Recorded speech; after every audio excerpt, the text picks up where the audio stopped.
The second book of Samuel, chapter 1.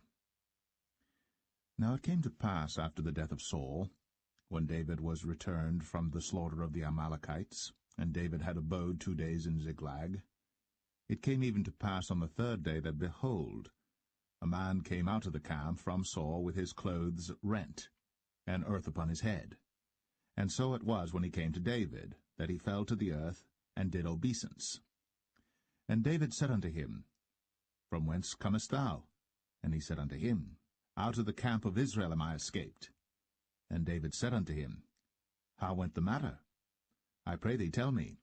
And he answered, That the people are fled from the battle, and many of the people also are fallen and dead.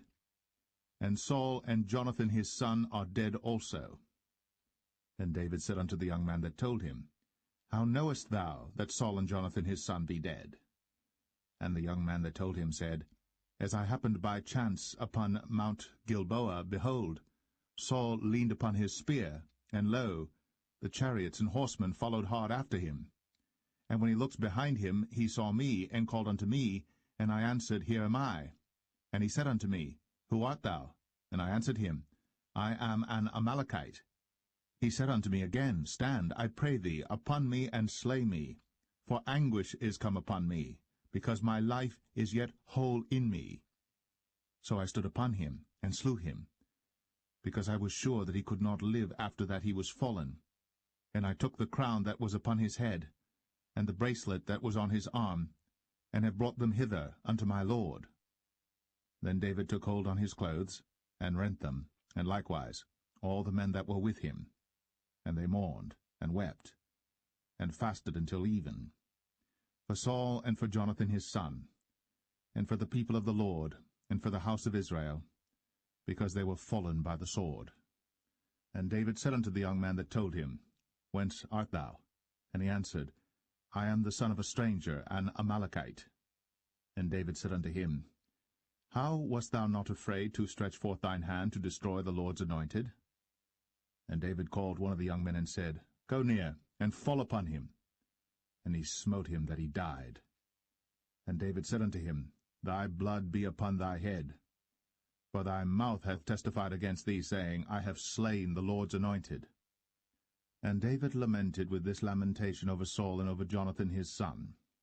Also he bade them teach the children of Judah the use of the bow. Behold, it is written in the book of Jasher, The beauty of Israel is slain upon thy high places. How are the mighty fallen! Tell it not in Gath. Publish it not in the streets of Ashkelon, lest the daughters of the Philistines rejoice, lest the daughters of the uncircumcised triumph. Ye mountains of Gilboa, let there be no dew, neither let there be rain upon you, nor fields of offerings. For there the shield of the mighty is vilely cast away, the shield of Saul, as though he had not been anointed with oil. From the blood of the slain, from the fat of the mighty, the bow of Jonathan turned not back, and the sword of Saul returned not empty. Saul and Jonathan were lovely and pleasant in their lives, and in their death they were not divided. They were swifter than eagles. They were stronger than lions. Ye daughters of Israel, weep over Saul, who clothed you in scarlet, with other delights, who put on ornaments of gold upon your apparel. How are the mighty fallen in the midst of the battle, O Jonathan! Thou wast slain in thine high places. I am distressed for thee, my brother Jonathan. Very pleasant hast thou been unto me. Thy love to me was wonderful, passing the love of women. How are the mighty fallen, and the weapons of war perished.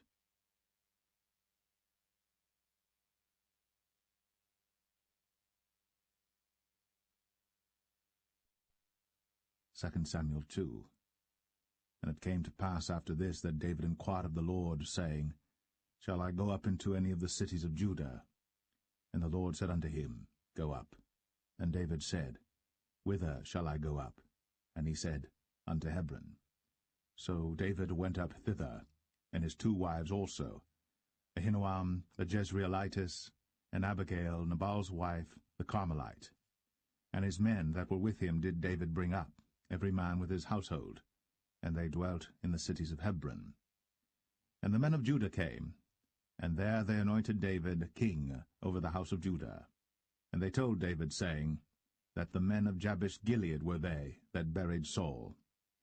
And David sent messengers unto the men of Jabesh-Gilead, and said unto them, Blessed be ye of the Lord, that ye have shown this kindness unto your Lord, even unto Saul, and have buried him. And now the Lord show kindness and truth unto you, and I also will requite you this kindness, because ye have done this thing. Therefore now let your hands be strengthened, and be ye valiant, for your master Saul is dead, and also the house of Judah have anointed me king over them.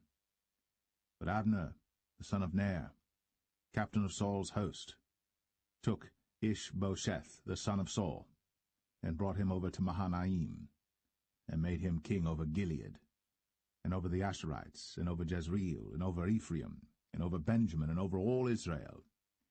Ishbosheth, Saul's son, was 40 years old when he began to reign over Israel, and reigned 2 years. But the house of Judah followed David. And the time that David was king in Hebron over the house of Judah was 7 years and 6 months. And Abner the son of Ner, and the servants of Ishbosheth the son of Saul, went out from Mahanaim to Gibeon. And Joab the son of Zeruiah, and the servants of David went out, and met together by the pool of Gibeon. And they sat down, the one on the one side of the pool, and the other on the other side of the pool. And Abner said to Joab, Let the young men now arise, and play before us. And Joab said, Let them arise. Then there arose and went over by number 12 of Benjamin, which pertained to Ishbosheth the son of Saul, and 12 of the servants of David. And they caught every one his fellow by the head, and thrust his sword in his fellow's side, so they fell down together. Wherefore that place was called Helkath Hazurim, which is in Gibeon. And there was a very sore battle that day. And Abner was beaten, and the men of Israel, before the servants of David. And there were 3 sons of Zeruiah there, Joab, and Abishai, and Asahel. And Asahel was as light of foot as a wild roe. And Asahel pursued after Abner, and in going he turned not to the right hand nor to the left from following Abner. Then Abner looked behind him, and said, Art thou Asahel? And he answered, I am. And Abner said to him, Turn thee aside to thy right hand or to thy left, and lay thee hold on one of the young men, and take thee his armor. But Asahel would not turn aside from following of him. And Abner said again to Asahel, Turn thee aside from following me. Wherefore should I smite thee to the ground? How then should I hold up my face to Joab thy brother? Howbeit he refused to turn aside. Wherefore Abner with the hinder end of the spear smote him under the 5th rib, that the spear came out behind him. And he fell down there, and died in the same place. And it came to pass, that as many as came to the place where Asahel fell down and died stood still. Joab also and Abishai pursued after Abner. And the sun went down when they were come to the hill of Ammah, that lieth before Giah by the way of the wilderness of Gibeon. And the children of Benjamin gathered themselves together after Abner, and became one troop, and stood on the top of an hill. Then Abner called to Joab and said, Shall the sword devour for ever? Knowest thou not that it will be bitterness in the latter end? How long shall it be then, ere thou bid the people return from following their brethren? And Joab said, As God liveth, unless thou hadst spoken. Surely then in the morning the people had gone up every one from following his brother. So Joab blew a trumpet, and all the people stood still, and pursued after Israel no more, neither fought they any more. And Abner and his men walked all that night through the plain, and passed over Jordan, and went through all Bithron, and they came to Mahanaim. And Joab returned from following Abner. And when he had gathered all the people together, there lacked of David's servants 19 men, and Asahel. But the servants of David had smitten of Benjamin, and of Abner's men, so that 360 men died. And they took up Asahel, and buried him in the sepulchre of his father, which was in Bethlehem. And Joab and his men went all night, and they came to Hebron at break of day.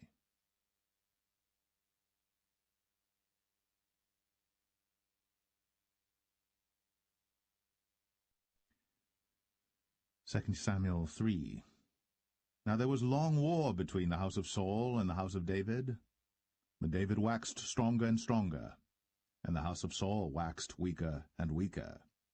And unto David were sons born in Hebron, and his firstborn was Amnon, of Ahinoam the Jezreelitess, and his second Chileab, of Abigail the wife of Nabal the Carmelite, and the third Absalom the son of Maacah the daughter of Talmai king of Geshur, and the fourth Adonijah the son of Haggith, and the fifth Shephatiah the son of Abital, and the sixth Ithream by Eglah David's wife. These were born to David in Hebron.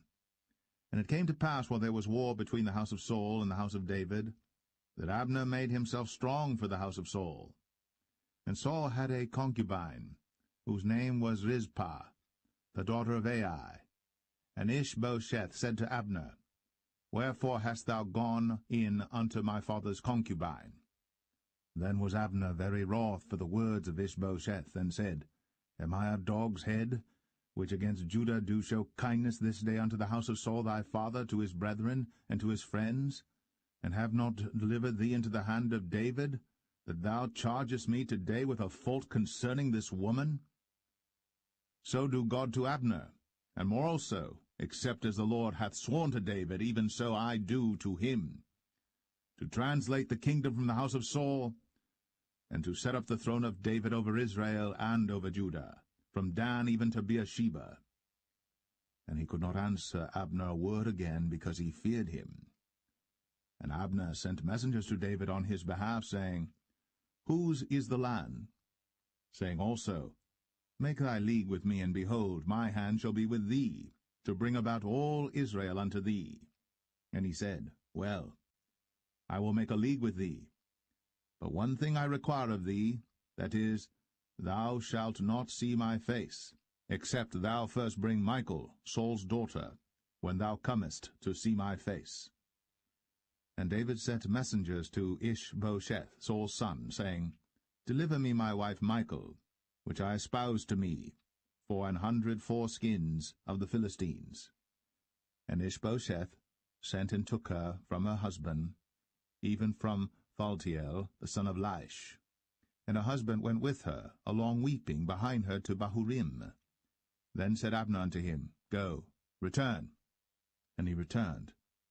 And Abner had communication with the elders of Israel, saying, Ye sought for David in times past to be king over you. Now then do it. For the Lord hath spoken of David, saying, By the hand of my servant David I will save my people Israel out of the hand of the Philistines, and out of the hand of all their enemies. And Abner also spake in the ears of Benjamin. And Abner went also to speak in the ears of David in Hebron all that seemed good to Israel, and that seemed good to the whole house of Benjamin. So Abner came to David to Hebron, and 20 men with him. And David made Abner and the men that were with him a feast.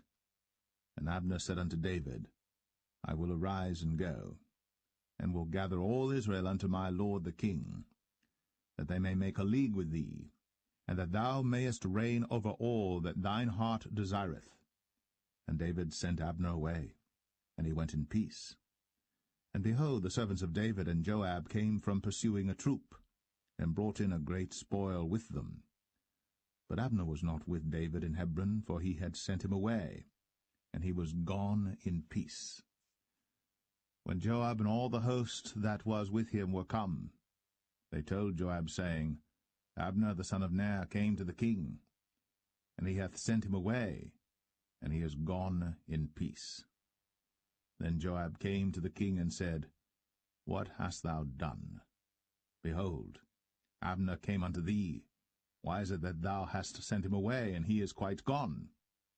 Thou knowest Abner the son of Ner, that he came to deceive thee, and to know thy going out and thy coming in, and to know all that thou doest. And when Joab was come out from David, he sent messengers after Abner, which brought him again from the well of Sirah. But David knew it not. And when Abner was returned to Hebron, Joab took him aside in the gate to speak with him quietly, and smote him there, under the 5th rib, that he died, for the blood of Asahel his brother.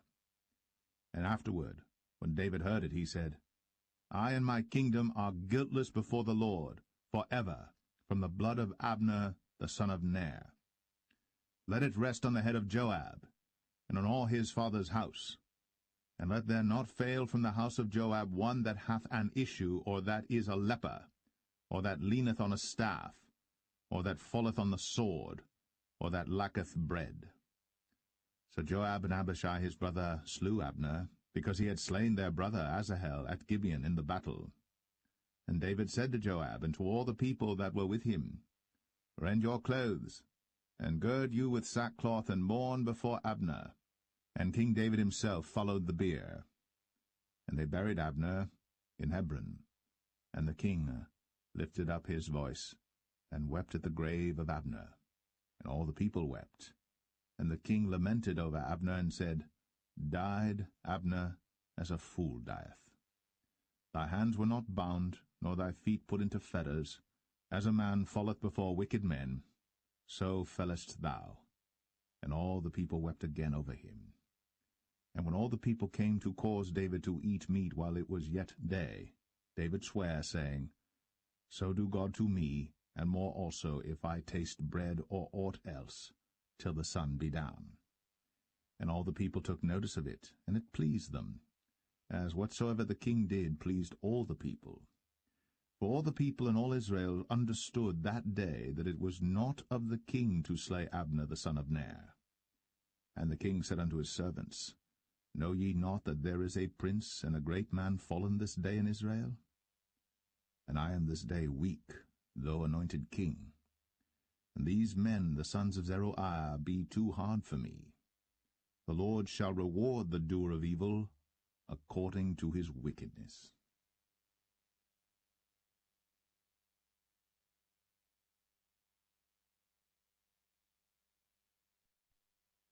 2 Samuel 4. And when Saul's son heard that Abner was dead in Hebron, his hands were feeble, and all the Israelites were troubled. And Saul's son had 2 men that were captains of bands. The name of the one was Baanah, and the name of the other Rechab, the sons of Rimmon, a Beerothite, of the children of Benjamin. For Beeroth also was reckoned to Benjamin. And the Beerothites fled to Gittaim, and were sojourners there until this day. And Jonathan, Saul's son, had a son that was lame of his feet. He was 5 years old when the tidings came of Saul and Jonathan out of Jezreel.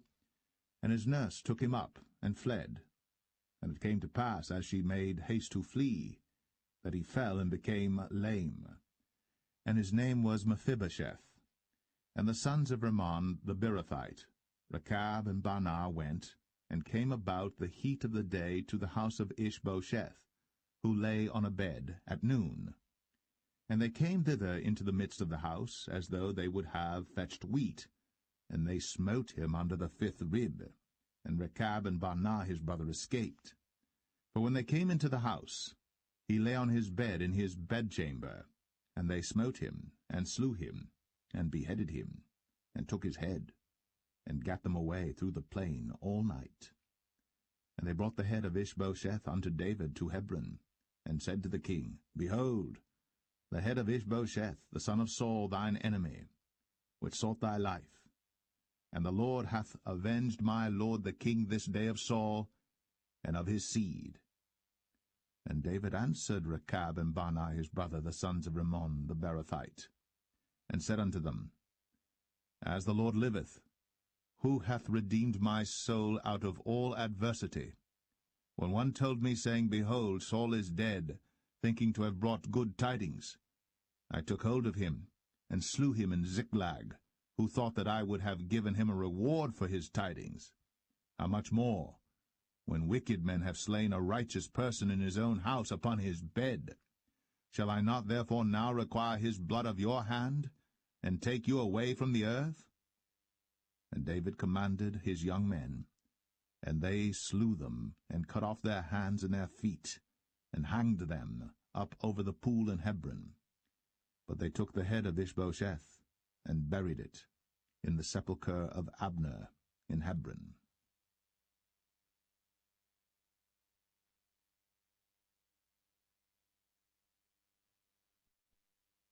2 Samuel 5. Then came all the tribes of Israel to David unto Hebron, and spake, saying, Behold, we are thy bone and thy flesh. Also in time past, when Saul was king over us, thou wast he that leddest out and broughtest in Israel. And the Lord said to thee, Thou shalt feed my people Israel, and thou shalt be a captain over Israel. So all the elders of Israel came to the king to Hebron, and King David made a league with them in Hebron before the Lord, and they anointed David king over Israel. David was 30 years old when he began to reign, and he reigned 40 years. In Hebron he reigned over Judah 7 years and 6 months, and in Jerusalem he reigned 33 years over all Israel and Judah.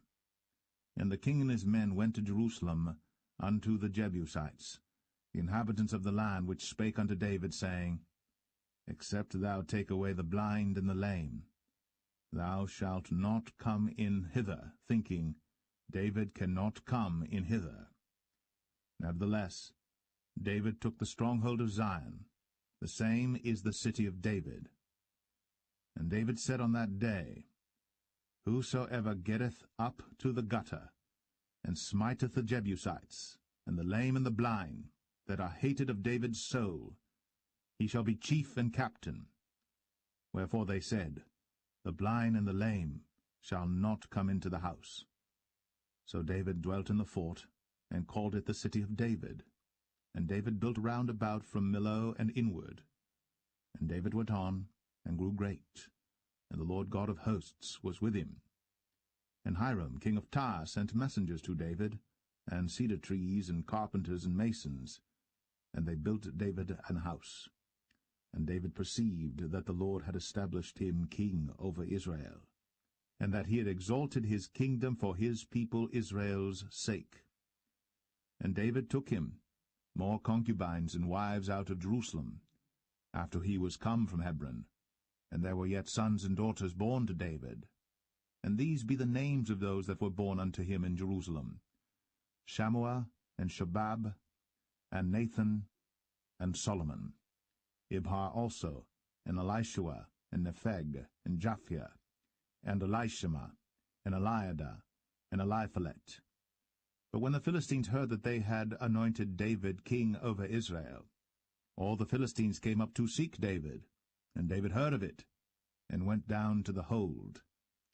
The Philistines also came and spread themselves in the valley of Rephaim. And David inquired of the Lord, saying, Shall I go up to the Philistines? Wilt thou deliver them into mine hand? And the Lord said unto David, Go up, for I will doubtless deliver the Philistines into thine hand. And David came to Baal Perazim, and David smote them there, and said, The Lord hath broken forth upon mine enemies before me, as the breach of waters. Therefore he called the name of that place Baal Perazim. And there they left their images, and David and his men burned them. And the Philistines came up yet again, and spread themselves in the valley of Rephaim. And when David inquired of the Lord, he said, Thou shalt not go up, but fetch a compass behind them, and come upon them over against the mulberry trees. And let it be, when thou hearest the sound of a going in the tops of the mulberry trees, that then thou shalt bestir thyself, for then shall the Lord go out before thee to smite the host of the Philistines. And David did so, as the Lord had commanded him, and smote the Philistines from Geba until thou come to Gazer.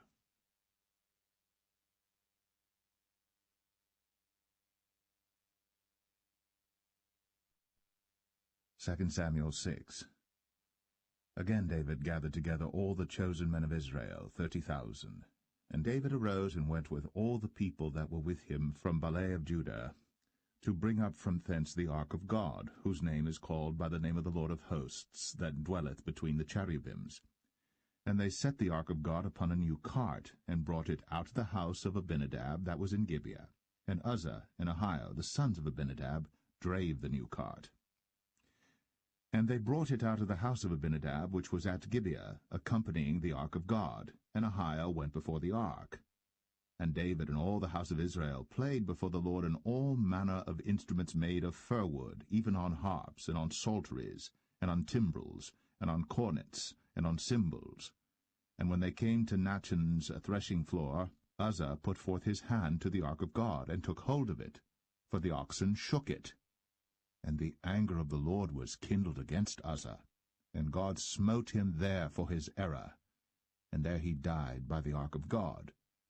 And David was displeased, because the Lord had made a breach upon Uzzah, and he called the name of the place Perez Uzzah to this day. And David was afraid of the Lord that day, and said, How shall the ark of the Lord come to me? So David would not remove the ark of the Lord unto him into the city of David, but David carried it aside into the house of Obed-Edom the Gittite. And the ark of the Lord continued in the house of Obed-Edom the Gittite 3 months. And the Lord blessed Obed-Edom and all his household. And it was told King David, saying, The Lord hath blessed the house of Obed-Edom, and all that pertaineth unto him, because of the ark of God. So David went and brought up the ark of God from the house of Obed-Edom into the city of David with gladness. And it was so, that when they that bare the ark of the Lord had gone 6 paces, he sacrificed oxen and fatlings. And David danced before the Lord with all his might. And David was girded with a linen ephod. So David and all the house of Israel brought up the ark of the Lord with shouting, and with the sound of the trumpet. And as the ark of the Lord came into the city of David, Michal, Saul's daughter, looked through a window, and saw King David leaping and dancing before the Lord. And she despised him in her heart. And they brought in the ark of the Lord, and set it in his place in the midst of the tabernacle that David had pitched for it. And David offered burnt offerings and peace offerings before the Lord.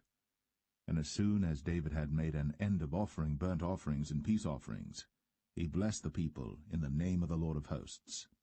And he dealt among all the people, even among the whole multitude of Israel, as well to the women as men, to every one a cake of bread, and a good piece of flesh, and a flagon of wine. So all the people departed every one to his house. Then David returned to bless his household, and Michal, the daughter of Saul, came out to meet David, and said, How glorious was the king of Israel today, who uncovered himself today in the eyes of the handmaids of his servants, as one of the vain fellows shamelessly uncovereth himself. And David said unto Michal, It was before the Lord which chose me before thy father, and before all his house, to appoint me ruler over the people of the Lord, over Israel. Therefore will I play before the Lord. And I will yet be more vile than thus, and will be base in mine own sight. And of the maidservants which thou hast spoken of them shall I be had in honor.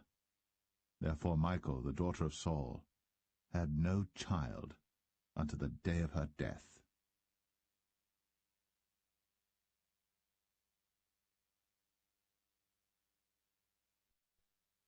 2 Samuel 7.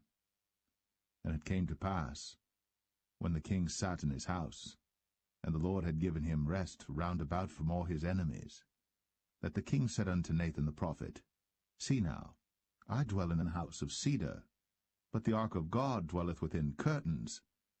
And Nathan said to the king, Go, do all that is in thine heart, for the Lord is with thee.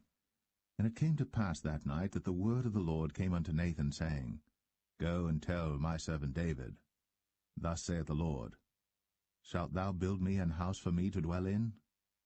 Whereas I have not dwelt in any house since the time that I brought up the children of Israel out of Egypt, even to this day, but have walked in a tent and in a tabernacle. In all the places wherein I have walked with all the children of Israel spake I a word with any of the tribes of Israel, whom I commanded to feed my people Israel, saying, Why build ye not me an house of cedar?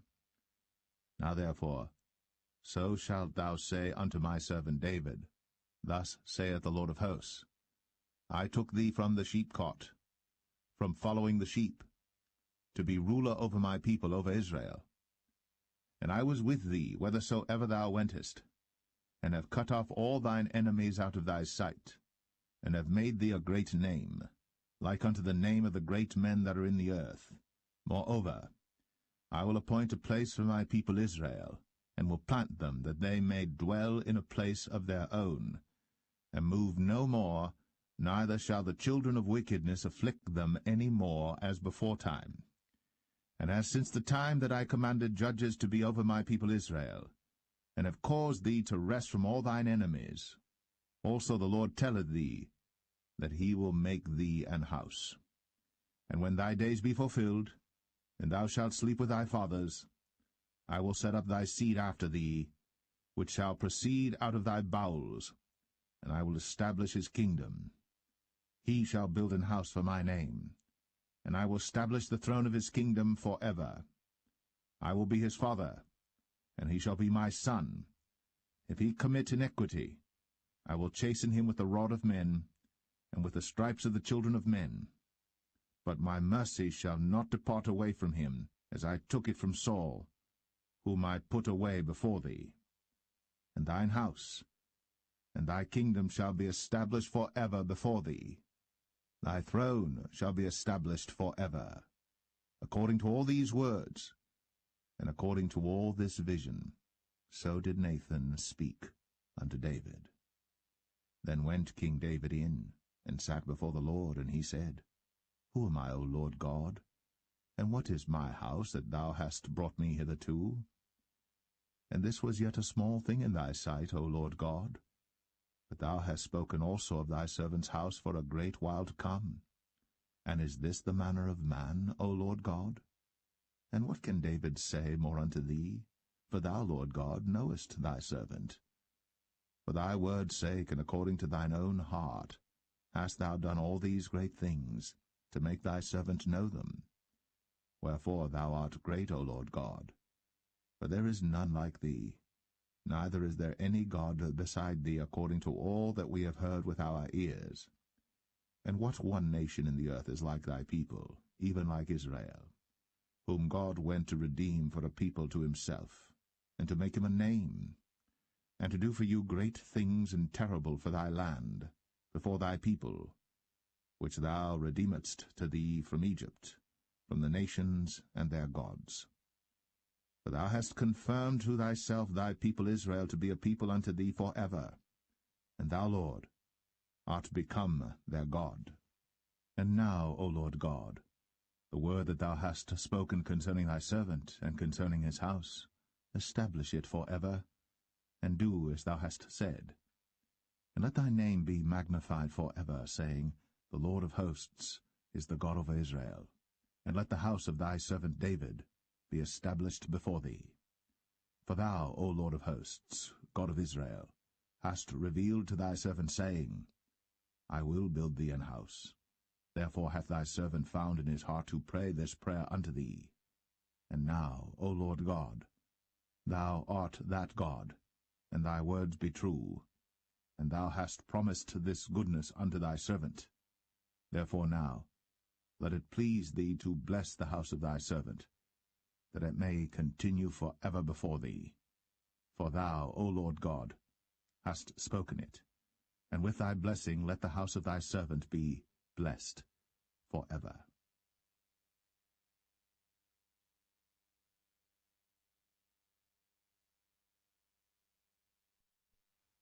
2 Samuel 8. And after this, it came to pass that David smote the Philistines, and subdued them. And David took Metheg Ammah out of the hand of the Philistines. And he smote Moab, and measured them with a line, casting them down to the ground. Even with 2 lines measured he, to put to death, and with 1 full line to keep alive. And so the Moabites became David's servants, and brought gifts. David smote also Hadadezer, the son of Rehob, king of Zobah, as he went to recover his border at the river Euphrates. And David took from him 1,000 chariots, and 700 horsemen, and 20,000 footmen. And David houghed all the chariot horses, but reserved of them 400 chariots.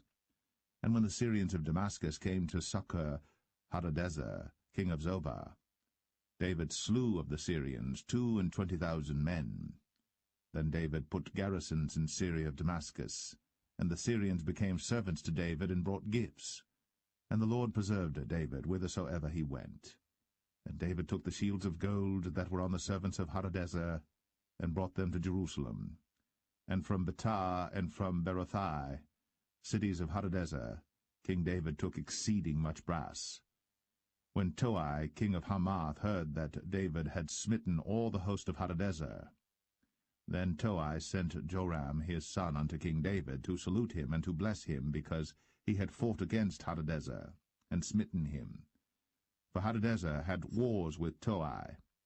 And Joram brought with him vessels of silver, and vessels of gold, and vessels of brass, which also King David did dedicate unto the Lord, with the silver and gold that he had dedicated of all nations which he subdued, of Syria, and of Moab, and of the children of Ammon, and of the Philistines, and of Amalek, and of the spoil of Hadadezer son of Rehob, king of Zobah. And David gat him a name when he returned from smiting of the Syrians in the valley of Salt, being 18,000 men. And he put garrisons in Edom. Throughout all Edom put he garrisons, and all they of Edom became David's servants. And the Lord preserved David whithersoever he went. And David reigned over all Israel. And David executed judgment and justice unto all his people. And Joab the son of Zeruiah was over the host. And Jehoshaphat the son of Ahilud was recorder. And Zadok the son of Ahitub, and Ahimelech the son of Abiathar were the priests. And Seraiah was the scribe. And Benaniah the son of Jehoiada was over both the Cherethites and the Pelethites. And David's sons were chief rulers.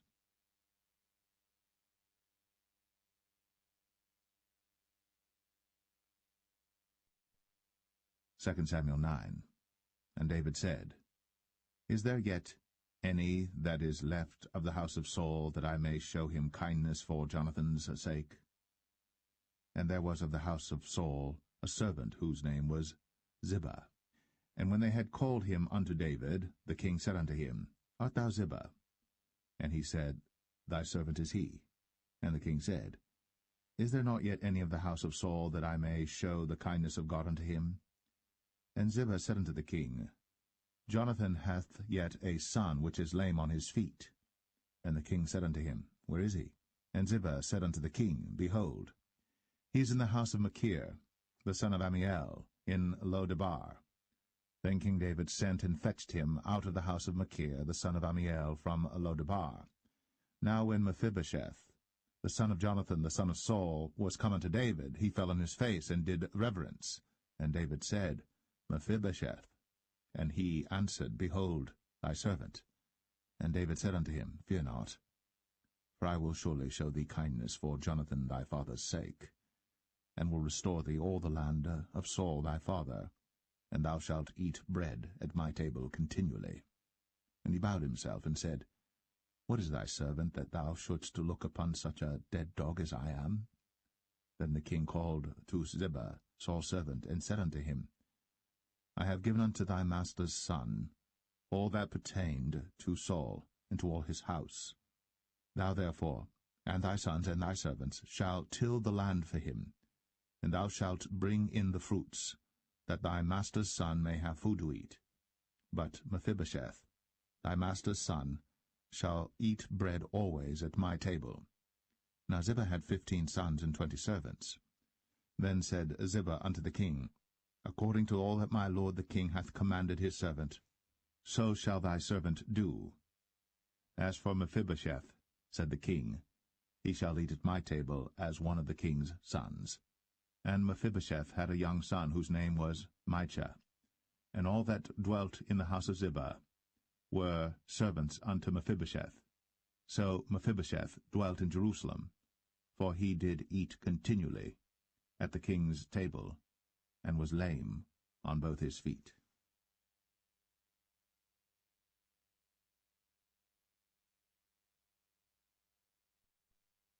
Second Samuel 10. And it came to pass after this, that the king of the children of Ammon died, and Hanan his son reigned in his stead. Then said David, I will show kindness unto Hanun the son of Nahash, as his father showed kindness unto me. And David sent to comfort him by the hand of his servants for his father. And David's servants came into the land of the children of Ammon.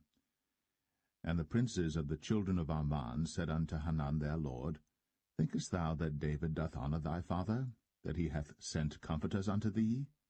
Hath not David rather sent his servants unto thee to search the city, and to spy it out, and to overthrow it?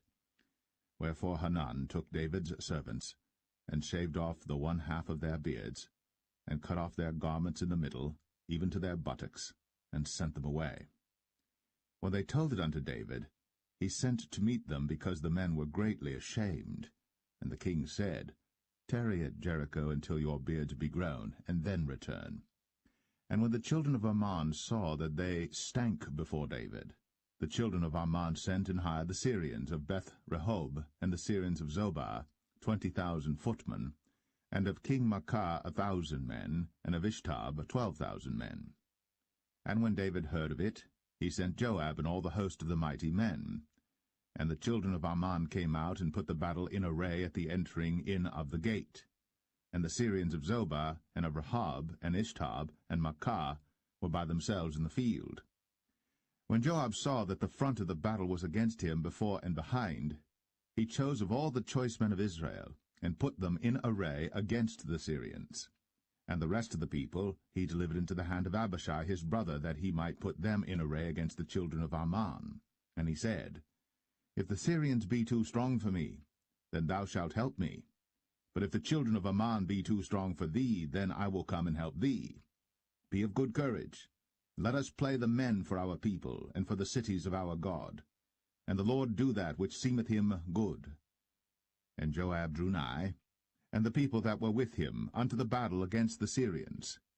And they fled before him. And when the children of Ammon saw that the Syrians were fled, then fled they also before Abishai, and entered into the city. So Joab returned from the children of Ammon, and came to Jerusalem. And when the Syrians saw that they were smitten before Israel, they gathered themselves together. And Hadarezer sent, and brought out the Syrians that were beyond the river, and they came to Helam. And Shobach, the captain of the host of Hadarezer, went before them. And when it was told David, he gathered all Israel together, and passed over Jordan, and came to Helam. And the Syrians set themselves in array against David, and fought with him. And the Syrians fled before Israel. And David slew the men of 700 chariots of the Syrians, and 40,000 horsemen, and smote Shobach, the captain of their host, who died there. And when all the kings that were servants to Hadarezer saw that they were smitten before Israel, they made peace with Israel, and served them. So the Syrians feared to help the children of Ammon any more.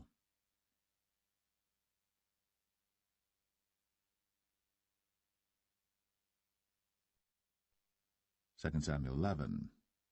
And it came to pass, after the year was expired, at the time when kings go forth to battle, that David sent Joab and his servants with him, and all Israel. And they destroyed the children of Ammon, and besieged Rabbah. But David tarried still at Jerusalem.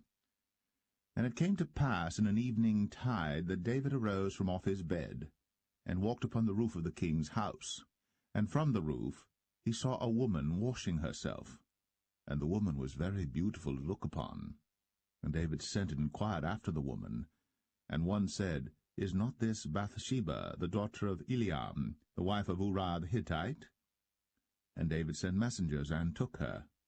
And she came in unto him, and he lay with her, for she was purified from her uncleanness, and she returned unto her house. And the woman conceived, and sent and told David, and said, I am with child.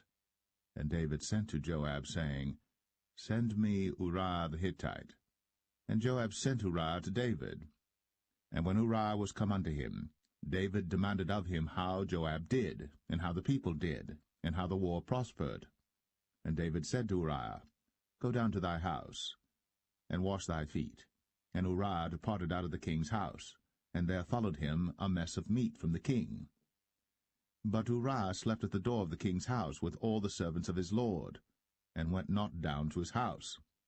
And when they had told David, saying, Uriah went not down unto his house, David said unto Uriah, Camest thou not from thy journey? Why then didst thou not go down unto thine house? And Uriah said unto David, The ark and Israel and Judah abide in tents, and my lord Joab and the servants of my lord are encamped in the open fields. Shall I then go into mine house to eat and to drink and to lie with my wife? As thou livest, and as thy soul liveth, I will not do this thing. And David said to Uriah, Tarry here today also, and tomorrow I will let thee depart. So Uriah abode in Jerusalem that day and the morrow. And when David had called him, he did eat and drink before him, and he made him drunk. And at even he went out to lie on his bed with the servants of his lord, but went not down to his house. And it came to pass in the morning that David wrote a letter to Joab, and sent it by the hand of Uriah. And he wrote in the letter, saying, Set ye Uriah in the forefront of the hottest battle, and retire ye from him, that he may be smitten and die. And it came to pass, when Joab observed the city, that he assigned Uriah unto a place where he knew that valiant men were. And the men of the city went out, and fought with Joab, and there fell some of the people of the servants of David, and Uriah the Hittite died also. Then Joab sent and told David all the things concerning the war, and charged the messenger, saying, When thou hast made an end of telling the matters of the war unto the king, and if so be that the king's wrath arise, and he say unto thee, Wherefore approached ye so nigh unto the city when ye did fight? Knew ye not that they would shoot from the wall? Who smote Abimelech, the son of Jerubbesheth? Did not a woman cast a piece of a millstone upon him from the wall, that he died in Thebez? Why went ye nigh the wall? Then say thou, Thy servant Uriah the Hittite is dead also. So the messenger went, and came and showed David all that Joab had sent him for. And the messenger said unto David, Surely the men prevailed against us, and came out unto us into the field, and we were upon them even unto the entering of the gate. And the shooters shot from off the wall upon thy servants, and some of the king's servants be dead, and thy servant Uriah the Hittite is dead also. Then David said unto the messenger, Thus shalt thou say unto Joab, Let not this thing displease thee, for the sword devoureth one as well as another. Make thy battle more strong against the city, and overthrow it, and encourage thou him. And when the wife of Uriah heard that Uriah her husband was dead, she mourned for her husband. And when the mourning was past, David sent and fetched her to his house, and she became his wife, and bare him a son. But the thing that David had done displeased the Lord.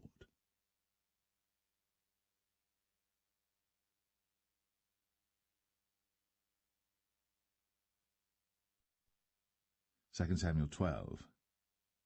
And the Lord sent Nathan unto David. And he came unto him, and said unto him, There were 2 men in one city, the one rich and the other poor. The rich man had exceeding many flocks and herds, but the poor man had nothing save one little ewe lamb, which he had bought and nourished up. And it grew up together with him, and with his children. It did eat of his own meat, and drank of his own cup, and lay in his bosom, and was unto him as a daughter. And there came a traveller unto the rich man, and he spared to take of his own flock and of his own herd to dress for the wayfaring man that was come unto him, but took the poor man's lamb, and dressed it for the man that was come to him. And David's anger was greatly kindled against the man. And he said to Nathan, As the Lord liveth, the man that hath done this thing shall surely die, and he shall restore the lamb 4-fold, because he did this thing, and because he had no pity. And Nathan said to David, Thou art the man. Thus saith the Lord God of Israel, I anointed thee king over Israel, and I delivered thee out of the hand of Saul.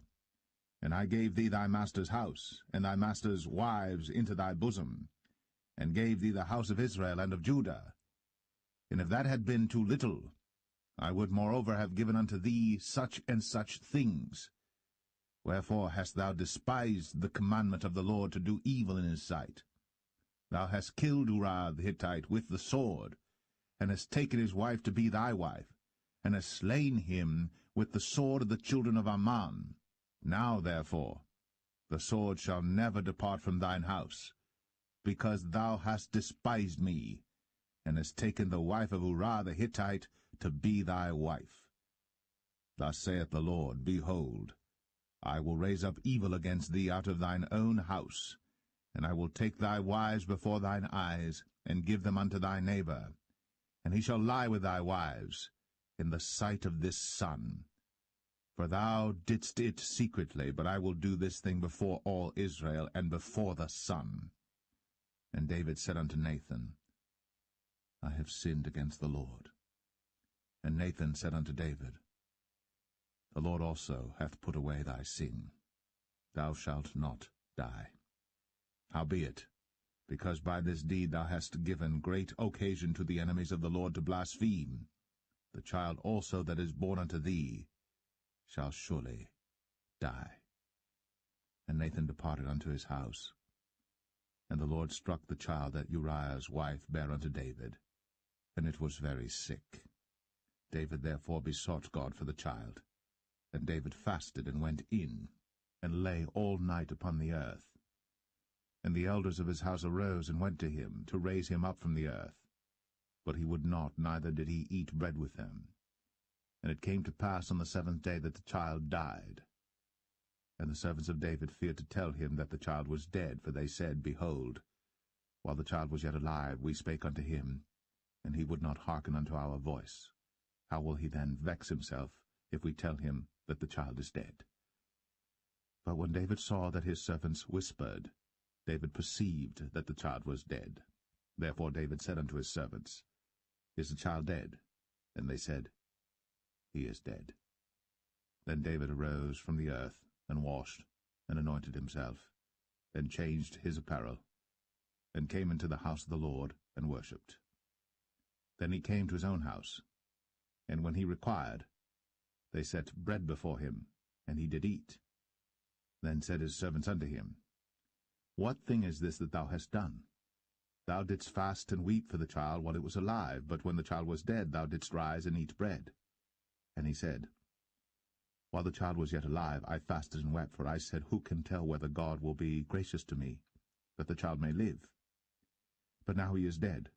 Wherefore should I fast? Can I bring him back again? I shall go to him, but he shall not return to me. And David comforted Bathsheba his wife, and went in unto her, and lay with her. And she bare a son, and he called his name Solomon. And the Lord loved him. And he sent by the hand of Nathan the prophet, and he called his name Jedediah, because of the Lord. And Joab fought against Rabbah of the children of Ammon, and took the royal city. And Joab sent messengers to David, and said, I have fought against Rabbah, and have taken the city of waters. Now therefore gather the rest of the people together, and encamp against the city, and take it, lest I take the city, and it be called after my name. And David gathered all the people together, and went to Rabbah, and fought against it, and took it. And he took their king's crown from off his head, the weight whereof was a talent of gold, with the precious stones, and it was set on David's head. And he brought forth the spoil of the city in great abundance. And he brought forth the people that were therein, and put them under saws, and under harrows of iron, and under axes of iron, and made them pass through the brick kiln. And thus did he unto all the cities of the children of Ammon. So David and all the people returned unto Jerusalem.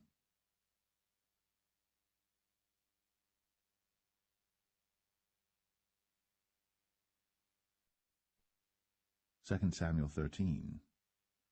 And it came to pass after this, that Absalom the son of David had a fair sister whose name was Tamar. And Amnon the son of David loved her. And Amnon was so vexed that he fell sick for his sister Tamar, for she was a virgin, and Amnon thought it hard for him to do anything to her. But Amnon had a friend whose name was Jonadab, the son of Shimea, David's brother. And Jonadab was a very subtle man. And he said unto him, Why art thou, being the king's son, lean from day to day? Wilt thou not tell me? And Amnon said unto him, I love Tamar, my brother Absalom's sister. And Jonadab said unto him, Lay thee down on thy bed, and make thyself sick. And when thy father cometh to see thee, say unto him, I pray thee, let my sister Tamar come and give me meat, and dress the meat in my sight, that I may see it, and eat it at her hand. So Amnon lay down, and made himself sick. And when the king was come to see him, Amnon said unto the king, I pray thee, let Tamar my sister come, and make me a couple of cakes in my sight, that I may eat at her hand. Then David sent home to Tamar, saying, Go now to thy brother Amnon's house, and dress him meat. So Tamar went to her brother Amnon's house, and he was laid down. And she took flour, and kneaded it, and made cakes in his sight, and did bake the cakes. And she took a pan, and poured them out before him. But he refused to eat. And Amnon said, Have out all men from me. And they went out every man from him. And Amnon said unto Tamar, Bring the meat into the chamber, that I may eat of thine hand. And Tamar took the cakes which she had made, and brought them into the chamber to Amnon her brother.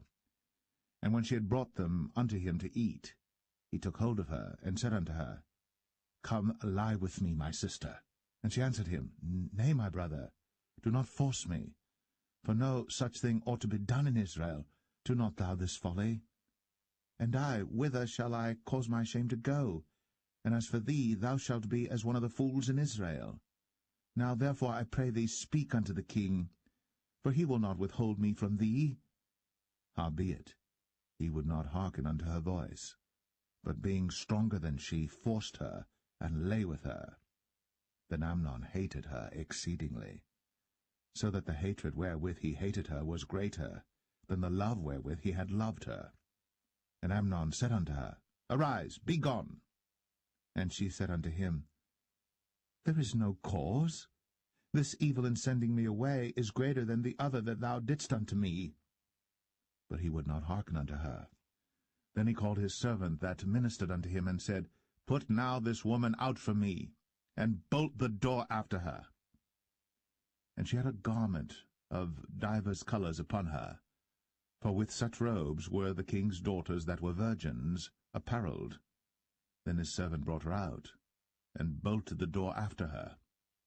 And Tamar put ashes on her head, and rent her garment of divers colours that was on her, and laid her hand on her head, and went on crying.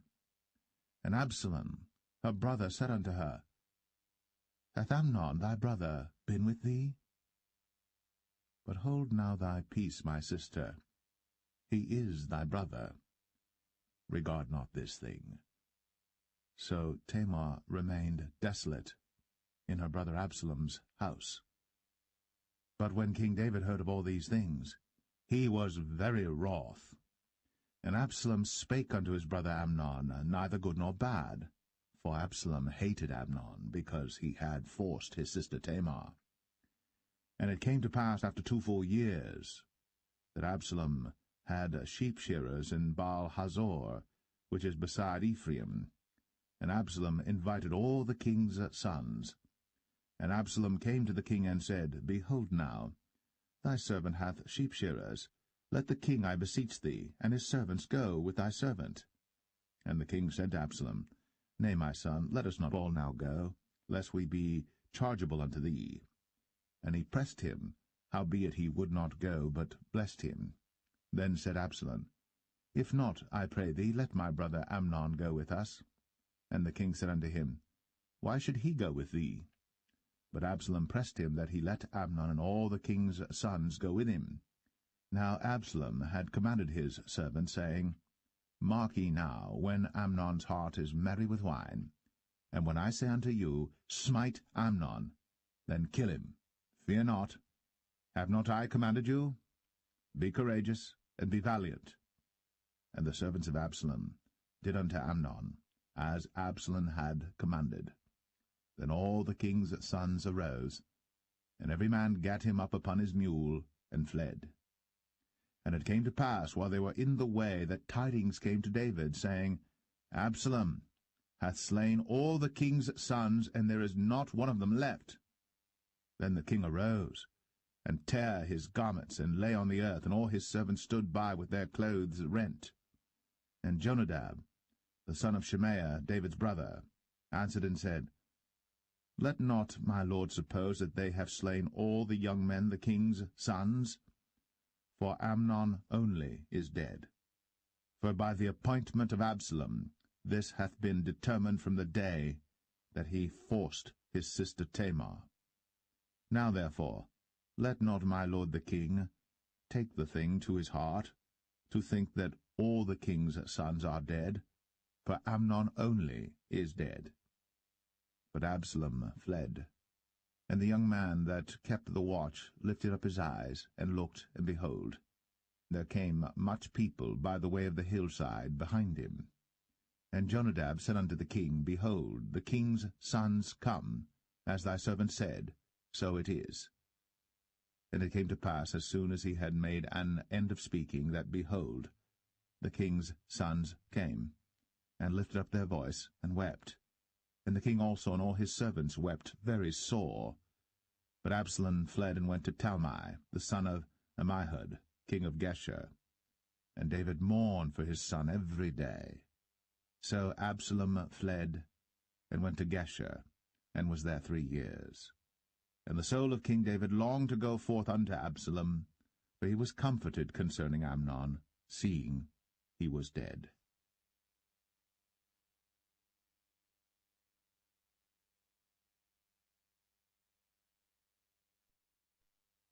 2 Samuel 14.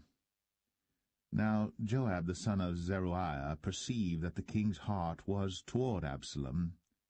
And Joab sent to Tekoa, and fetched thence a wise woman, and said unto her, I pray thee, feign thyself to be a mourner, and put on now mourning apparel, and anoint not thyself with oil, but be as a woman that had a long time mourned for the dead.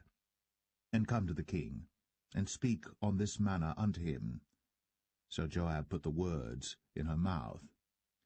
And when the woman of Tekoa spake to the king, she fell on her face to the ground, and did obeisance, and said, Help, O king. And the king said unto her, What aileth thee? And she answered, I am indeed a widow woman, and mine husband is dead. And thy handmaid had 2 sons, and they 2 strove together in the field, and there was none to part them. But the one smote the other, and slew him. And behold, the whole family is risen against thine handmaid. And they said, Deliver him that smote his brother, that we may kill him for the life of his brother whom he slew. And we will destroy the heir also. And so they shall quench my coal which is left, and shall not leave to my husband neither name nor remainder upon the earth. And the king said unto the woman, Go to thine house, and I will give charge concerning thee. And the woman of Tekoa said unto the king, My lord, O king, the iniquity be on me, and on my father's house, and the king and his throne be guiltless. And the king said, Whosoever saith aught unto thee, bring him to me, and he shall not touch thee any more. Then said she, I pray thee, let the king remember the Lord thy God, that thou wouldst not suffer the revengers of blood to destroy any more, lest they destroy my son. And he said, As the Lord liveth, there shall not one hair of thy son fall to the earth. Then the woman said, Let thine handmaid, I pray thee, speak one word unto my lord the king. And he said, Say on. And the woman said, Wherefore then hast thou thought such a thing against the people of God? For the king doth speak this thing as one which is faulty, in that the king doth not fetch home again his banished. For we must needs die, and are as water spilt on the ground, which cannot be gathered up again. Neither doth God respect any person, yet doth he devise means that his banished be not expelled from him. Now therefore that I am come to speak of this thing unto my lord the king, it is because the people have made me afraid. And thy handmaid said, I will now speak unto the king. It may be that the king will perform the request of his handmaid. for the king will hear to deliver his handmaid out of the hand of the man that would destroy me and my son together out of the inheritance of God. Then thine handmaid said, The word of my lord the king shall now be comfortable. For as an angel of God, so is my lord the king to discern good and bad. Therefore the Lord thy God will be with thee. Then the king answered and said unto the woman, Hide not from me, I pray thee, the thing that I shall ask thee. And the woman said, Let my lord the king now speak. And the king said, Is not the hand of Joab with thee in all this? And the woman answered and said, As thy soul liveth, my lord the king, none can turn to the right hand or to the left from aught that my lord the king hath spoken. For thy servant Joab, he bade me, and he put all these words in the mouth of thine handmaid. To fetch about this former speech hath thy servant Joab done this thing. And my lord is wise, according to the wisdom of an angel of God, to know all things that are in the earth. And the king said unto Joab, Behold now, I have done this thing. Go therefore, bring the young man Absalom again. And Joab fell to the ground on his face, and bowed himself, and thanked the king. And Joab said, Today thy servant knoweth that I have found grace in thy sight, my lord, O king, in that the king hath fulfilled the request of his servant. So Joab arose and went to Geshur, and brought Absalom to Jerusalem. And the king said, Let him turn to his own house, and let him not see my face. So Absalom returned to his own house, and saw not the king's face. But in all Israel there was none to be so much praised as Absalom for his beauty. From the sole of his foot even to the crown of his head, there was no blemish in him. And when he polled his head, for it was at every year's end that he polled it, because the hair was heavy on him, therefore he polled it, he weighed the hair of his head at 200 shekels after the king's weight. And unto Absalom there were born 3 sons, and 1 daughter, whose name was Tamar. She was a woman of a fair countenance. So Absalom dwelt 2 full years in Jerusalem, and saw not the king's face. Therefore Absalom sent for Joab to have sent him to the king, but he would not come to him. And when he sent again the second time, he would not come. Therefore he said unto his servants, See, Joab's field is near mine, and he hath barley there. Go and set it on fire. And Absalom's servants set the field on fire. Then Joab arose, and came to Absalom unto his house, and said unto him, Wherefore have thy servants set my field on fire? And Absalom answered Joab, Behold, I sent unto thee, saying, Come hither, that I may send thee to the king, to say, Wherefore am I come from Geshur? It had been good for me to have been there still. Now therefore let me see the king's face, and if there be any iniquity in me, let him kill me. So Joab came to the king, and told him. And when he had called for Absalom, he came to the king, and bowed himself on his face to the ground before the king. And the king kissed Absalom.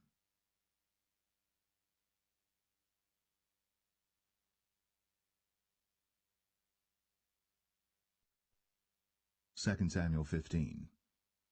And it came to pass after this, that Absalom prepared him chariots and horses, and 50 men to run before him.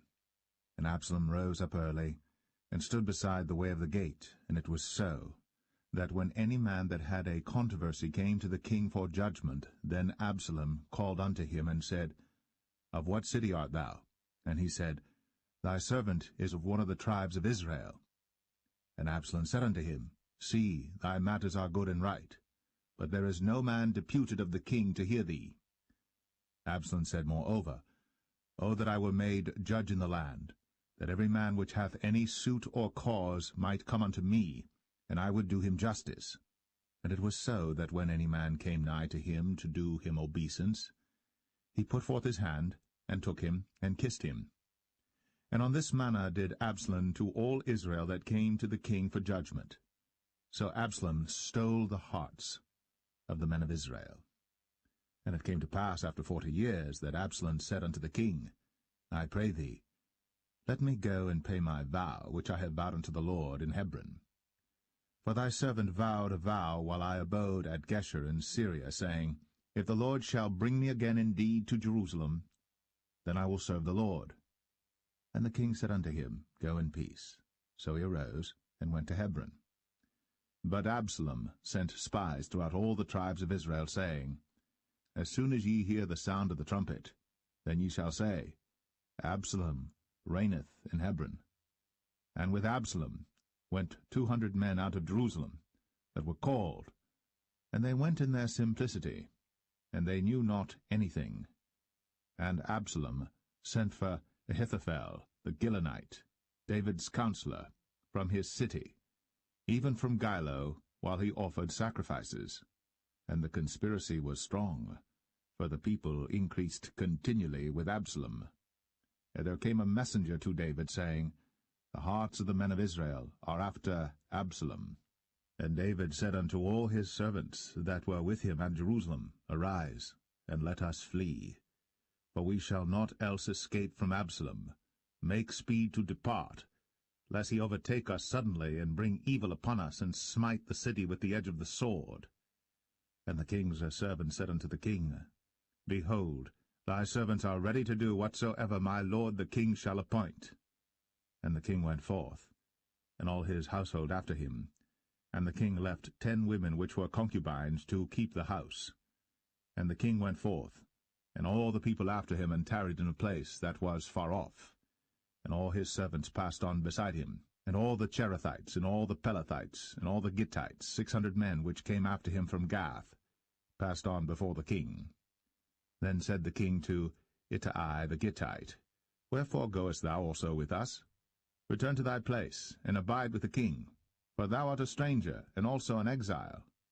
Whereas thou camest but yesterday, should I this day make thee go up and down with us? Seeing I go whither I may, return thou, and take back thy brethren. Mercy and truth be with thee. And Ittai answered the king, and said, As the Lord liveth, and as my lord the king liveth, surely in what place my lord the king shall be, whether in death or life, even there also will thy servant be. And David said to Ittai, Go and pass over. And Ittai the Gittite passed over, and all his men, and all the little ones that were with him. And all the country wept with a loud voice. And all the people passed over. The king also himself passed over the brook Kidron. And all the people passed over toward the way of the wilderness. And lo, Zadok also, and all the Levites were with him, bearing the ark of the covenant of God. And they set down the ark of God. And Abiathar went up, until all the people had done passing out of the city.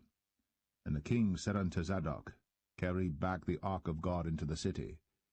If I shall find favor in the eyes of the Lord, he will bring me again, and show me both it and his habitation. But if he thus say, I have no delight in thee, behold, here am I. Let him do to me as seemeth good unto him. The king said also unto Zadok the priest, Art not thou a seer? Return into the city in peace, and your 2 sons with you, Ahimaaz thy son, and Jonathan the son of Abiathar. See, I will tarry in the plain of the wilderness, until there come word from you to certify me. Zadok therefore and Abiathar carried the ark of God again to Jerusalem, and they tarried there. And David went up by the ascent of Mount Olivet, and wept as he went up, and had his head covered, and he went barefoot, and all the people that was with him covered every man his head, and they went up, weeping as they went up. And one told David, saying, Ahithophel is among the conspirators with Absalom. And David said, O Lord, I pray thee, turn the counsel of Ahithophel into foolishness. And it came to pass that when David was come to the top of the mount, where he worshipped God, behold, Hushai the Archite came to meet him with his coat rent, and earth upon his head. Unto whom David said, If thou passest on with me, then thou shalt be a burden unto me. But if thou return to the city, and say unto Absalom, I will be thy servant, O king, as I have been thy father's servant hitherto, so will I now also be thy servant. Then mayest thou for me defeat the counsel of Ahithophel. And hast thou not there with thee Zadok and Abiathar the priests? Therefore it shall be that what thing soever thou shalt hear out of the king's house, thou shalt tell it to Zadok and Abiathar the priests. Behold, they have there with them their 2 sons, Ahimaaz Zadok's son, and Jonathan Abiathar's son. And by them ye shall send unto me everything that ye can hear. So Hushai, David's friend, came into the city, and Absalom came into Jerusalem.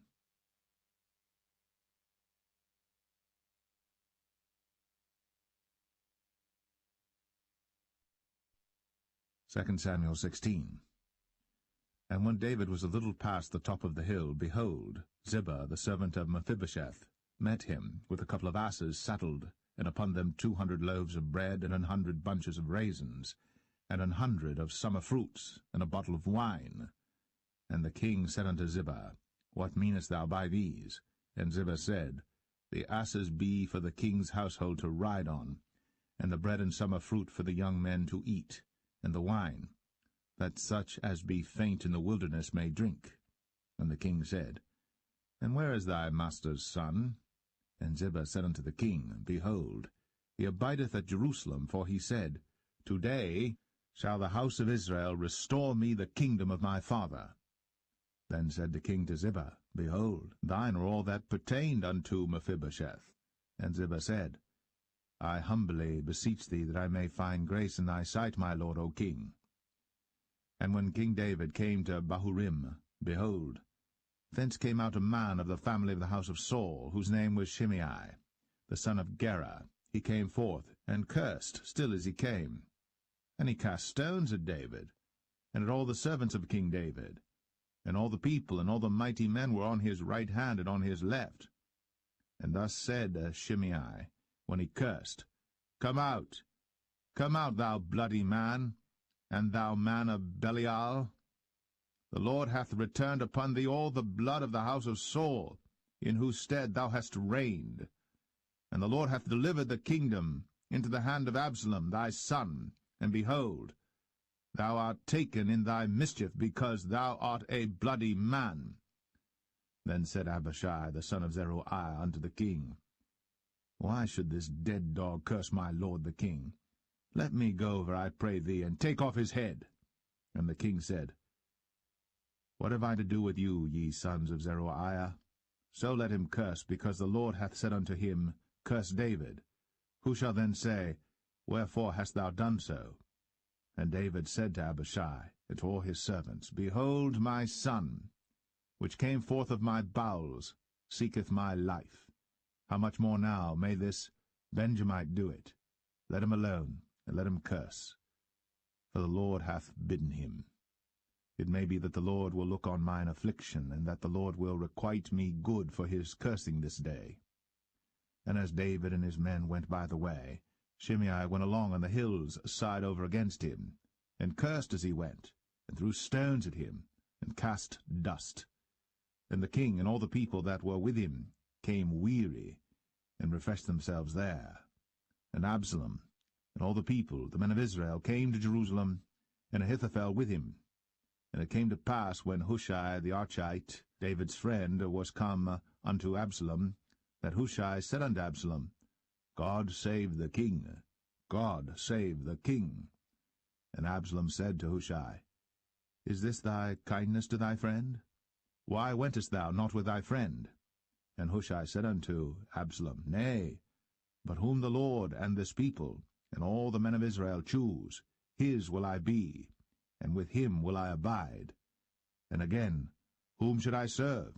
Should I not serve in the presence of his son?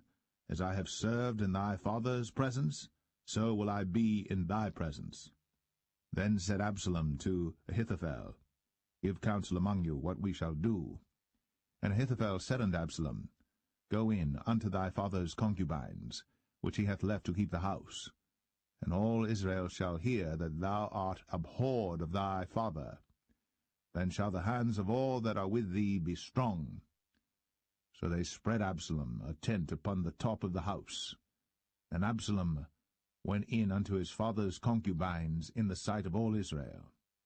And the counsel of Ahithophel, which he counselled in those days, was as if a man had inquired at the oracle of God. So was all the counsel of Ahithophel, both with David and with Absalom.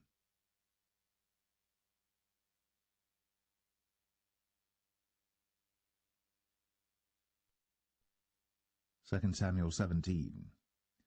Moreover Ahithophel said unto Absalom, Let me now choose out 12,000 men, and I will arise and pursue after David this night. And I will come upon him while he is weary and weak-handed, and will make him afraid, and all the people that are with him shall flee, and I will smite the king only. And I will bring back all the people unto thee.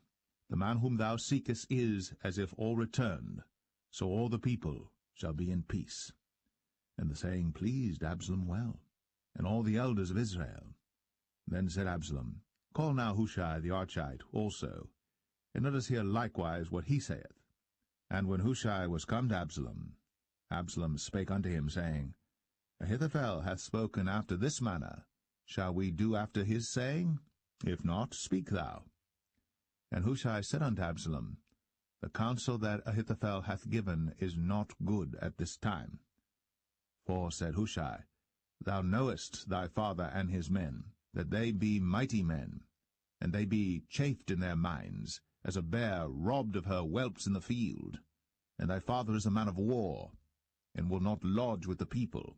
Behold, he is hid now in some pit, or in some other place, and it will come to pass, when some of them be overthrown at the first, that whosoever heareth it will say, There is a slaughter among the people that follow Absalom. And he also that is valiant, whose heart is as the heart of a lion, shall utterly melt. For all Israel knoweth that thy father is a mighty man, and they which be with him are valiant men.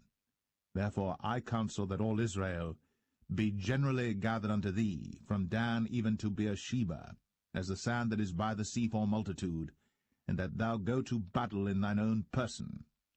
So shall we come upon him in some place where he shall be found, and we will light upon him as the dew falleth on the ground, and of him, and of all the men that are with him, there shall not be left so much as one. Moreover, if he be gotten into a city, then shall all Israel bring ropes to that city, and we will draw it into the river, until there be not one small stone found there. And Absalom and all the men of Israel said, The counsel of Hushai the Archite is better than the counsel of Ahithophel. For the Lord had appointed to defeat the good counsel of Ahithophel, to the intent that the Lord might bring evil upon Absalom. Then said Hushai unto Zadok, and to Abiathar the priests, Thus and thus did Ahithophel counsel Absalom and the elders of Israel, and thus have I counselled. Now therefore send quickly, and tell David, saying, Lodge not this night in the plains of the wilderness, but speedily pass over, lest the king be swallowed up, and all the people that are with him. Now Jonathan and Ahimaaz stayed by En-rogel, for they might not be seen to come into the city. And a wench went and told them, and they went and told King David. Nevertheless a lad saw them and told Absalom. But they went both of them away quickly, and came to a man's house in Bahurim, which had a well in his court, whither they went down. And the woman took and spread a covering over the well's mouth, and spread ground corn thereon, and the thing was not known. And when Absalom's servants came to the woman to the house, they said, Where is Ahimaaz and Jonathan? And the woman said unto them, They be gone over the brook of water. And when they had sought and could not find them, they returned to Jerusalem. And it came to pass, after they were departed, that they came up out of the well, and went and told to King David, and said unto David, Arise, and pass quickly over the water, for thus hath Ahithophel counselled against you. Then David arose, and all the people that were with him, and they passed over Jordan. By the morning light there lacked not one of them that was not gone over Jordan. And when Ahithophel saw that his counsel was not followed, he saddled his ass, and arose, and gat him home to his house, to his city, and put his household in order, and hanged himself, and died, and was buried in the sepulchre of his father. Then David came to Mahanaim, And Absalom passed over Jordan, he and all the men of Israel with him. And Absalom made Amasa captain of the host instead of Joab, which Amasa was a man's son, whose name was Ithra, an Israelite, that went in to Abigail, the daughter of Nahash, sister to Zeruiah, Joab's mother. So Israel and Absalom pitched in the land of Gilead. And it came to pass, when David was come to Mahanaim, that Shobai the son of Nahash of Rabbah, of the children of Ammon, and Machir the son of Amiel of Lo-debar, and Barzillai the Gileadite of Rogelim, brought beds and basins and earthen vessels, and wheat and barley and flour, and parched corn and beans and lentils and parched pulse, and honey and butter and sheep and cheese of kine for David and for the people that were with him to eat. For they said, The people is hungry and weary and thirsty in the wilderness.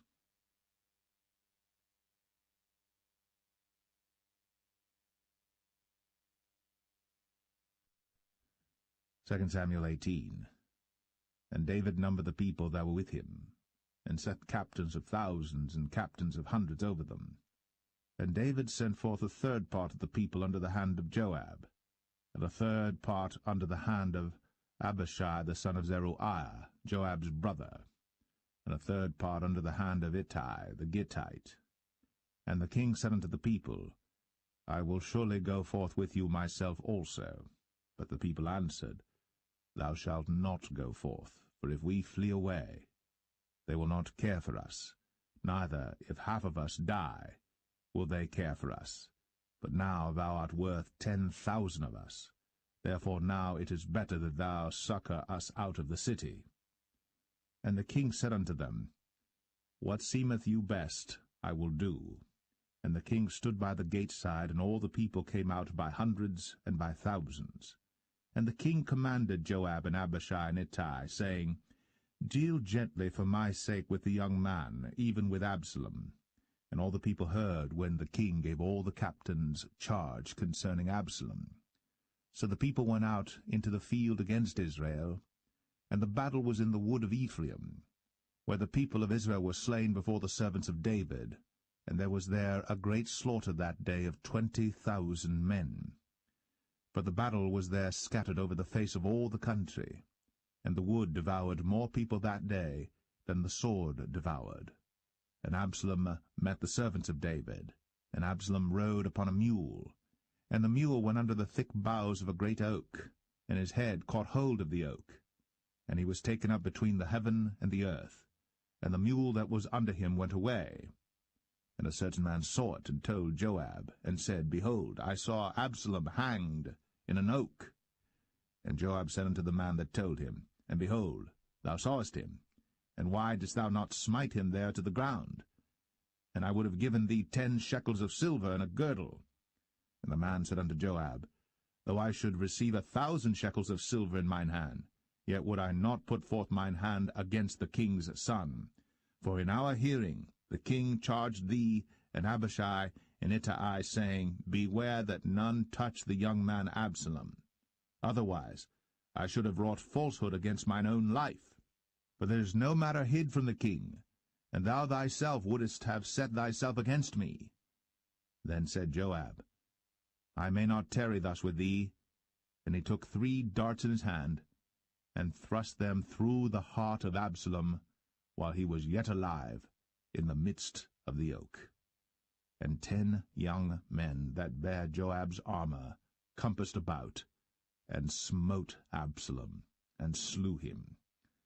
And Joab blew the trumpet, and the people returned from pursuing after Israel.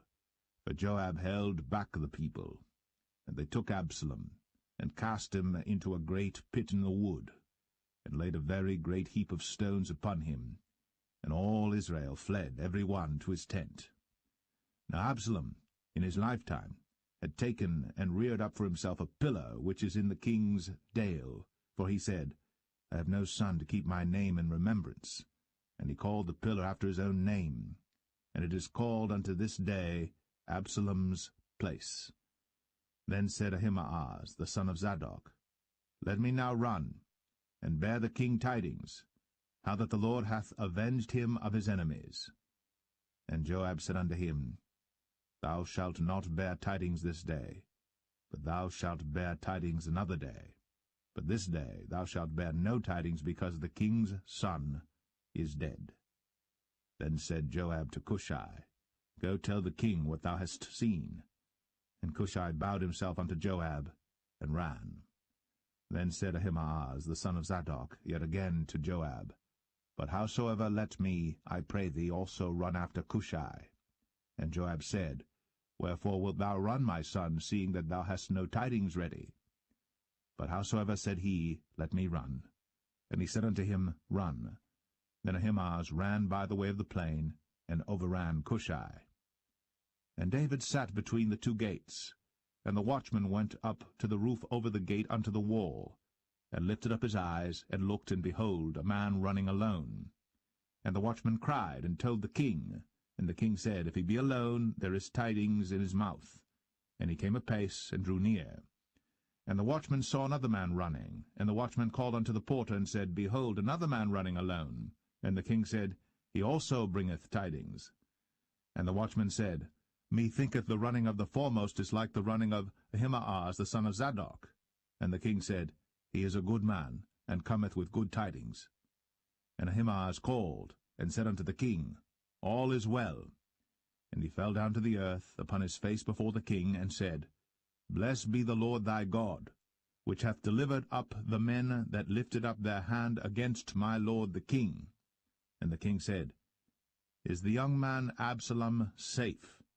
And Ahimaaz answered, When Joab sent the king's servant, and me thy servant, I saw a great tumult, but I knew not what it was. And the king said unto him, Turn aside, and stand here. And he turned aside, and stood still. And behold, Cushai came. And Cushai said, Tidings, my lord the king. For the Lord hath avenged thee this day of all them that rose up against thee.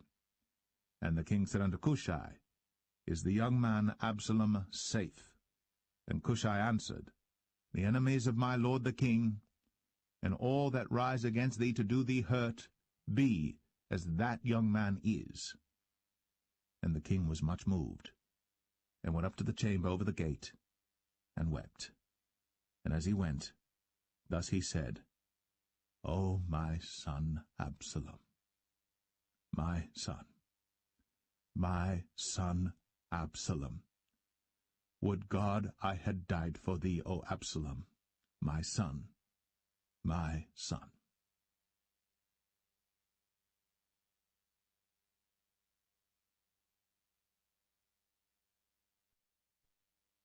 2 Samuel 19. And it was told Joab, Behold, the king weepeth and mourneth for Absalom. And the victory that day was turned into mourning unto all the people, for the people heard say that day how the king was grieved for his son. And the people gat them by stealth that day into the city, as people being ashamed steal away when they flee in battle. But the king covered his face. And the king cried with a loud voice, O my son Absalom! O Absalom, my son, my son!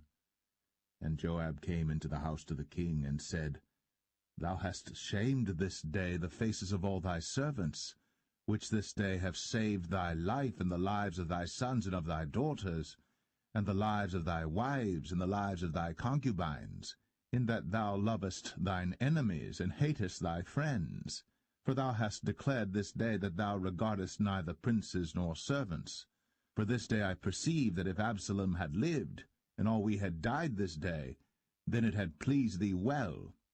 Now therefore arise, go forth, and speak comfortably unto thy servants. For I swear by the Lord, if thou go not forth, there will not tarry one with thee this night. And that will be worse unto thee than all the evil that befell thee from thy youth until now. Then the king arose and sat in the gate. And they told unto all the people, saying, Behold, the king doth sit in the gate. And all the people came before the king, for Israel had fled every man to his tent. And all the people were at strife throughout all the tribes of Israel, saying, The king saved us out of the hand of our enemies, and he delivered us out of the hand of the Philistines. and now he is fled out of the land for Absalom. And Absalom, whom we anointed over us, is dead in battle. Now therefore why speak ye not a word of bringing the king back? And King David sent to Zadok and to Abiathar the priests, saying, Speak unto the elders of Judah, saying, Why are ye the last to bring the king back to his house, seeing the speech of all Israel is come to the king, even to his house? Ye are my brethren, ye are my bones and my flesh, wherefore then are ye the last to bring back the king? And say ye to Amasa, Art thou not of my bone and of my flesh? God do so to me, and more also, if thou be not captain of the host before me continually in the room of Joab. And he bowed the heart of all the men of Judah, even as the heart of one man, so that they sent this word unto the king, Return thou, and all thy servants. So the king returned, and came to Jordan, and Judah came to Gilgal, to go to meet the king, to conduct the king over Jordan. And Shimei the son of Gera, a Benjamite, which was of Bahurim, hasted and came down with the men of Judah to meet King David. And there were 1,000 men of Benjamin with him, and Ziba the servant of the house of Saul, and his 15 sons and his 20 servants with him.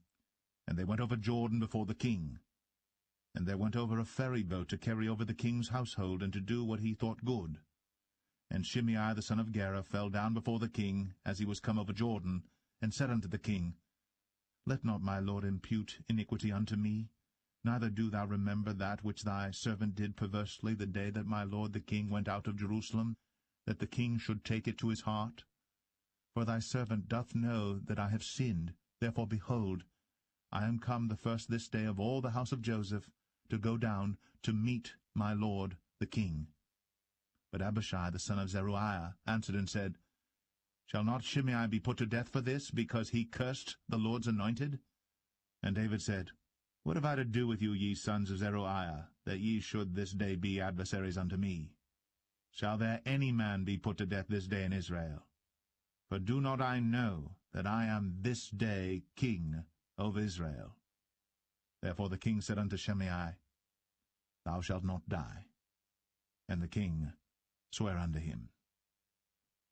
And Mephibosheth, the son of Saul, came down to meet the king, and had neither dressed his feet, nor trimmed his beard, nor washed his clothes, from the day the king departed until the day he came again in peace.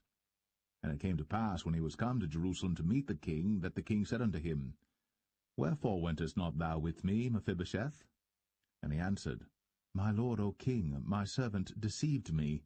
For thy servant said, I will saddle me an ass, that I may ride thereon, and go to the king, because thy servant is lame. And he hath slandered thy servant unto my lord the king. But my lord the king is as an angel of God. Do therefore what is good in thine eyes. For all of my father's house were but dead men before my lord the king. Yet didst thou set thy servant among them that did eat at thine own table? What right therefore have I yet to cry any more unto the king? And the king said unto him, Why speakest thou any more of thy matters? I have said, Thou and Ziba divide the land. And Mephibosheth said unto the king, Yea, let him take all, for as much as my lord the king is come again in peace unto his own house. And Barzillai the Gileadite came down from Rogelim, and went over Jordan with the king to conduct him over Jordan. Now Barzillai was a very aged man, even 80 years old, and he had provided the king of sustenance while he lay at Mahanaim, for he was a very great man. And the king said unto Barzillai, Come thou over with me, and I will feed thee with me in Jerusalem. And Barzillai said unto the king, How long have I to live, that I should go up with the king unto Jerusalem? I am this day 80 years old, and can I discern between good and evil? Can thy servant taste what I eat or what I drink? Can I hear any more the voice of singing men and singing women? Wherefore then should thy servant be yet a burden unto my lord the king? Thy servant will go a little way over Jordan with the king, and why should the king recompense it me with such a reward? Let thy servant, I pray thee, turn back again, that I may die in mine own city, and be buried by the grave of my father and of my mother. But behold, thy servant Chimham, let him go over with my lord the king, and do to him what shall seem good unto thee. And the king answered, Chimham shall go over with me, and I will do to him that which shall seem good unto thee. And whatsoever thou shalt require of me, that will I do for thee. And all the people went over Jordan. And when the king was come over, the king kissed Barzillai, and blessed him, and he returned unto his own place. Then the king went on to Gilgal, and Chimham went on with him. And all the people of Judah conducted the king, and also half the people of Israel. And behold, all the men of Israel came to the king, and said unto the king, Why have our brethren the men of Judah stolen thee away, and have brought the king and his household and all David's men with him over Jordan? And all the men of Judah answered the men of Israel, Because the king is near of kin to us, wherefore then be ye angry for this matter? Have we eaten at all of the king's cost, or hath he given us any gift? And the men of Israel answered the men of Judah, and said, We have 10 parts in the king, and we have also more right in David than ye. Why then did ye despise us, that our advice should not be first had in bringing back our king? And the words of the men of Judah were fiercer than the words of the men of Israel.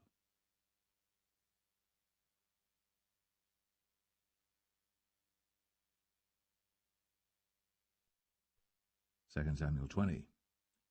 And there happened to be there a man of Belial, whose name was Sheba, the son of Bichri, a Benjamite. And he blew a trumpet, and said, We have no part in David, neither have we inheritance in the son of Jesse. Every man to his tents, O Israel. So every man of Israel went up from after David, and followed Sheba the son of Bichri. But the men of Judah clave unto their king, from Jordan even to Jerusalem. And David came to his house at Jerusalem. And the king took the 10 women his concubines, whom he had left to keep the house, and put them in ward, and fed them, but went not in unto them. So they were shut up unto the day of their death, living in widowhood. Then said the king to Amasa, Assemble me the men of Judah within 3 days, and be thou here present. So Amasa went to assemble the men of Judah, but he tarried longer than the set time which he had appointed him. And David said to Abishai, Now shall Sheba the son of Bichri do us more harm than did Absalom. Take thou thy lord's servants, and pursue after him, lest he get him fenced cities and escape us. And there went out after him Joab's men, and the Cherethites and the Pelethites, and all the mighty men, and they went out of Jerusalem, to pursue after Sheba the son of Bichri. When they were at the great stone which is in Gibeon, Amasa went before them, and Joab's garment that he had put on was girded unto him, and upon it a girdle with a sword fastened upon his loins in the sheath thereof. And as he went forth it fell out. And Joab said to Amasa, Art thou in health, my brother?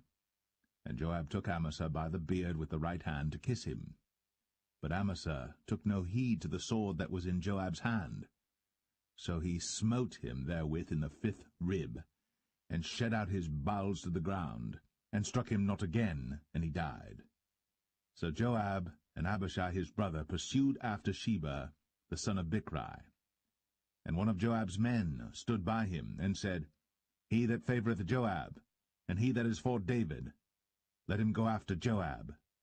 And Amasa wallowed in blood in the midst of the highway. And when the man saw that all the people stood still, he removed Amasa out of the highway into the field, and cast a cloth upon him when he saw that every one that came by him stood still. When he was removed out of the highway, all the people went on after Joab, to pursue after Sheba the son of Bichri. And he went through all the tribes of Israel unto Abel, and to Bethmachah, and all the Berites, and they were gathered together, and went also after him. And they came and besieged him in Abel of Bethmachah. And they cast up a bank against the city, and it stood in the trench, and all the people that were with Joab battered the wall to throw it down. Then cried a wise woman out of the city, Hear, hear, say, I pray you, unto Joab, Come near hither, that I may speak with thee. And when he was come near unto her, the woman said, Art thou Joab? And he answered, I am he. Then she said unto him, Hear the words of thine handmaid. And he answered, I do hear. Then she spake, saying, They were wont to speak in old times, saying, They shall surely ask counsel at Abel, and so they ended the matter. I am one of them that are peaceable and faithful in Israel. Thou seekest to destroy a city and a mother in Israel. Why wilt thou swallow up the inheritance of the Lord? And Joab answered and said, far be it from me that I should swallow up or destroy. The matter is not so. But a man of Mount Ephraim, Sheba, the son of Bichri by name, hath lifted up his hand against the king, even against David. Deliver him only, and I will depart from the city. And the woman said unto Joab, Behold, his head shall be thrown to thee over the wall.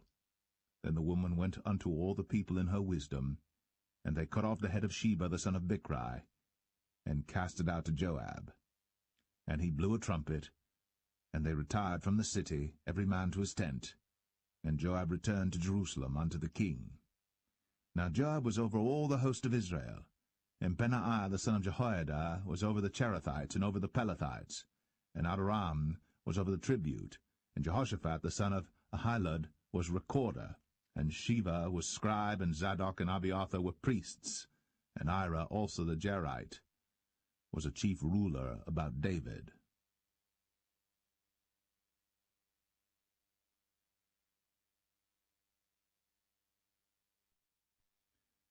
2 Samuel 21. Then there was a famine in the days of David 3 years, year after year. And David inquired of the Lord.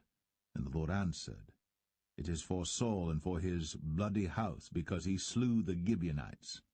And the king called the Gibeonites, and said unto them, Now the Gibeonites were not of the children of Israel, but of the remnant of the Amorites, and the children of Israel had sworn unto them. And Saul sought to slay them in his zeal to the children of Israel and Judah. Wherefore David said unto the Gibeonites, What shall I do for you? And wherewith shall I make the atonement, that ye may bless the inheritance of the Lord? And the Gibeonites said unto him, We will have no silver nor gold of Saul, nor of his house, neither for us shalt thou kill any man in Israel. And he said, What ye shall say, that will I do for you. And they answered the king, The man that consumed us, and that devised against us, that we should be destroyed from remaining in any of the coasts of Israel. Let 7 men of his sons be delivered unto us, and we will hang them up unto the Lord in Gibeah of Saul, whom the Lord did choose. And the king said, I will give them.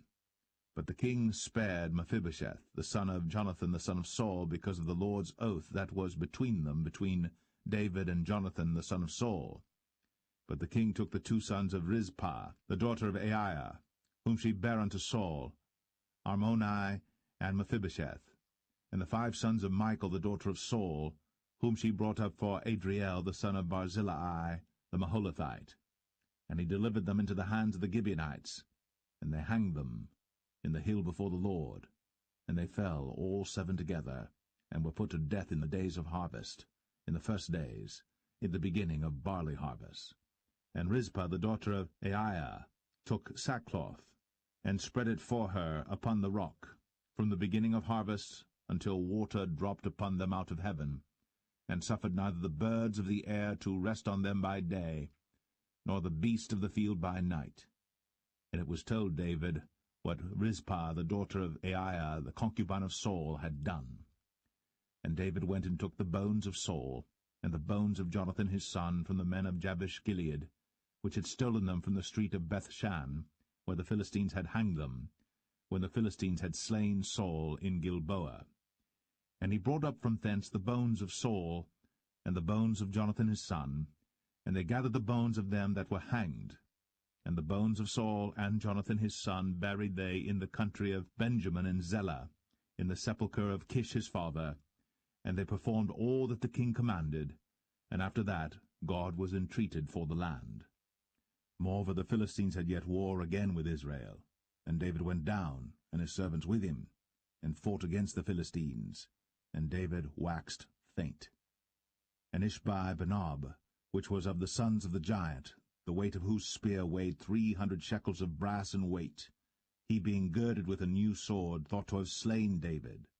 But Abishai the son of Zeruiah succored him, and smote the Philistine, and killed him.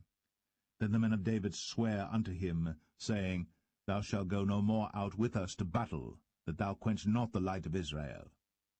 And it came to pass after this, that there was again a battle with the Philistines at Gob. Then Sibbecai the Hushathite slew Saph, which was of the sons of the giant. And there was again a battle in Gob with the Philistines, where Elhanan the son of Jaare-Oregim, a Bethlehemite, slew the brother of Goliath the Gittite, the staff of whose spear was like a weaver's beam.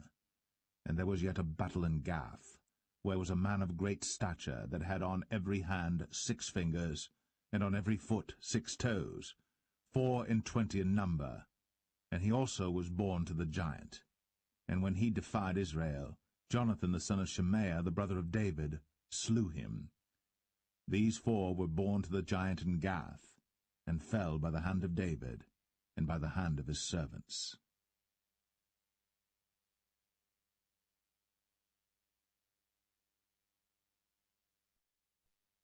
2 Samuel 22. And David spake unto the Lord the words of this song in the day that the Lord had delivered him out of the hand of all his enemies, and out of the hand of Saul. And he said, The Lord is my rock, and my fortress, and my deliverer. The God of my rock, in him will I trust. He is my shield, and the horn of my salvation, my high tower, and my refuge, my Saviour. Thou savest me from violence. I will call on the Lord, who is worthy to be praised. So shall I be saved from mine enemies.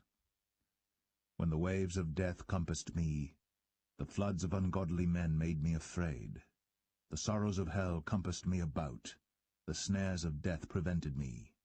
In my distress I called upon the Lord, and cried to my God, and he did hear my voice out of his temple, and my cry did enter into his ears.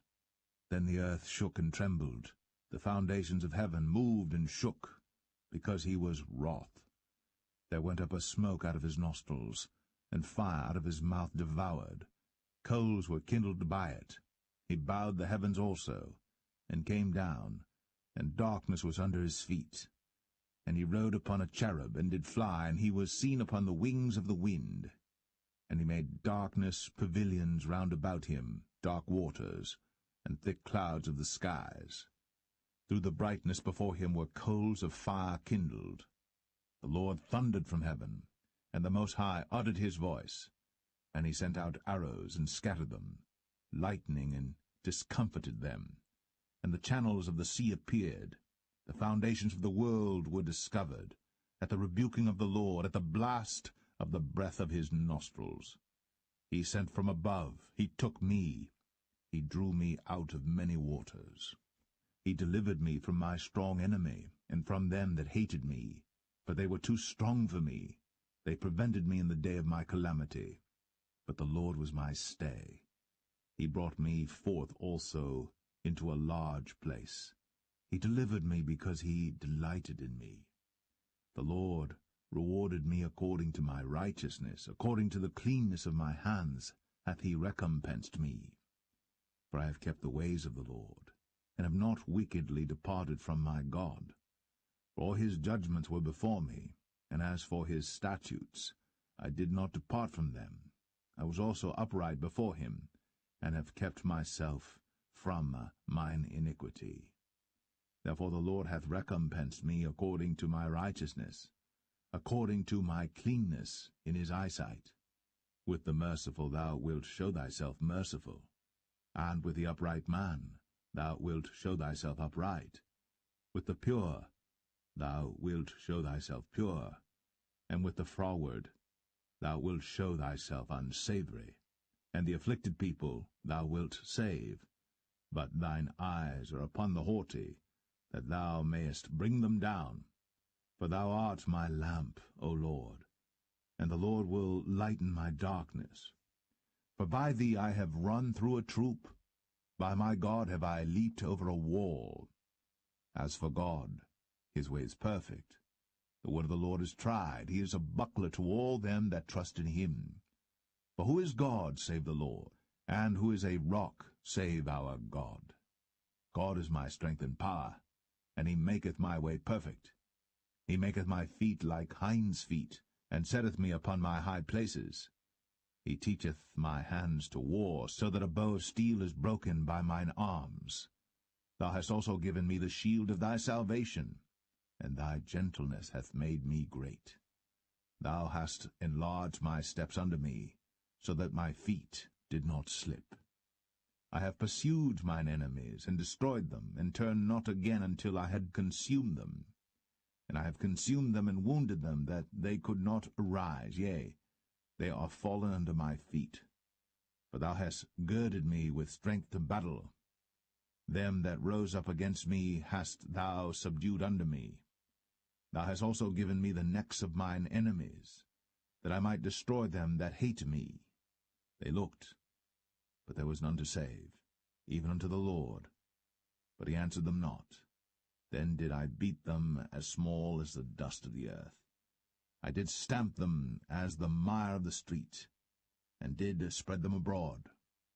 Thou also hast delivered me from the strivings of my people.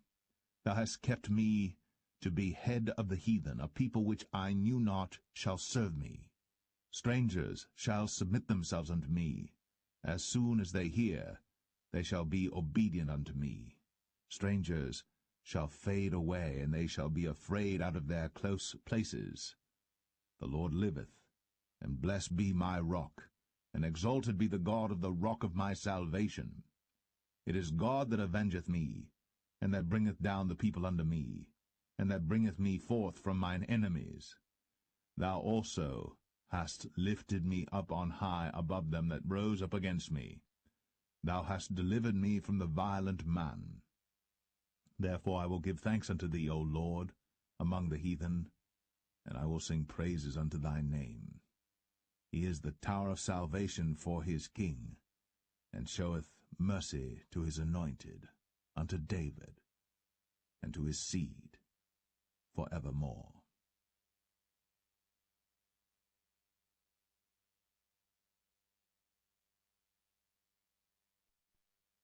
2 Samuel 23. Now these be the last words of David. David the son of Jesse said, and the man who was raised up on high, the anointed of the God of Jacob, and the sweet psalmist of Israel, said, The Spirit of the Lord spake by me, and his word was in my tongue. The God of Israel said, The rock of Israel spake to me. He that ruleth over men must be just, ruling in the fear of God. And he shall be as the light of the morning, when the sun riseth, even a morning without clouds, as the tender grass springing out of the earth by clear shining after rain. Although my house be not so with God, yet he hath made with me an everlasting covenant, ordered in all things and sure. For this is all my salvation and all my desire, although he make it not to grow. But the sons of Belial shall be all of them as thorns thrust away, because they cannot be taken with hands. But the man that shall touch them must be fenced with iron, and the staff of a spear, and they shall be utterly burned with fire in the same place. These be the names of the mighty men whom David had. The Tachmonite, that sat in the seat, chief among the captains. The same was Adino, the Esnite. He lift up his spear against 800, whom he slew at one time. And after him was Eleazar the son of Dodo the Ahohite, one of the 3 mighty men with David, when they defied the Philistines that were there gathered together to battle, and the men of Israel were gone away. He arose, and smote the Philistines until his hand was weary, and his hand clave unto the sword. And the Lord wrought a great victory that day, and the people returned after him only to spoil. And after him was Shammah the son of Agi, the Herahite. And the Philistines were gathered together into a troop, where was a piece of ground full of lentils, and the people fled from the Philistines. But he stood in the midst of the ground, and defended it, and slew the Philistines, and the Lord wrought a great victory. And 3 of the 30 chief went down, and came to David in the harvest time unto the cave of Adullam. And the troop of the Philistines pitched in the valley of Rephaim. And David was then in an hold, And the garrison of the Philistines was then in Bethlehem. And David longed, and said, O that one would give me drink of the water of the well of Bethlehem, which is by the gate. And the 3 mighty men brake through the host of the Philistines, and drew water out of the well of Bethlehem that was by the gate, and took it, and brought it to David. Nevertheless he would not drink thereof, but poured it out unto the Lord. And he said, Be it far from me, O Lord, that I should do this. Is not this the blood of the men that went in jeopardy of their lives? Therefore he would not drink it. These things did these 3 mighty men. And Abishai the brother of Joab, the son of Zeruiah, was chief among 3. And he lifted up his spear against 300, and slew them, and had the name among 3. Was he not most honourable of 3? Therefore he was their captain, howbeit he attained not unto the first 3. And Benaiah the son of Jehoiada, the son of a valiant man of Kabzeel, who had done many acts, he slew 2 lion-like men of Moab. He went down also and slew a lion in the midst of a pit in time of snow. And he slew an Egyptian, a goodly man. And the Egyptian had a spear in his hand. But he went down to him with a staff, and plucked the spear out of the Egyptian's hand, and slew him with his own spear. These things did Benaiah the son of Jehoiada, and had the name among 3 mighty men. He was more honourable than the 30, but he attained not to the first 3. And David set him over his guard.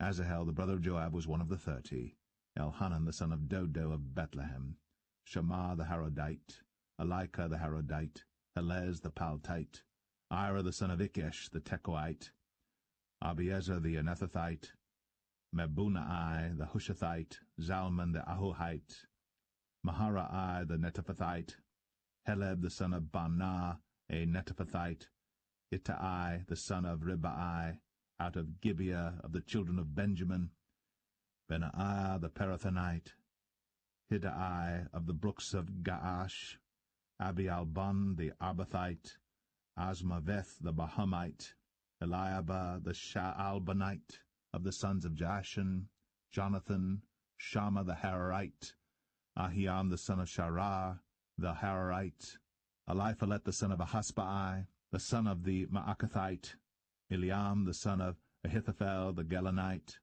Hezrai the Carmelite, Parai the Arbite, Igal the son of Nathan of Zobah, Bani the Gadite, Zelek the Ammonite, Naharai the Barathite, Armabera to Joab the son of Zeruiah, Ira and Ithrite, Gareb and Ithrite, Uriah the Hittite, 37 in all.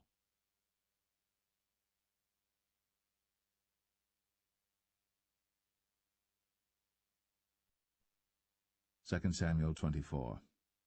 And again the anger of the Lord was kindled against Israel. And he moved David against them to say, Go, number Israel and Judah. For the king said to Joab, the captain of the host, which was with him, Go now through all the tribes of Israel, from Dan even to Beersheba, and number ye the people, that I may know the number of the people. And Joab said unto the king, Now the Lord thy God add unto the people, how many soever they be, 100-fold, and that the eyes of my lord the king may see it. But why doth my lord the king delight in this thing? Notwithstanding the king's word prevailed against Joab and against the captains of the host. And Joab and the captains of the host went out from the presence of the king, to number the people of Israel. And they passed over Jordan, and pitched in Aroer, on the right side of the city that lieth in the midst of the river of Gad, and toward Jazer. Then they came to Gilead, and to the land of Tatim Hoshai, and they came to Dan Jaan, and about to Zidon, and came to the stronghold of Tyre, and to all the cities of the Hivites and of the Canaanites, and they went out to the south of Judah, even to Beersheba. So when they had gone through all the land, they came to Jerusalem at the end of 9 months and 20 days. And Joab gave up the sum of the number of the people unto the king, and there were in Israel 800,000 valiant men that drew the sword, and the men of Judah were 500,000 men. And David's heart smote him after that he had numbered the people, And David said unto the Lord, I have sinned greatly in that I have done.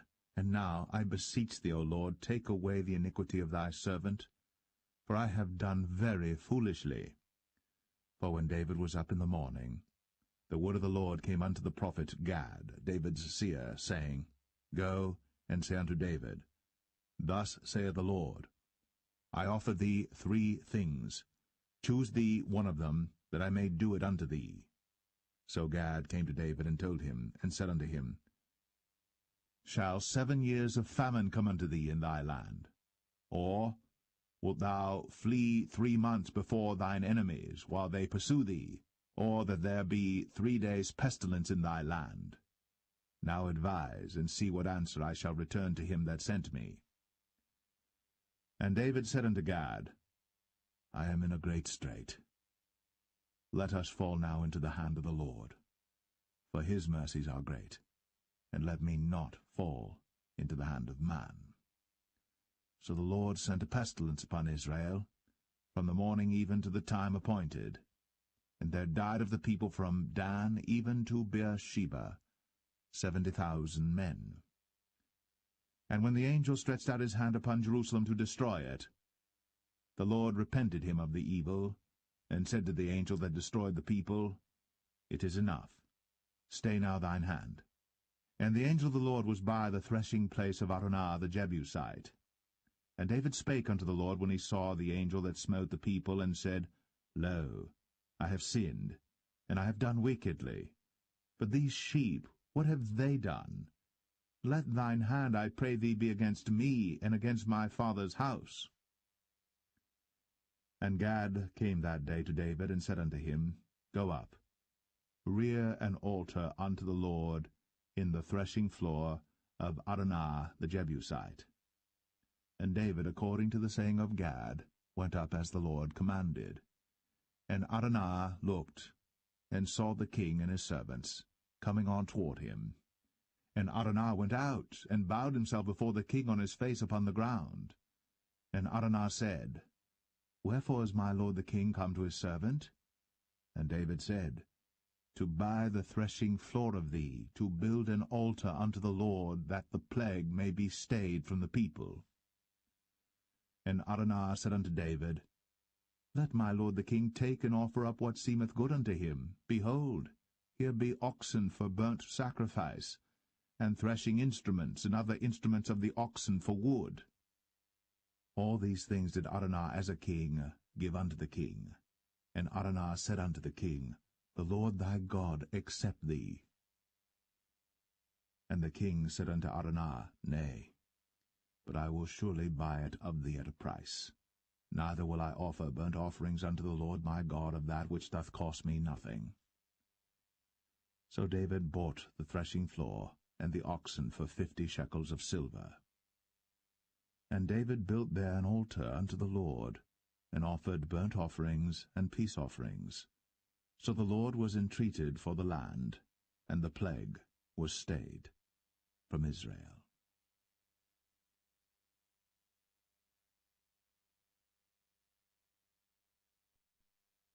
The first book of Kings, chapter 1. Now King David was old, and stricken in years, and they covered him with clothes, but he gat no heat. Wherefore his servants said unto him, Let there be sought for my lord the king a young virgin, and let her stand before the king, and let her cherish him, and let her lie in thy bosom, that my lord the king may get heat. So they sought for a fair damsel throughout all the coasts of Israel, and found Abishag, a Shunammite, and brought her to the king. And the damsel was very fair, and cherished the king, and ministered to him. But the king knew her not. Then Adonijah the son of Haggith exalted himself, saying, I will be king. And he prepared him chariots and horsemen, and 50 men to run before him. And his father had not displeased him at any time in saying, Why hast thou done so? And he also was a very goodly man. And his mother bare him after Absalom. And he conferred with Joab the son of Zeruiah, and with Abiathar the priest, and they, following Adonijah, helped him. But Zadok the priest, and Benaiah the son of Jehoiada, and Nathan the prophet, and Shimei, and Rei, and the mighty men which belonged to David, were not with Adonijah. And Adonijah slew sheep and oxen and fat cattle by the stone of Zoheleth, which is by En-rogel, and called all his brethren the king's sons, and all the men of Judah the king's servants. But Nathan the prophet, and Benaiah, and the mighty men, and Solomon his brother, he called not. Wherefore Nathan spake unto Bathsheba, the mother of Solomon, saying, Hast thou not heard that Adonijah the son of Haggith doth reign, and David our Lord knoweth it not? Now therefore come, let me, I pray thee, give thee counsel, that thou mayest save thine own life, and the life of thy son Solomon. Go and get thee in unto King David, and say unto him, Didst not thou, my lord, O king, swear unto thine handmaid, saying, Assuredly Solomon thy son shall reign after me, and he shall sit upon my throne. Why then doth Adonijah reign? Behold, while thou yet talkest there with the king, I also will come in after thee, and confirm thy words. And Bathsheba went in unto the king into the chamber. And the king was very old, and Abishag the Shunammite ministered unto the king. And Bathsheba bowed, and did obeisance unto the king. And the king said, What wouldst thou? And she said unto him, My lord, thou swearest by the Lord thy God unto thine handmaid, saying, Assuredly Solomon thy son shall reign after me, and he shall sit upon my throne. And now, behold, Adonijah reigneth. And now, my lord the king, thou knowest it not. And he hath slain oxen and fat cattle, and sheep in abundance, and hath called all the sons of the king, and Abiathar the priest, and Joab the captain of the host. But Solomon thy servant hath he not called. And thou, my lord, O king, the eyes of all Israel are upon thee, that thou shouldst tell them who shall sit on the throne of my lord the king after him. Otherwise it shall come to pass, when my lord the king shall sleep with his fathers, that I and my son Solomon shall be counted offenders. And lo, while she yet talked with the king, Nathan the prophet also came in. And they told the king, saying, Behold, Nathan the prophet. And when he was come in before the king, he bowed himself before the king with his face to the ground. And Nathan said, My lord, O king, hast thou said, Adonijah shall reign after me, and he shall sit upon my throne? For he is gone down this day, and hath slain oxen and fat cattle and sheep in abundance, and hath called all the king's sons, and the captains of the host, and Abiathar the priest, and behold, they eat and drink before him, and say, God save King Adonijah. But me, even me thy servant, and Zadok the priest, and Benaiah the son of Jehoiada, and thy servant Solomon hath he not called. Is this thing done by my lord the king? And thou hast not showed it unto thy servant, who should sit on the throne of my lord the king after him? Then King David answered and said, Call me Bathsheba. And she came into the king's presence, and stood before the king. And the king sware, and said, As the Lord liveth, that hath redeemed my soul out of all distress, even as I swear unto thee by the Lord God of Israel, saying, Assuredly Solomon thy son shall reign after me, and he shall sit upon my throne in my stead, even so will I certainly do this day. Then Bathsheba bowed with her face to the earth, and did reverence to the king, and said, Let my lord King David live for ever. And King David said, Call me Zadok the priest, and Nathan the prophet, and Benaiah the son of Jehoiada. And they came before the king. The king also said unto them, Take with you the servants of your lord, and cause Solomon my son to ride upon mine own mule, and bring him down to Gihon. And let Zadok the priest, and Nathan the prophet, anoint him there king over Israel. And blow ye with the trumpet, and say, God save King Solomon. Then ye shall come up after him, that he may come and sit upon my throne, for he shall be king in my stead. And I have appointed him to be ruler over Israel and over Judah. And Benaiah the son of Jehoiada answered the king, and said, Amen. The Lord God of my lord the king say so too. As the Lord hath been with my lord the king, even so be he with Solomon, and make his throne greater than the throne of my lord, King David. So Zadok the priest, and Nathan the prophet, and Benaiah the son of Jehoiada, and the Cherethites, and the Pelethites, went down, and caused Solomon to ride upon King David's mule, and brought him to Gihon. And Zadok the priest took an horn of oil out of the tabernacle, and anointed Solomon. And they blew the trumpet. And all the people said, God save King Solomon. And all the people came up after him, and the people piped with pipes, and rejoiced with great joy, so that the earth rent with the sound of them. And Adonijah and all the guests that were with him heard it as they had made an end of eating. And when Joab heard the sound of the trumpet, he said, Wherefore is this noise of the city being in an uproar? And while he yet spake, behold, Jonathan the son of Abiathar the priest came. And Adonijah said unto him, Come in, for thou art a valiant man, and bringest good tidings. And Jonathan answered and said to Adonijah, Verily, our lord King David hath made Solomon king. And the king hath sent with him Zadok the priest, and Nathan the prophet, and Benaiah the son of Jehoiada, and the Cherethites and the Pelethites, and they have caused him to ride upon the king's mule. And Zadok the priest, and Nathan the prophet, have anointed him king in Gihon, and they are come up from thence, rejoicing, so that the city rang again. This is the noise that ye have heard.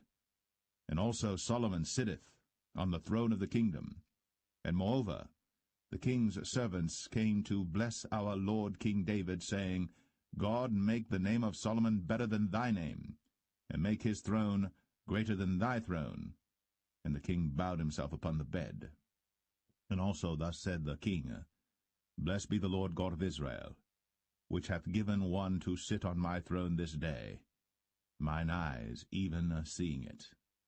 And all the guests that were with Adonijah were afraid, and rose up, and went every man his way. And Adonijah feared because of Solomon, and arose, and went, and caught hold on the horns of the altar. And it was told Solomon, saying, Behold, Adonijah feareth King Solomon, for lo, he hath caught hold on the horns of the altar, saying, Let King Solomon swear unto me today, that he will not slay his servant with the sword.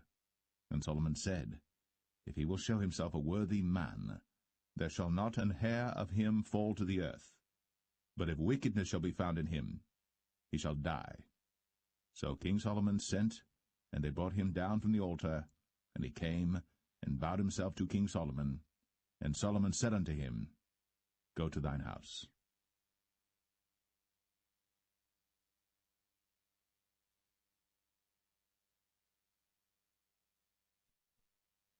1 Kings 2. Now the days of David drew nigh, that he should die. And he charged Solomon his son, saying, I go the way of all the earth. Be thou strong therefore, and show thyself a man, and keep the charge of the Lord thy God, to walk in his ways, to keep his statutes, and his commandments, and his judgments, and his testimonies, as it is written in the law of Moses, that thou mayest prosper in all that thou doest, and whithersoever thou turnest thyself, that the Lord may continue his word which he spake concerning me, saying, If thy children take heed to their way, to walk before me in truth with all their heart and with all their soul, there shall not fail thee, said he, a man on the throne of Israel.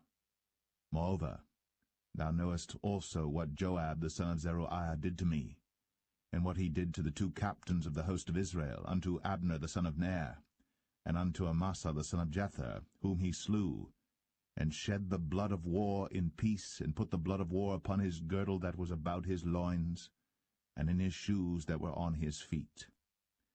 Do therefore according to thy wisdom, and let not his hoar head go down to the grave in peace.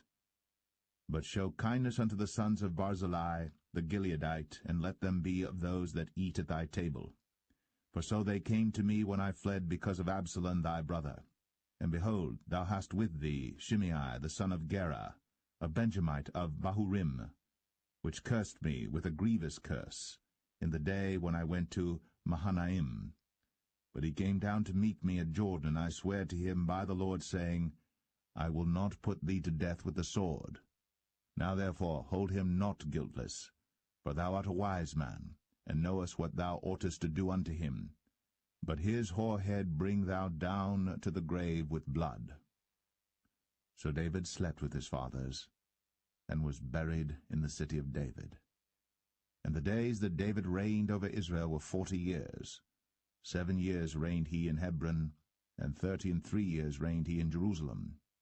Then sat Solomon upon the throne of David his father, and his kingdom was established greatly.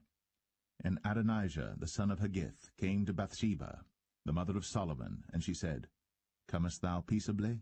And he said, Peaceably. He said, Moreover, I have somewhat to say unto thee. And she said, Say on. And he said, Thou knowest that the kingdom was mine, and that all Israel set their faces on me, that I should reign. Howbeit the kingdom is turned about, and is become my brother's, for it was his from the Lord. And now I ask one petition of thee, deny me not. And she said unto him, Say on. And he said, Speak, I pray thee, unto Solomon the king, for he will not say thee nay, that he give me Abishag the Shunammite to wife. And Bathsheba said, Well, I will speak for thee unto the king.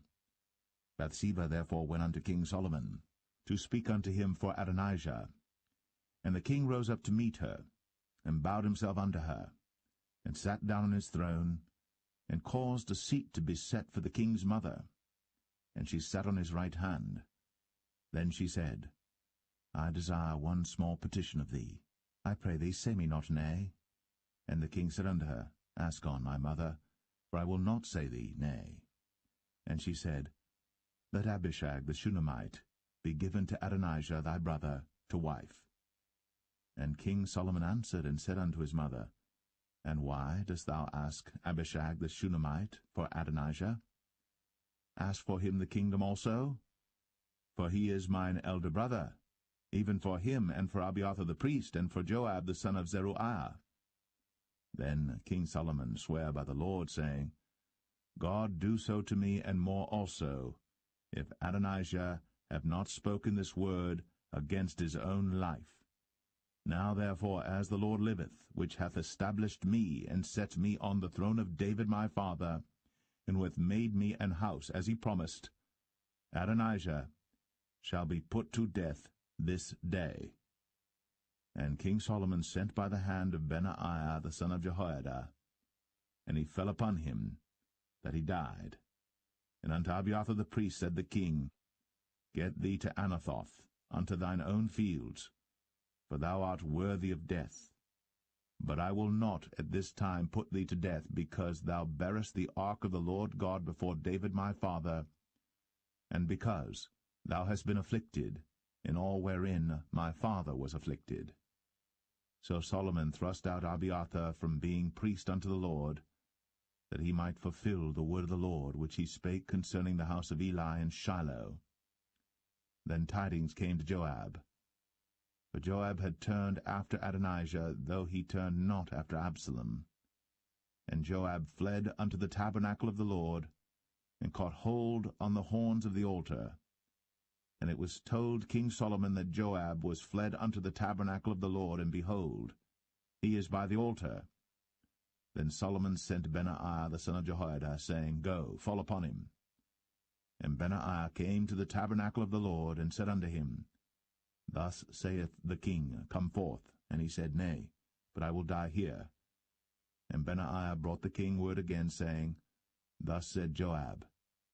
And thus he answered me. And the king said unto him, Do as he hath said, and fall upon him, and bury him, that thou mayest take away the innocent blood, which Joab shed from me, and from the house of my father. And the Lord shall return his blood upon his own head, who fell upon 2 men more righteous and better than he, and slew them with the sword. My father David, not knowing thereof, to wit, Abner the son of Ner, captain of the host of Israel, and Amasa the son of Jether, captain of the host of Judah. Their blood shall therefore return upon the head of Joab, and upon the head of his seed for ever. But upon David, and upon his seed, and upon his house, and upon his throne, shall there be peace for ever from the Lord. So Benaiah the son of Jehoiada went up, and fell upon him, and slew him. And he was buried in his own house, in the wilderness. And the king put Benaiah the son of Jehoiada in his room over the host, and Zadok the priest did the king put in the room of Abiathar. And the king sent and called for Shimei, and said unto him, Build thee an house in Jerusalem, and dwell there, and go not forth thence any whither. For it shall be, that on the day thou goest out, and passest over the brook Kidron, thou shalt know for certain that thou shalt surely die. Thy blood shall be upon thine own head. And Shimei said unto the king, The saying is good. As my lord the king hath said, so will thy servant do. And Shimei dwelt in Jerusalem many days. And it came to pass at the end of 3 years, that 2 of the servants of Shimei ran away unto Achish, son of Maachah, king of Gath.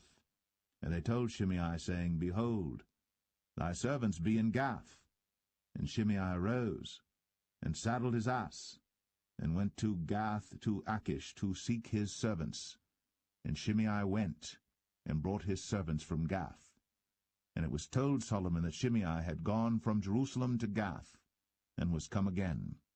And the king sent and called for Shimei, and said unto him, Did I not make thee to swear by the Lord, and protested unto thee, saying, Know for a certain, on the day thou goest out, and walkest abroad any whither, that thou shalt surely die?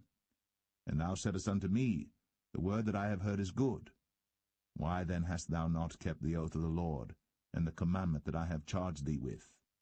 The king said moreover to Shimei, Thou knowest all the wickedness which thine heart is privy to, that thou didst to David my father. Therefore the Lord shall return thy wickedness upon thine own head.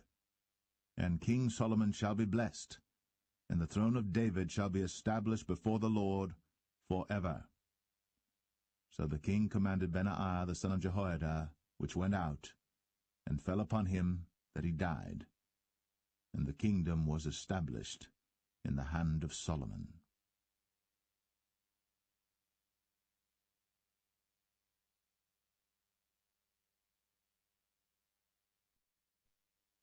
1 Kings 3.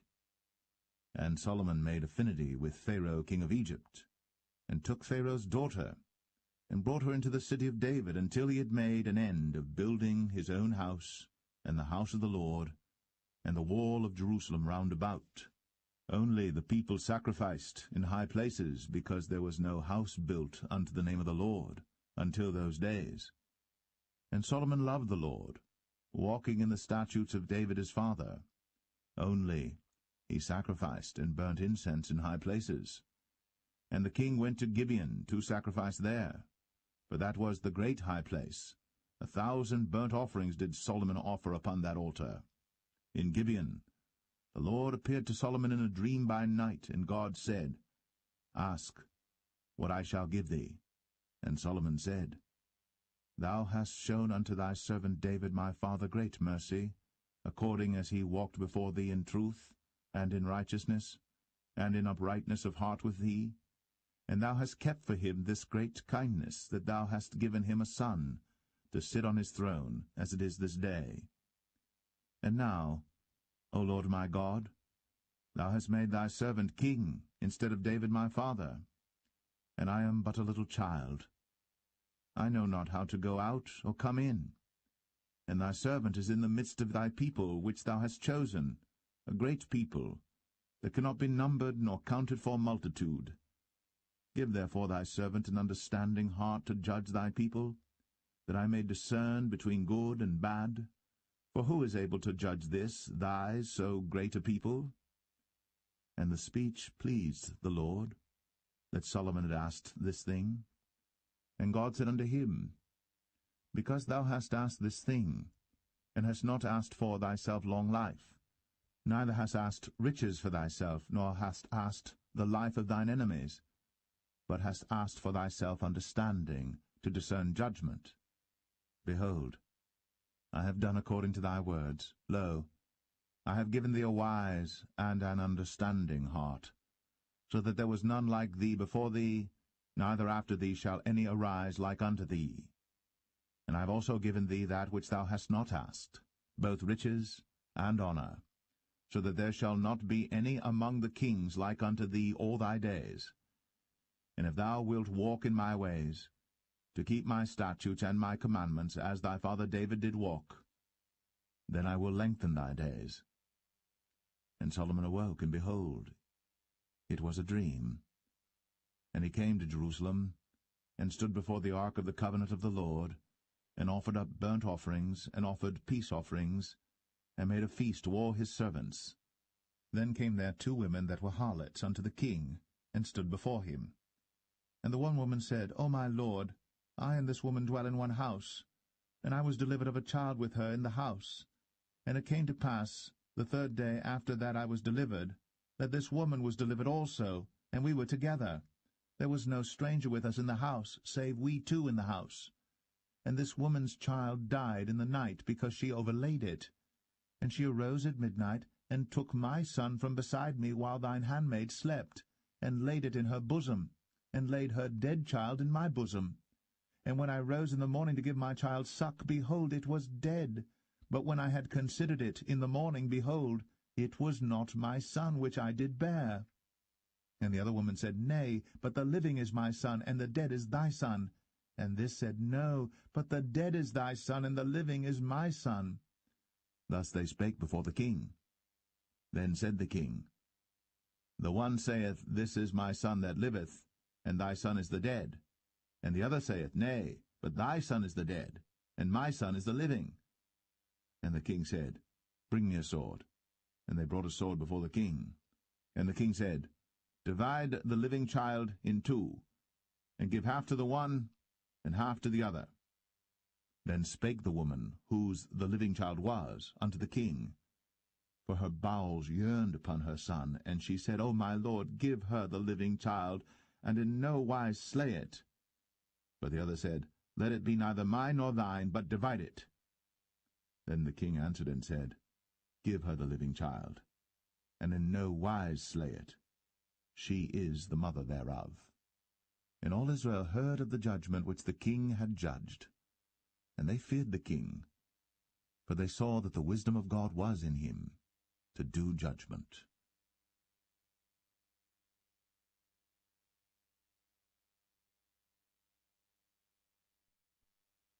1 Kings 4. So King Solomon was king over all Israel. And these were the princes which he had: Azariah the son of Zadok the priest, Elihoreph and Ahiah the sons of Shishah, scribes, Jehoshaphat the son of Ahilud, the recorder, and Benaiah the son of Jehoiada was over the host, and Zadok and Abiathar were the priests. And Azariah the son of Nathan was over the officers, and Zabud the son of Nathan was principal officer, and the king's friend. And Ahishah was over the household, and Adoniram the son of Abda was over the tribute. And Solomon had 12 officers over all Israel, which provided victuals for the king and his household. Each man his month in a year made provision. And these are their names: the son of Hur, in Mount Ephraim, the son of Dekar, in Makaz, and in Shaalbim, and in Beth-Shemesh, and Elon Bethanan, the son of Hesed, in Arabath. To him pertained Socho, in all the land of Hepher, the son of Abinadab, in all the region of Dor, which had Taphath, the daughter of Solomon, to wife. Baanah, the son of Ahilud, to him pertained Tanakh and Megiddo, in all Bethshan, which is by Zartanah beneath Jezreel, from Bethshan to Abel-Meholah, even unto the place that is beyond Jokneam. The son of Geber, in Ramoth-Gilead, to him pertain the towns of Jair the son of Manasseh, which are in Gilead. To him also pertain the region of Argob, which is in Bashan, 80 great cities with walls and brazen bars. Ahinadab the son of Edo had Mahanaim. Ahimaaz was in Naphtali. He also took Basmath, the daughter of Solomon, to wife. Baanah the son of Hushai was in Asher and in Aloth. Jehoshaphat the son of Paruah in Issachar. Shimei the son of Elah in Benjamin. Geber the son of Uri was in the country of Gilead, in the country of Sihon the king of the Amorites, and of Og the king of Bashan, and he was the only officer which was in the land. Judah and Israel were many as the sand which is by the sea in multitude, eating and drinking and making merry. And Solomon reigned over all kingdoms, from the river unto the land of the Philistines, and unto the border of Egypt. They brought presents, and served Solomon all the days of his life. And Solomon's provisions for one day was 30 measures of fine flour, and 80 measures of meal, 10 fat oxen, and 20 oxen out of the pastures, and 100 sheep beside harts and roebucks, and fallow deer and fatted fowl, for he had dominion over all the region on this side the river, from Tiphsah even to Azar, over all the kings on this side the river, and he had peace on all sides round about him. And Judah and Israel dwelt safely, every man under his vine and under his fig tree, from Dan even to Beersheba, all the days of Solomon. And Solomon had 40,000 stalls of horses for his chariots, and 12,000 horsemen. And those officers provided victual for King Solomon, and for all that came unto King Solomon's table every man in his month, they lacked nothing. Barley also, and straw for the horses, and dromedaries brought they unto the place where the officers were, every man according to his charge. And God gave Solomon wisdom and understanding exceeding much, and largeness of heart, even as the sand that is on the seashore. And Solomon's wisdom excelled the wisdom of all the children of the east country, and all the wisdom of Egypt. For he was wiser than all men, than Ethan the Ezrahite, and Heman, and Chalcol, and Darda, the sons of Mahol, and his fame was in all nations round about. And he spake 3,000 proverbs, and his songs were 1,005. And he spake of trees, from the cedar tree that is in Lebanon even unto the hyssop that springeth out of the wall. He spake also of beasts, and of fowl, and of creeping things, and of fishes. And there came of all people to hear the wisdom of Solomon, from all kings of the earth, which had heard of his wisdom.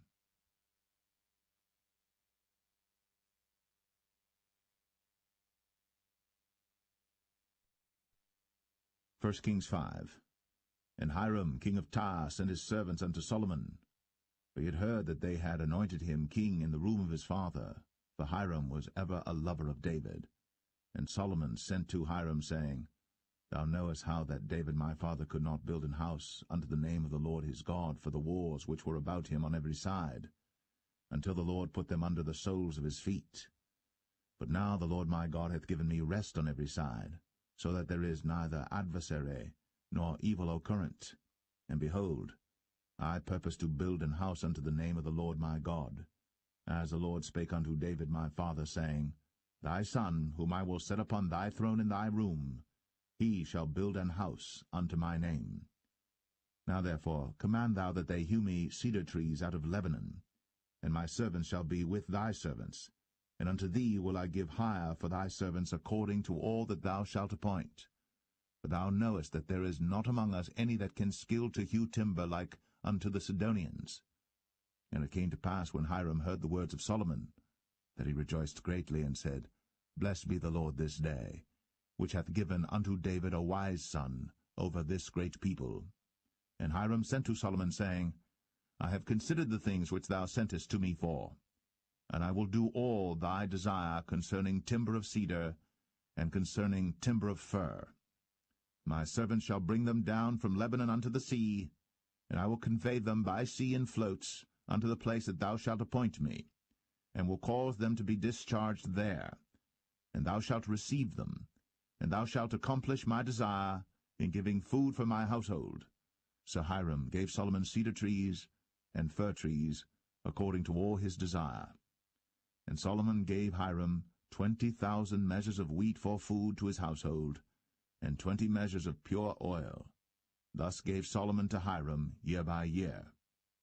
And the Lord gave Solomon wisdom, as he promised him. And there was peace between Hiram and Solomon, and they two made a league together. And King Solomon raised a levy out of all Israel, and the levy was 30,000 men. And he sent them to Lebanon, 10,000 a month by courses. A month they were in Lebanon, and 2 months at home, and Adoniram was over the levy.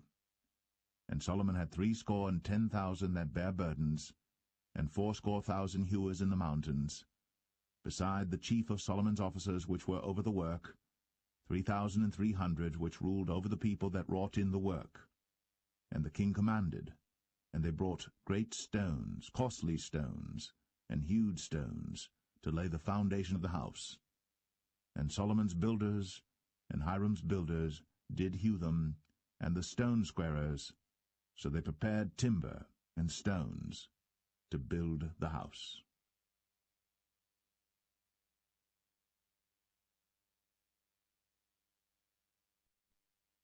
1 Kings 6.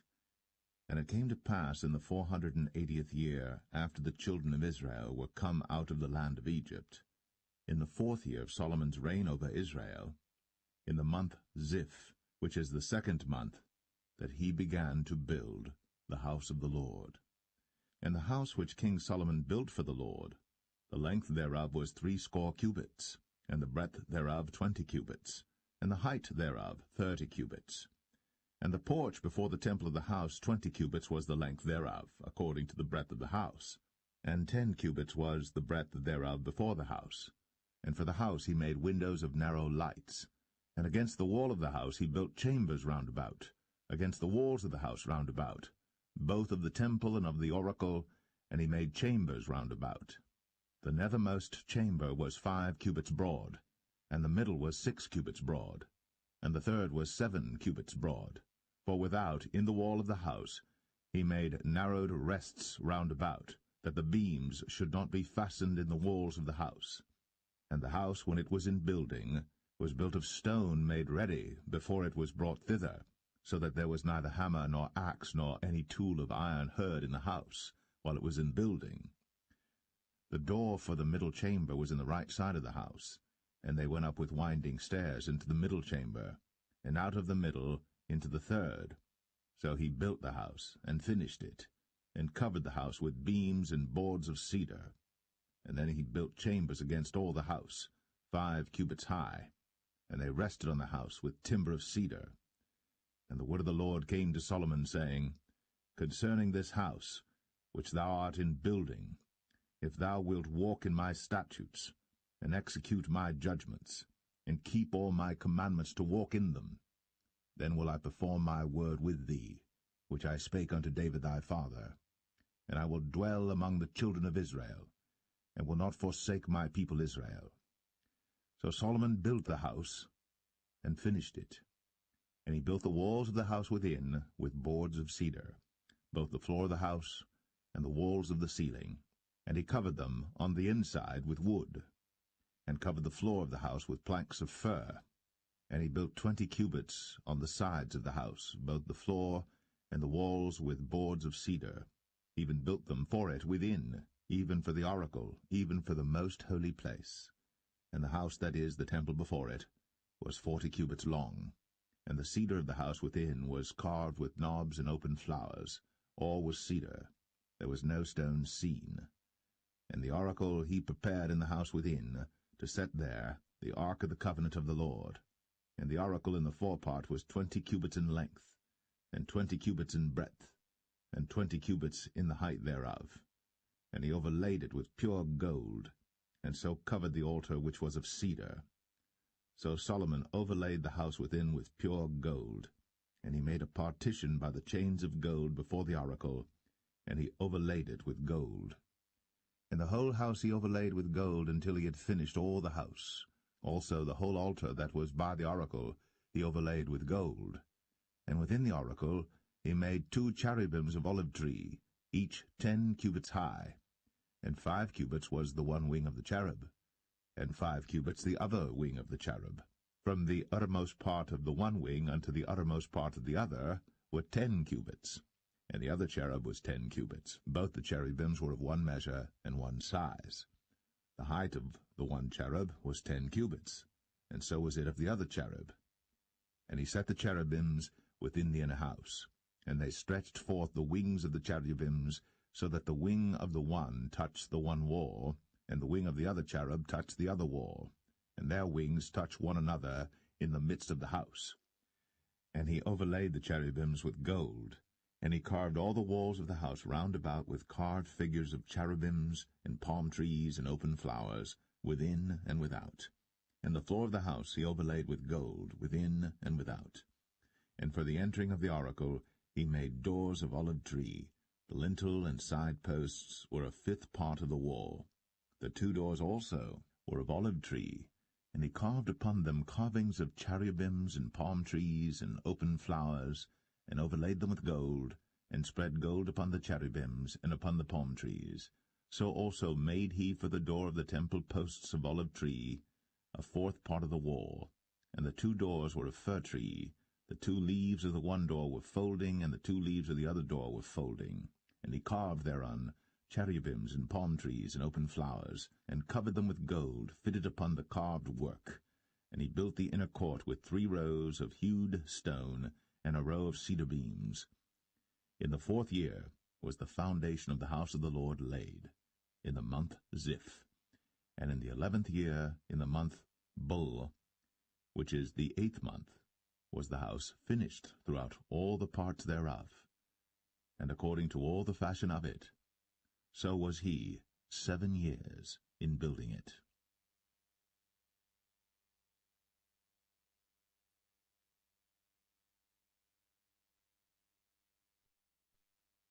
1 Kings 7. But Solomon was building his own house 13 years, and he finished all his house. He built also the house of the forest of Lebanon. The length thereof was 100 cubits, and the breadth thereof 50 cubits, and the height thereof 30 cubits, upon 4 rows of cedar pillars, with cedar beams upon the pillars. And it was covered with cedar above, upon the beams, that lay on 45 pillars, 15 in a row. And there were windows in 3 rows, and light was against light in 3 ranks. And all the doors and posts were square, with the windows, and light was against light in 3 ranks. And he made a porch of pillars. The length thereof was 50 cubits, and the breadth thereof 30 cubits, and the porch was before them. And the other pillars and the thick beam were before them. Then he made a porch for the throne where he might judge, even the porch of judgment, and it was covered with cedar from one side of the floor to the other. And his house where he dwelt had another court within the porch, which was of the like work. Solomon made also an house for Pharaoh's daughter, whom he had taken to wife, like unto this porch. All these were of costly stones, according to the measures of hewed stones, sawed with saws, within and without, even from the foundation unto the coping, and so on the outside toward the great court. And the foundation was of costly stones, even great stones, stones of 10 cubits, and stones of 8 cubits. And above were costly stones after the measures of hewed stones and cedars. And the great court round about was with 3 rows of hewed stones, and a row of cedar beams, both for the inner court of the house of the Lord, and for the porch of the house. And King Solomon sent and fetched Hiram out of Tyre. He was a widow's son of the tribe of Naphtali, and his father was a man of Tyre, a worker in brass, and he was filled with wisdom and understanding and cunning, to work all works in brass. And he came to King Solomon, and wrought all his work. For he cast 2 pillars of brass of 18 cubits high apiece, and a line of 12 cubits did compass either of them about. And he made 2 chapiters of molten brass, to set upon the tops of the pillars. The height of the one chapiter was 5 cubits, and the height of the other chapiter was 5 cubits. And nets of checker work, and wreaths of chain work, for the chapiters which were upon the top of the pillars, 7 for the one chapiter, and 7 for the other chapiter. And he made the pillars, and 2 rows round about upon the one network, to cover the chapiters that were upon the top, with pomegranates. And so did he for the other chapiter. And the chapiters that were upon the top of the pillars were of lily work in the porch 4 cubits. And the chapiters upon the 2 pillars had pomegranates also above, over against the belly which was by the network. And the pomegranates were 200 in rows round about upon the other chapiter. And he set up the pillars in the porch of the temple. And he set up the right pillar, and called the name thereof Jachin. And he set up the left pillar, and called the name thereof Boaz. And upon the top of the pillars was lily work. So was the work of the pillars finished. And he made a molten sea, 10 cubits from the one brim to the other. It was round all about, and his height was 5 cubits, and a line of 30 cubits did compass it round about. And under the brim of it round about there were knobs compassing it, 10 in a cubit, compassing the sea round about. The knobs were cast in 2 rows when it was cast. It stood upon 12 oxen, 3 looking toward the north, and 3 looking toward the west, and 3 looking toward the south, and 3 looking toward the east. And the sea was set above upon them, and all their hinder parts were inward. And it was an handbreadth thick, and the brim thereof was wrought like the brim of a cup, with flowers of lilies. It contained 2,000 baths. And he made 10 bases of brass. 4 cubits was the length of one base, and 4 cubits the breadth thereof, and 3 cubits the height of it. And the work of the bases was on this manner. They had borders, and the borders were between the ledges. And on the borders that were between the ledges were lions, oxen, and cherubims. And upon the ledges there was a base above, and beneath the lions and oxen were certain additions made of thin work. And every base had 4 brazen wheels, and plates of brass, and the 4 corners thereof had undersetters. Under the laver were undersetters molten, at the side of every addition. And the mouth of it within the chapiter, and above was a cubit, but the mouth thereof was round after the work of the base, a cubit and an half. And also upon the mouth of it were gravings with their borders, 4 square, not round. And under the borders were 4 wheels, and the axle trees of the wheels were joined to the base. And the height of a wheel was a cubit and a half a cubit. And the work of the wheels was like the work of a chariot wheel. Their axle trees and their naves and their felloes and their spokes were all molten. And there were 4 undersetters to the 4 corners of one base, and the undersetters were of the very base itself. And in the top of the base was there a round compass of half a cubit high, and on the top of the base the ledges thereof, and the borders thereof were of the same. For on the plates of the ledges thereof, and on the borders thereof, he graved cherubims, lions, and palm trees, according to the proportion of every one, and additions round about. After this manner he made the 10 bases. All of them had 1 casting, 1 measure, and 1 size. Then made he 10 lavers of brass. 1 laver contained 40 baths, and every laver was 4 cubits, and upon every one of the 10 bases 1 laver. And he put 5 bases on the right side of the house, and 5 on the left side of the house, and he set the sea on the right side of the house eastward over against the south. And Hiram made the lavers, and the shovels, and the basins. So Hiram made an end of doing all the work that he made King Solomon for the house of the Lord. The 2 pillars and the 2 bowls of the chapiters that were on the top of the 2 pillars, and the 2 networks to cover the 2 bowls of the chapiters, which were upon the top of the pillars, and 400 pomegranates for the 2 networks, even 2 rows of pomegranates for 1 network, to cover the 2 bowls of the chapiters that were upon the pillars, and the 10 bases, and 10 lavers on the bases, and 1 sea, and 12 oxen under the sea, and the pots, and the shovels, and the basins, and all these vessels which Hiram made to King Solomon for the house of the Lord, were of bright brass. In the plain of Jordan did the king cast them, in the clay ground between Succoth and Zarthan. And Solomon left all the vessels unweighed, because they were exceeding many, neither was the weight of the brass found out. And Solomon made all the vessels that pertained unto the house of the Lord, the altar of gold, and the table of gold whereupon the showbread was, and the candlesticks of pure gold, 5 on the right side and 5 on the left, before the oracle, with the flowers and the lamps and the tongs of gold, and the bowls and the snuffers and the basins and the spoons and the censers of pure gold, and the hinges of gold, both for the doors of the inner house, the most holy place, and for the doors of the house, to wit, of the temple. So was ended all the work that King Solomon made for the house of the Lord. And Solomon brought in the things which David his father had dedicated, even the silver, and the gold, and the vessels, did he put among the treasures of the house of the Lord.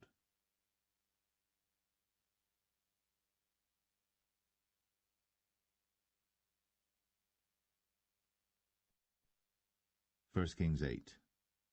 Then Solomon assembled the elders of Israel, and all the heads of the tribes, the chief of the fathers of the children of Israel, unto King Solomon in Jerusalem, that they might bring up the ark of the covenant of the Lord out of the city of David, which is Zion. And all the men of Israel assembled themselves unto King Solomon at the feast in the month Ethanim, which is the 7th month. And all the elders of Israel came, and the priests took up the ark, and they brought up the ark of the Lord, and the tabernacle of the congregation, and all the holy vessels that were in the tabernacle, even those did the priests and the Levites bring up. And King Solomon and all the congregation of Israel that were assembled unto him were with him before the ark, sacrificing sheep and oxen that could not be told nor numbered for multitude. And the priests brought in the ark of the covenant of the Lord unto his place, into the oracle of the house, to the most holy place, even under the wings of the cherubims. For the cherubims spread forth their 2 wings over the place of the ark, and the cherubims covered the ark, and the staves thereof above. And they drew out the staves, that the ends of the staves were seen out in the holy place before the oracle, and they were not seen without. And there they are unto this day.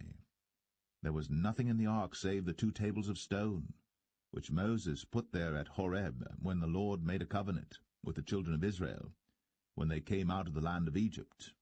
And it came to pass, when the priests were come out of the holy place, that the cloud filled the house of the Lord, so that the priests could not stand to minister because of the cloud, for the glory of the Lord had filled the house of the Lord. Then spake Solomon, The Lord said that he would dwell in the thick darkness. I have surely built thee an house to dwell in, a settled place for thee to abide in for ever. And the king turned his face about, and blessed all the congregation of Israel. And all the congregation of Israel stood, and he said, Blessed be the Lord God of Israel, which spake with his mouth unto David my father, and hath with his hand fulfilled it, saying, Since the day that I brought forth my people Israel out of Egypt, I chose no city out of all the tribes of Israel to build an house, that my name might be therein. But I chose David to be over my people Israel. And it was in the heart of David my father to build an house for the name of the Lord God of Israel. And the Lord said unto David my father, Whereas it was in thine heart to build an house unto my name, thou didst well that it was in thine heart.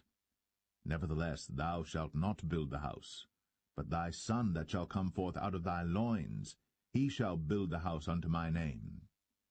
And the Lord hath performed his word that he spake, and I am risen up in the room of David my father, and sit on the throne of Israel, as the Lord promised, and have built an house for the name of the Lord God of Israel. And I have set there a place for the ark, wherein is the covenant of the Lord, which he made with our fathers when he brought them out of the land of Egypt. And Solomon stood before the altar of the Lord in the presence of all the congregation of Israel, and spread forth his hands toward heaven, and he said, Lord God of Israel, there is no God like thee, in heaven above, or on earth beneath, who keepest covenant and mercy with thy servants that walk before thee with all their heart, who hast kept with thy servant David my father, that thou promised him, thou spakest also with thy mouth, and hast fulfilled it with thine hand, as it is this day. Therefore now, Lord God of Israel, keep with thy servant David my father, that thou promised him, saying, There shall not fail thee a man in my sight to sit on the throne of Israel, so that thy children take heed to their way, that they walk before me as thou hast walked before me. And now, O God of Israel, let thy word, I pray thee, be verified, which thou spakest unto thy servant David my father. But will God indeed dwell on the earth? Behold, the heaven, and heaven of heavens cannot contain thee. How much less this house that I have builded? Yet have thou respect unto the prayer of thy servant, and to his supplication, O Lord my God, to hearken unto the cry and to the prayer which thy servant prayeth before thee today, that thine eyes may be open toward this house night and day, even toward the place of which thou hast said, My name shall be there, that thou mayest hearken unto the prayer which thy servant shall make toward this place. And hearken thou to the supplication of thy servant, and of thy people Israel, when they shall pray toward this place. And hear thou in heaven thy dwelling place, and when thou hearest, forgive.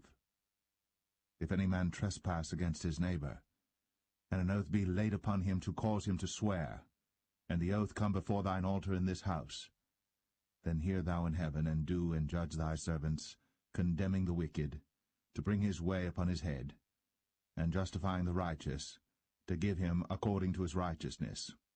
When thy people Israel be smitten down before the enemy, because they have sinned against thee, and shall turn again to thee, and confess thy name, and pray, and make supplication unto thee in this house, then hear thou in heaven, and forgive the sin of thy people Israel, and bring them again unto the land which thou gavest unto their fathers. When heaven is shut up, and there is no rain because they have sinned against thee, if they pray toward this place, and confess thy name, and turn from their sin, when thou afflictest them, then hear thou in heaven, and forgive the sin of thy servants, and of thy people Israel, that thou teach them the good way wherein they should walk, and give rain upon thy land, which thou hast given to thy people for an inheritance. If there be in the land famine, if there be pestilence, blasting, mildew, locust, or if there be caterpillar, if their enemy besiege them in the land of their cities, whatsoever plague, whatsoever sickness there be, what prayer and supplication soever be made by any man, or by all thy people Israel, which shall know every man the plague of his own heart, and spread forth his hands toward this house, then hear thou in heaven thy dwelling place, and forgive, and do, and give to every man according to his ways, whose heart thou knowest, for thou, even thou only, knowest the hearts of all the children of men, that they may fear thee all the days that they live in the land which thou gavest unto our fathers. Moreover, concerning a stranger that is not of thy people Israel, but cometh out of a far country for thy name's sake, for they shall hear of thy great name, and of thy strong hand, and of thy stretched out arm, when he shall come and pray toward this house, hear thou in heaven thy dwelling place, and do according to all that the stranger calleth to thee for, that all people of the earth may know thy name, to fear thee, as do thy people Israel, and that they may know that this house which I have builded is called by thy name. If thy people go out to battle against their enemy, whithersoever thou shalt send them, and shall pray unto the Lord toward the city which thou hast chosen, and toward the house that I have built for thy name, then hear thou in heaven their prayer, and their supplication, and maintain their cause. If they sin against thee, for there is no man that sinneth not, and thou be angry with them, and deliver them to the enemy, so that they carry them away captives unto the land of the enemy, far or near. Yet if they shall bethink themselves in the land whither they were carried captives, and repent, and make supplication unto thee in the land of them that carried them captives, saying, We have sinned, and have done perversely, we have committed wickedness, and so return unto thee with all their heart, and with all their soul, in the land of their enemies, which led them away captive, and pray unto thee toward their land, which thou gavest unto their fathers, the city which thou hast chosen, and the house which I have built for thy name. Then hear thou their prayer, and their supplication in heaven thy dwelling place, and maintain their cause, and forgive thy people that have sinned against thee, and all their transgressions wherein they have transgressed against thee, and give them compassion before them who carry them captive, that they may have compassion on them. For they be thy people, and thine inheritance, which thou broughtest forth out of Egypt, from the midst of the furnace of iron, that thine eyes may be open unto the supplication of thy servant, and unto the supplication of thy people Israel, to hearken unto them in all that they call for unto thee. For thou didst separate them from among all the people of the earth to be thine inheritance, as thou spakest by the hand of Moses thy servant, when thou broughtest our fathers out of Egypt, O Lord God. And it was so that when Solomon had made an end of praying all this prayer and supplication unto the Lord, he arose from before the altar of the Lord, from kneeling on his knees with his hands spread up to heaven. And he stood, and blessed all the congregation of Israel with a loud voice, saying, Blessed be the Lord, that hath given rest unto his people Israel, according to all that he promised. There hath not failed one word of all his good promise, which he promised by the hand of Moses his servant. The Lord our God be with us, as he was with our fathers. Let him not leave us, nor forsake us, that he may incline our hearts unto him, to walk in all his ways, and to keep his commandments and his statutes and his judgments, which he commanded our fathers. And let these my words wherewith I have made supplication before the Lord be nigh unto the Lord our God day and night, that he maintain the cause of his servant, and the cause of his people Israel at all times, as the matter shall require, that all the people of the earth may know that the Lord is God, and that there is none else. Let your heart therefore be perfect with the Lord our God, to walk in his statutes, and to keep his commandments, as at this day. And the king and all Israel with him offered sacrifice before the Lord. And Solomon offered a sacrifice of peace offerings, which he offered unto the Lord, 22,000 oxen, and 120,000 sheep. So the king and all the children of Israel dedicated the house of the Lord. The same day did the king hallow the middle of the court that was before the house of the Lord, for there he offered burnt offerings and meat offerings, and the fat of the peace offerings, because the brazen altar that was before the Lord was too little to receive the burnt offerings and meat offerings, and the fat of the peace offerings. And at that time Solomon held a feast, and all Israel with him, a great congregation, from the entering in of Hamath unto the river of Egypt, before the Lord our God 7 days, and 7 days, even 14 days. On the 8th day he sent the people away, and they blessed the king, and went unto their tents, joyful and glad of heart, for all the goodness that the Lord had done for David his servant, and for Israel his people.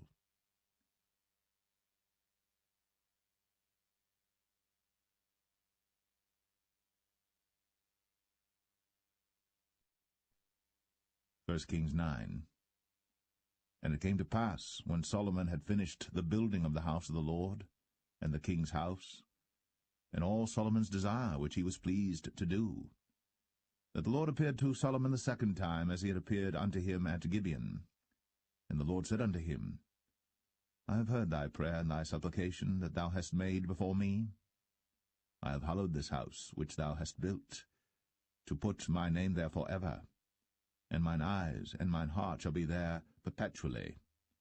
And if thou wilt walk before me, as David thy father walked, in integrity of heart, and in uprightness, to do according to all that I have commanded thee, and wilt keep my statutes and my judgments, then I will establish the throne of thy kingdom upon Israel forever, as I promised to David thy father, saying, There shall not fail thee a man upon the throne of Israel. But if ye shall at all turn from following me, ye or your children, and will not keep my commandments and my statutes which I have set before you, but go and serve other gods, and worship them, then will I cut off Israel out of the land which I have given them, and this house which I have hallowed for my name will I cast out of my sight, and Israel shall be a proverb and a byword among all people. And at this house which is high, every one that passeth by it shall be astonished, and shall hiss, and they shall say, Why hath the Lord done thus unto this land, and to this house? And they shall answer, Because they forsook the Lord their God, who brought forth their fathers out of the land of Egypt, and had taken hold upon other gods, and have worshipped them, and served them. Therefore hath the Lord brought upon them all this evil. And it came to pass at the end of 20 years, when Solomon had built the 2 houses, the house of the Lord, and the king's house. Now Hiram the king of Tyre had furnished Solomon with cedar trees and fir trees, and with gold, according to all his desire. that then King Solomon gave Hiram 20 cities in the land of Galilee. And Hiram came out from Tyre to see the cities which Solomon had given him, and they pleased him not. And he said, What cities are these which thou hast given me, my brother? And he called them the land of Cabul unto this day. And Hiram sent to the king 60 talents of gold. And this is the reason of the levy which King Solomon raised, for to build the house of the Lord and his own house, and Millo, and the wall of Jerusalem, and Hazor, and Megiddo, and Gezer. For Pharaoh king of Egypt had gone up and taken Gezer, and burnt it with fire, and slain the Canaanites that dwelt in the city, and given it for a present unto his daughter Solomon's wife. And Solomon built Gezer, and Beth-horon the nether, and Baalath, and Tadmor in the wilderness in the land, and all the cities of store that Solomon had, and cities for his chariots, and cities for his horsemen, and that which Solomon desired to build in Jerusalem, and in Lebanon, and in all the land of his dominion. And all the people that were left of the Amorites, Hittites, Perizzites, Hivites, and Jebusites, which were not of the children of Israel, their children that were left after them in the land, whom the children of Israel also were not able utterly to destroy, upon those did Solomon levy a tribute of bondservice unto this day. But of the children of Israel did Solomon make no bondmen, but they were men of war, and his servants, and his princes, and his captains, and rulers of his chariots, and his horsemen. These were the chief of the officers that were over Solomon's work, 550, which bare rule over the people that wrought in the work. But Pharaoh's daughter came up out of the city of David unto her house, which Solomon had built for her. Then did he build Millo. And 3 times in a year did Solomon offer burnt offerings and peace offerings upon the altar which he built unto the Lord. And he burnt incense upon the altar that was before the Lord. So he finished the house. And King Solomon made a navy of ships in Ezion-Geber, which is beside Eloth, on the shore of the Red Sea, in the land of Edom. And Hiram sent in the navy his servants, shipmen that had knowledge of the sea, with the servants of Solomon. And they came to Ophir, and fetched from thence gold 420 talents, and brought it to King Solomon.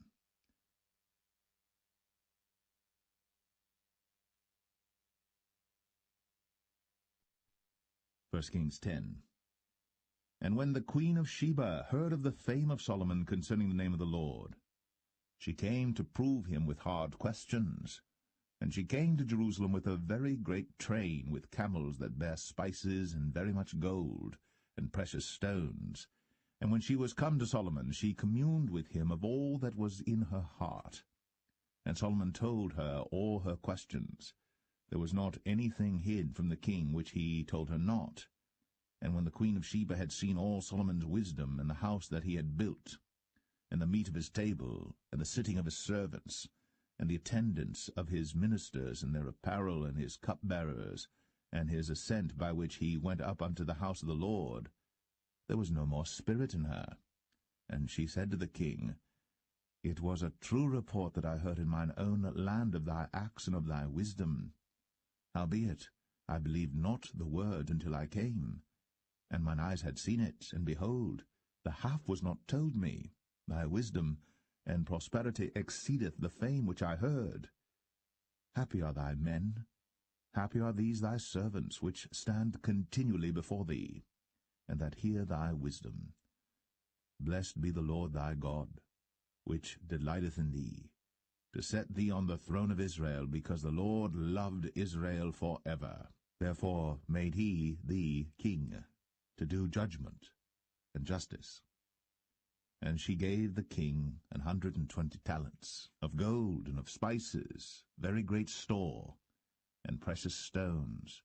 There came no more such abundance of spices as these which the queen of Sheba gave to King Solomon. And the navy also of Hiram that brought gold from Ophir, brought in from Ophir great plenty of almug trees and precious stones. And the king made of the almug trees pillars for the house of the Lord, and for the king's house, harps also, and psalteries for singers. There came no such almug trees, nor were seen unto this day. And King Solomon gave unto the queen of Sheba all her desire, whatsoever she asked, beside that which Solomon gave her of his royal bounty. So she turned, and went to her own country, she and her servants. Now the weight of gold that came to Solomon in 1 year was 666 talents of gold. Beside that he had of the merchantmen, and of the traffic of the spice merchants, and of all the kings of Arabia, and of the governors of the country. And King Solomon made 200 targets of beaten gold. 600 shekels of gold went to 1 target. And he made 300 shields of beaten gold. 3 pound of gold went to 1 shield, and the king put them in the house of the forest of Lebanon. Moreover, the king made a great throne of ivory, and overlaid it with the best gold. The throne had 6 steps, and the top of the throne was round behind, and there were stays on either side on the place of the seat, and 2 lions stood beside the stays, and 12 lions stood there on the one side, and on the other upon the 6 steps. There was not the like made in any kingdom. And all King Solomon's drinking vessels were of gold, and all the vessels of the house of the forest of Lebanon were of pure gold. None were of silver. It was nothing accounted of in the days of Solomon. For the king had at sea a navy of Tarshish, with the navy of Hiram. Once in 3 years came the navy of Tarshish, bringing gold and silver, ivory, and apes and peacocks. So King Solomon exceeded all the kings of the earth for riches and for wisdom. And all the earth sought to Solomon, to hear his wisdom, which God had put in his heart. And they brought every man his present, vessels of silver, and vessels of gold, and garments, and armor, and spices, horses, and mules, a rate year by year. And Solomon gathered together chariots and horsemen, and he had 1,400 chariots, and 12,000 horsemen, whom he bestowed in the cities for chariots, and with the king at Jerusalem. And the king made silver to be in Jerusalem as stones, and cedars made he to be as the sycamore trees that are in the vale for abundance. And Solomon had horses brought out of Egypt, and linen yarn. The king's merchants received the linen yarn at a price. And a chariot came up and went out of Egypt for 600 shekels of silver, and an horse for 150. And so for all the kings of the Hittites, and for the kings of Syria, did they bring them out by their means.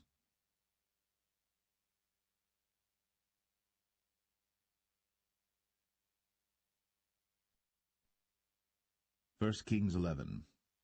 But King Solomon loved many strange women, together with the daughter of Pharaoh, women of the Moabites, Ammonites, Edomites, Zidonians, and Hittites, of the nations concerning which the Lord said unto the children of Israel, Ye shall not go in to them, neither shall they come in unto you, for surely they will turn away your heart after their gods. Solomon clave unto these in love. And he had 700 wives, princesses, and 300 concubines, and his wives turned away his heart. For it came to pass, when Solomon was old, that his wives turned away his heart after other gods. And his heart was not perfect with the Lord his God, as was the heart of David his father. For Solomon went after Ashtoreth, the goddess of the Zidonians, and after Milcom, the abomination of the Ammonites. And Solomon did evil in the sight of the Lord, and went not fully after the Lord, as did David his father. Then did Solomon build an high place for Chemosh, the abomination of Moab, in the hill that is before Jerusalem, and for Molech, the abomination of the children of Ammon. And likewise did he for all his strange wives, which burnt incense, and sacrificed unto their gods. And the Lord was angry with Solomon, because his heart was turned from the Lord God of Israel, which had appeared unto him twice, and had commanded him concerning this thing, that he should not go after other gods. But he kept not that which the Lord commanded. Wherefore the Lord said unto Solomon, Forasmuch as this is done of thee, and thou hast not kept my covenant and my statutes, which I have commanded thee, I will surely rend the kingdom from thee, and will give it to thy servant. Notwithstanding, in thy days, I will not do it for David thy father's sake, but I will rend it out of the hand of thy son. Howbeit, I will not rend away all the kingdom, but will give one tribe to thy son, for David my servant's sake, and for Jerusalem's sake, which I have chosen. And the Lord stirred up an adversary unto Solomon, Hadad the Edomite. He was of the king's seed in Edom. For it came to pass, when David was in Edom, and Joab, the captain of the host, was gone up to bury the slain, after he had smitten every male in Edom. For 6 months did Joab remain there with all Israel, until he had cut off every male in Edom. That Hadad fled, he and certain Edomites of his father's servants with him, to go into Egypt, Hadad being yet a little child. And they arose out of Midian, and came to Paran. And they took men with them out of Paran, and they came to Egypt, unto Pharaoh king of Egypt, which gave him an house, and appointed him victuals, and gave him land. And Hadad found great favour in the sight of Pharaoh, so that he gave him to wife the sister of his own wife, the sister of Tahpenes the queen. And the sister of Tahpenes bare him Genubath his son, whom Tahpenes weaned in Pharaoh's house. And Genubath was in Pharaoh's household among the sons of Pharaoh. And when Hadad heard in Egypt that David slept with his fathers, and that Joab the captain of the host was dead, Hadad said to Pharaoh, Let me depart, that I may go to mine own country. Then Pharaoh said unto him, But what hast thou lacked with me, that, behold, thou seekest to go to thine own country? And he answered, Nothing. Howbeit, let me go in any wise. And God stirred him up another adversary, Rezon the son of Eliadah, which fled from his lord Hadadezer king of Zobah. And he gathered men unto him, and became captain over a band, when David slew them of Zobah. And they went to Damascus, and dwelt therein, and reigned in Damascus. And he was an adversary to Israel all the days of Solomon, beside the mischief that Hadad did. And he abhorred Israel, and reigned over Syria. And Jeroboam the son of Nebat, an Ephrathite of Zeradah, Solomon's servant, whose mother's name was Zeruiah, a widow woman, even he lifted up his hand against the king. And this was the cause that he lifted up his hand against the king. Solomon built Millo, and repaired the breaches of the city of David his father. And the man Jeroboam was a mighty man of valour. And Solomon, seeing the young man that he was industrious, he made him ruler over all the charge of the house of Joseph. And it came to pass at that time, when Jeroboam went out of Jerusalem, that the prophet Ahijah the Shilonite found him in the way, and he had clad himself with a new garment, and they two were alone in the field. And Ahijah caught the new garment that was on him, and rent it in 12 pieces. And he said to Jeroboam, Take thee 10 pieces, for thus saith the Lord, the God of Israel, Behold, I will rend the kingdom out of the hand of Solomon, and will give 10 tribes to thee. But he shall have 1 tribe for my servant David's sake, and for Jerusalem's sake, the city which I have chosen out of all the tribes of Israel, because that they have forsaken me, and have worshipped Ashtoreth, the goddess of the Zidonians, Chemosh, the god of the Moabites, and Milcom, the god of the children of Ammon, and have not walked in my ways, to do that which is right in mine eyes, and to keep my statutes and my judgments, as did David his father. Howbeit, I will not take the whole kingdom out of his hand, but I will make him prince all the days of his life, for David my servant's sake, whom I chose, because he kept my commandments and my statutes. But I will take the kingdom out of his son's hand, and will give it unto thee, even 10 tribes. And unto his son will I give 1 tribe, that David my servant may have a light always before me in Jerusalem, the city which I have chosen me, to put my name there. And I will take thee, and thou shalt reign according to all that thy soul desireth, and shalt be king over Israel. And it shall be, if thou wilt hearken unto all that I command thee, and wilt walk in my ways, and do that is right in my sight, to keep my statutes and my commandments, as David my servant did, that I will be with thee, and build thee a sure house, as I built for David, and will give Israel unto thee. And I will for this afflict the seed of David, but not forever. Solomon sought therefore to kill Jeroboam. And Jeroboam arose and fled into Egypt unto Shishak king of Egypt, and was in Egypt until the death of Solomon. And the rest of the acts of Solomon, and all that he did, and his wisdom, are they not written in the book of the acts of Solomon? And the time that Solomon reigned in Jerusalem over all Israel was 40 years. And Solomon slept with his fathers, and was buried in the city of David his father, and Rehoboam his son reigned in his stead.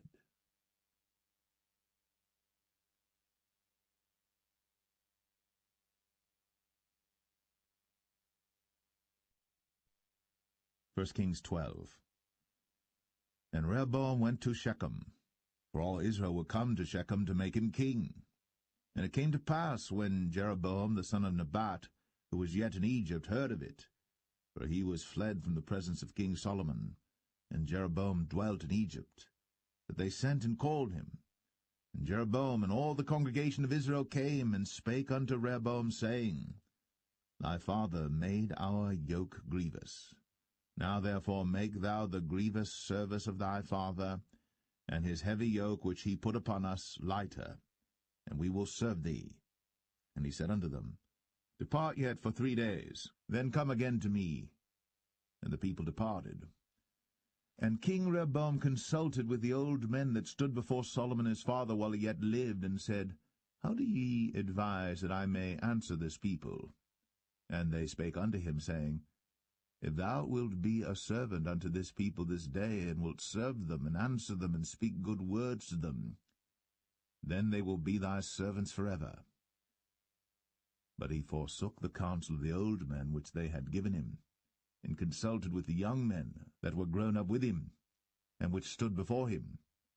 And he said unto them, What counsel give ye that we may answer this people who have spoken to me, saying, Make the yoke which thy father did put upon us lighter?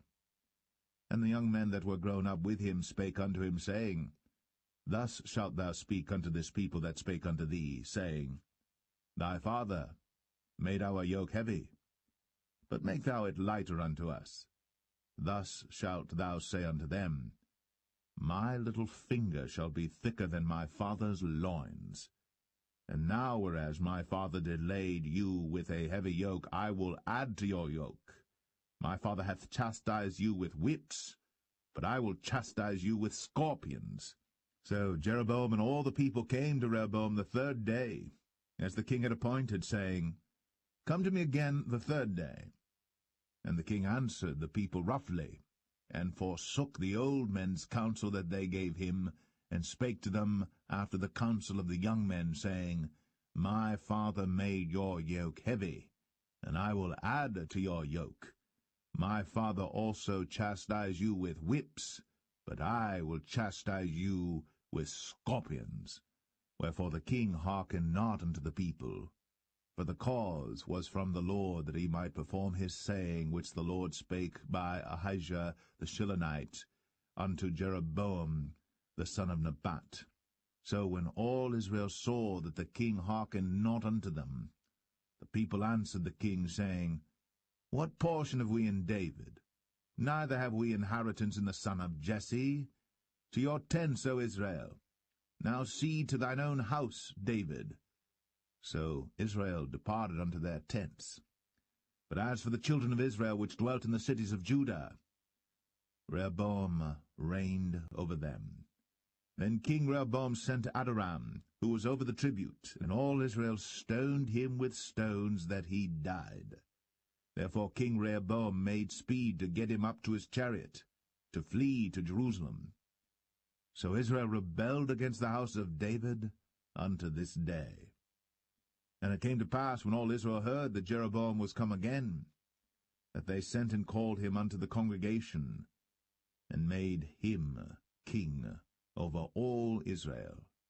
There was none that followed the house of David, but the tribe of Judah only. And when Rehoboam was come to Jerusalem, he assembled all the house of Judah with the tribe of Benjamin, 180,000 chosen men which were warriors, to fight against the house of Israel, to bring the kingdom again to Rehoboam the son of Solomon. But the word of God came unto Shemaiah the man of God, saying, Speak unto Rehoboam the son of Solomon, king of Judah, and unto all the house of Judah and Benjamin, and to the remnant of the people, saying, Thus saith the Lord, Ye shall not go up, nor fight against your brethren the children of Israel. Return every man to his house, for this thing is from me. They hearkened therefore to the word of the Lord, and returned to depart according to the word of the Lord. Then Jeroboam built Shechem in Mount Ephraim, and dwelt therein, and went out from thence, and built Penuel. And Jeroboam said in his heart, Now shall the kingdom return to the house of David. If this people go up to do sacrifice in the house of the Lord at Jerusalem, then shall the heart of this people turn again unto their Lord, even unto Rehoboam king of Judah, and they shall kill me, and go again to Rehoboam king of Judah. Whereupon the king took counsel, and made 2 calves of gold, and said unto them, It is too much for you to go up to Jerusalem. Behold thy gods, O Israel, which brought thee up out of the land of Egypt. And he set the one in Bethel, and the other put he in Dan. And this thing became a sin. For the people went to worship before the one, even unto Dan. And he made an house of high places, and made priests of the lowest of the people, which were not of the sons of Levi. And Jeroboam ordained a feast in the 8th month, on the 15th day of the month, like unto the feast that is in Judah. And he offered upon the altar. So did he in Bethel, sacrificing unto the calves that he had made. And he placed in Bethel the priests of the high places which he had made. So he offered upon the altar which he had made in Bethel the 15th day of the 8th month, even in the month which he had devised of his own heart, and ordained a feast unto the children of Israel. And he offered upon the altar, and burnt incense.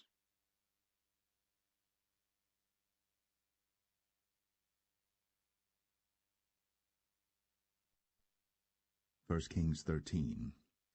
And behold, there came a man of God out of Judah by the word of the Lord unto Bethel. And Jeroboam stood by the altar to burn incense. And he cried against the altar in the word of the Lord, and said, O altar, altar, thus saith the Lord, Behold, a child shall be born unto the house of David, Josiah by name. And upon thee shall he offer the priests of the high places that burn incense upon thee, and men's bones shall be burnt upon thee. And he gave a sign the same day, saying, This is the sign which the Lord hath spoken. Behold, the altar shall be rent, and the ashes that are upon it shall be poured out.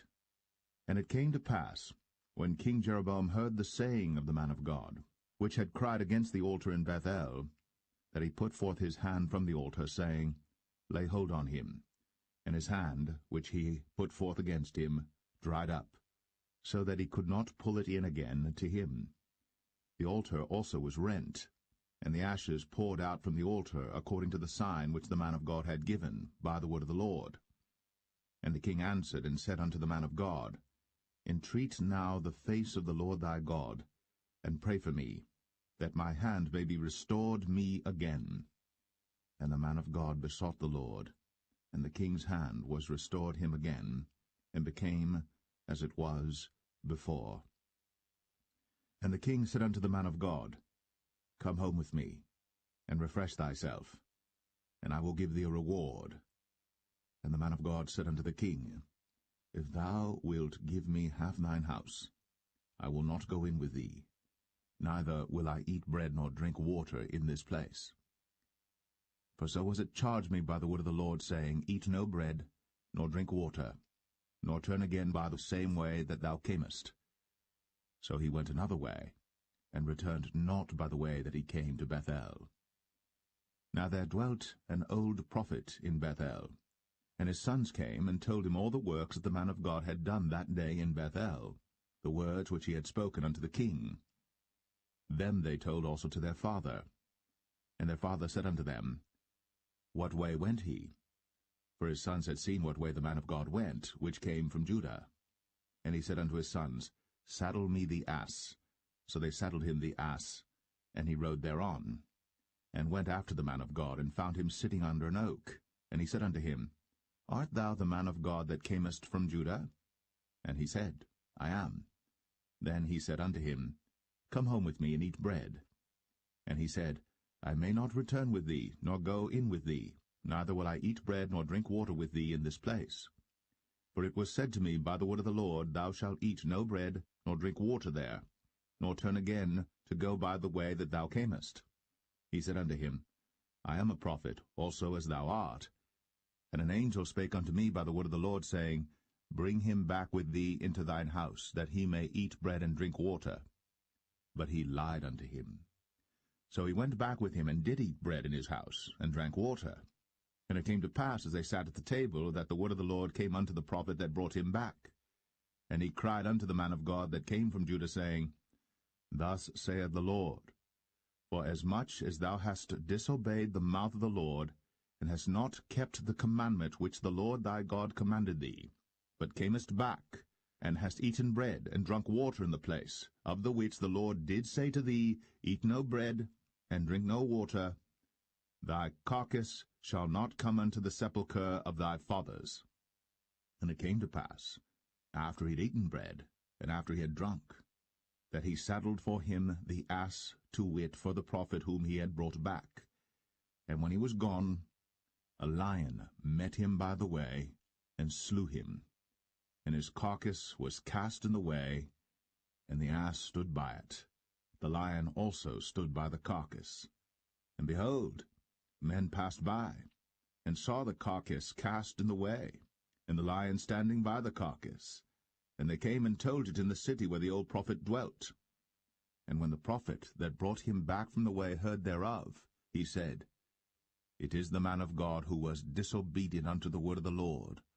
Therefore the Lord hath delivered him unto the lion, which hath torn him and slain him according to the word of the Lord, which he spake unto him. And he spake to his son, saying, Saddle me the ass. And they saddled him. And he went and found his carcass cast in the way, and the ass and the lion standing by the carcass. The lion had not eaten the carcass, nor torn the ass. And the prophet took up the carcass of the man of God, and laid it upon the ass, and brought it back. And the old prophet came to the city to mourn and to bury him. And he laid his carcass in his own grave. And they mourned over him, saying, Alas, my brother. And it came to pass, after he had buried him, that he spake to his son, saying, When I am dead, then bury me in the sepulchre wherein the man of God is buried. Lay my bones beside his bones. For the saying which he cried by the word of the Lord against the altar in Bethel, and against all the houses of the high places which are in the cities of Samaria, shall surely come to pass. After this thing Jeroboam returned not from his evil way, but made again of the lowest of the people priests of the high places. Whosoever would, he consecrated him, and he became one of the priests of the high places. And this thing became sin unto the house of Jeroboam, even to cut it off, and to destroy it from off the face of the earth.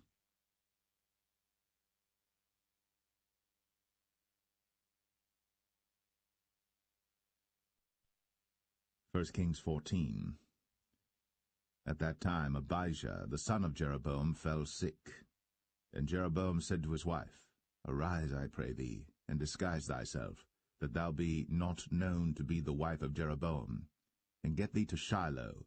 Behold, there is Ahijah the prophet, which told me that I should be king over this people. And take with thee 10 loaves and cracknels, and a cruse of honey, and go to him. He shall tell thee what shall become of the child. And Jeroboam's wife did so, and arose, and went to Shiloh, and came to the house of Ahijah. But Ahijah could not see, for his eyes were set by reason of his age. And the Lord said unto Ahijah, Behold, the wife of Jeroboam cometh to ask a thing of thee for her son, for he is sick. Thus and thus shalt thou say unto her, for it shall be, when she cometh in, that she shall feign herself to be another woman. And it was so, when Ahijah heard the sound of her feet, as she came in at the door, that he said, Come in, thou wife of Jeroboam. Why feignest thou thyself to be another? For I am sent to thee with heavy tidings. Go, tell Jeroboam, Thus saith the Lord God of Israel, Forasmuch as I exalted thee from among the people, and made thee prince over my people Israel, and rent the kingdom away from the house of David, and gave it thee, and yet thou hast not been as my servant David, who kept my commandments, and who followed me with all his heart, to do that only which was right in mine eyes, but hast done evil above all that were before thee. For thou hast gone and made thee other gods, and molten images, to provoke me to anger, and hast cast me behind thy back. Therefore, behold, I will bring evil upon the house of Jeroboam, and will cut off from Jeroboam him that pisseth against the wall, and him that is shut up and left in Israel, and will take away the remnant of the house of Jeroboam as a man taketh away dung, till it be all gone. Him that dieth of Jeroboam in the city shall the dogs eat, and him that dieth in the field shall the fowls of the air eat. For the Lord hath spoken it. Arise thou therefore, get thee to thine own house, and when thy feet enter into the city, the child shall die. And all Israel shall mourn for him, and bury him. For he only of Jeroboam shall come to the grave, because in him there is found some good thing toward the Lord God of Israel in the house of Jeroboam. Moreover, the Lord shall raise him up a king over Israel, who shall cut off the house of Jeroboam that day. But what? Even now.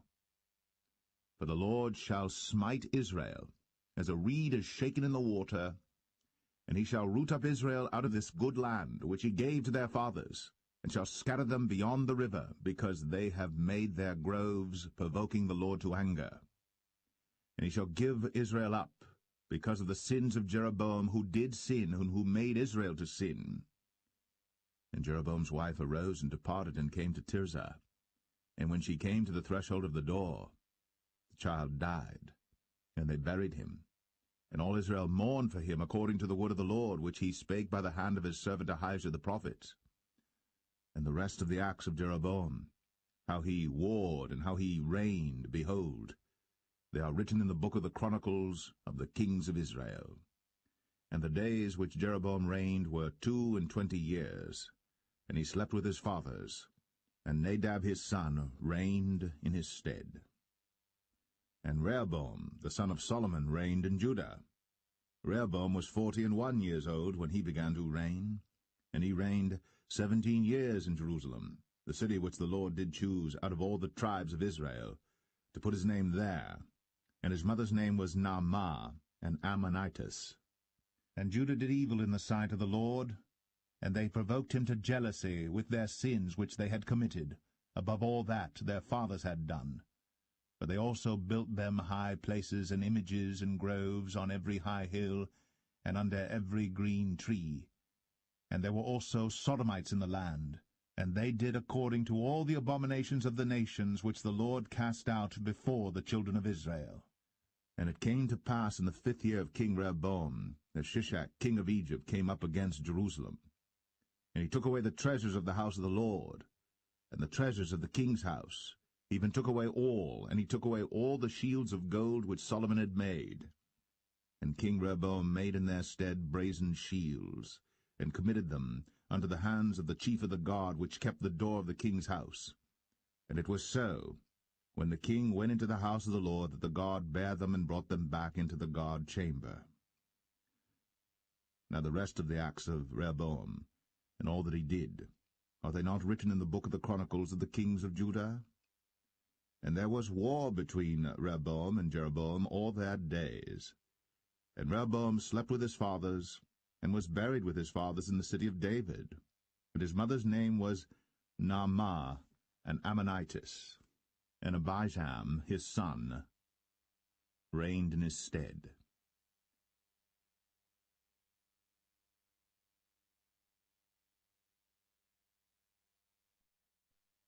1 Kings 15. Now in the 18th year of King Jeroboam, the son of Nebat, reigned Abijam over Judah. 3 years reigned he in Jerusalem, and his mother's name was Maachah, the daughter of Abishalom. And he walked in all the sins of his father which he had done before him, and his heart was not perfect with the Lord his God, as the heart of David his father.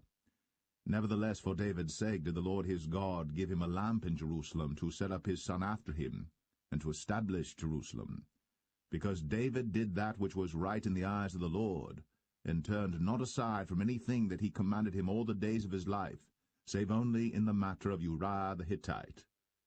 And there was war between Rehoboam and Jeroboam all the days of his life. Now the rest of the acts of Abijam, and all that he did, are they not written in the book of the Chronicles of the kings of Judah? And there was war between Abijam and Jeroboam. And Abijam slept with his fathers, and they buried him in the city of David, and Asa, his son, reigned in his stead. And in the 20th year of Jeroboam, king of Israel, reigned Asa over Judah. And 41 years reigned he in Jerusalem. And his mother's name was Maachah, the daughter of Abishalom. And Asa did that which was right in the eyes of the Lord, as did David his father. And he took away the Sodomites out of the land, and removed all the idols that his fathers had made. And also Maachah his mother, even her he removed from being queen, because she had made an idol in the grove. And Asa destroyed her idol, and burned it by the brook Kidron. But the high places were not removed. Nevertheless Asa's heart was perfect with the Lord all his days. And he brought in the things which his father had dedicated, and the things which himself had dedicated, into the house of the Lord, silver and gold and vessels. And there was war between Asa and Baasha, king of Israel, all their days. And Baasha, king of Israel, went up against Judah, and built Ramah, that he might not suffer any to go out or come in to Asa, king of Judah. Then Asa took all the silver and the gold that were left in the treasures of the house of the Lord, and the treasures of the king's house, and delivered them into the hand of his servants.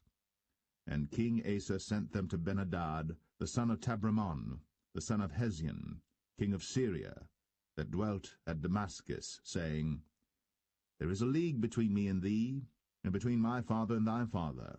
Behold, I have sent unto thee a present of silver and gold. Come, and break thy league with Baasha king of Israel, that he may depart from me. So Ben-Hadad hearkened unto King Asa, and sent the captains of the hosts which he had against the cities of Israel, and smote Ijon and Dan and Abel-Beth-Maachah and all Cinneroth, with all the land of Naphtali. And it came to pass, when Baasha heard thereof, that he left off building of Ramah, and dwelt in Tirzah. Then King Asa made a proclamation throughout all Judah, none was exempted.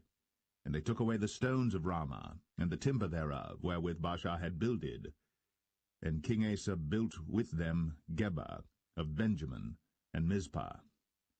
The rest of all the acts of Asa, and all his might, and all that he did, and the cities which he built, are they not written in the book of the Chronicles of the kings of Judah? Nevertheless, in the time of his old age, he was diseased in his feet. And Asa slept with his fathers, and was buried with his fathers in the city of David his father, and Jehoshaphat his son reigned in his stead. And Nadab the son of Jeroboam began to reign over Israel in the 2nd year of Asa king of Judah, and reigned over Israel 2 years. And he did evil in the sight of the Lord, and walked in the way of his father, and in his sin wherewith he made Israel to sin. And Baasha the son of Ahijah of the house of Issachar conspired against him. And Baasha smote him at Gibbethon, which belonged to the Philistines, for Nadab and all Israel laid siege to Gibbethon. Even in the 3rd year of Asa king of Judah did Baasha slay him, and reigned in his stead.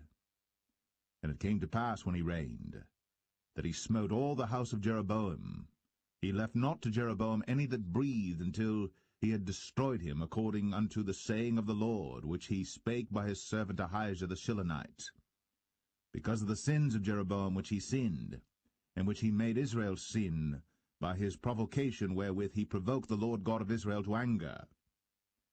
Now the rest of the acts of Nadab, and all that he did, are they not written in the book of the Chronicles of the kings of Israel? And there was war between Asa and Baasha, king of Israel, all their days. In the 3rd year of Asa, king of Judah, began Baasha the son of Ahijah to reign over all Israel in Tirzah 24 years. And he did evil in the sight of the Lord, and walked in the way of Jeroboam, and in his sin wherewith he made Israel to sin.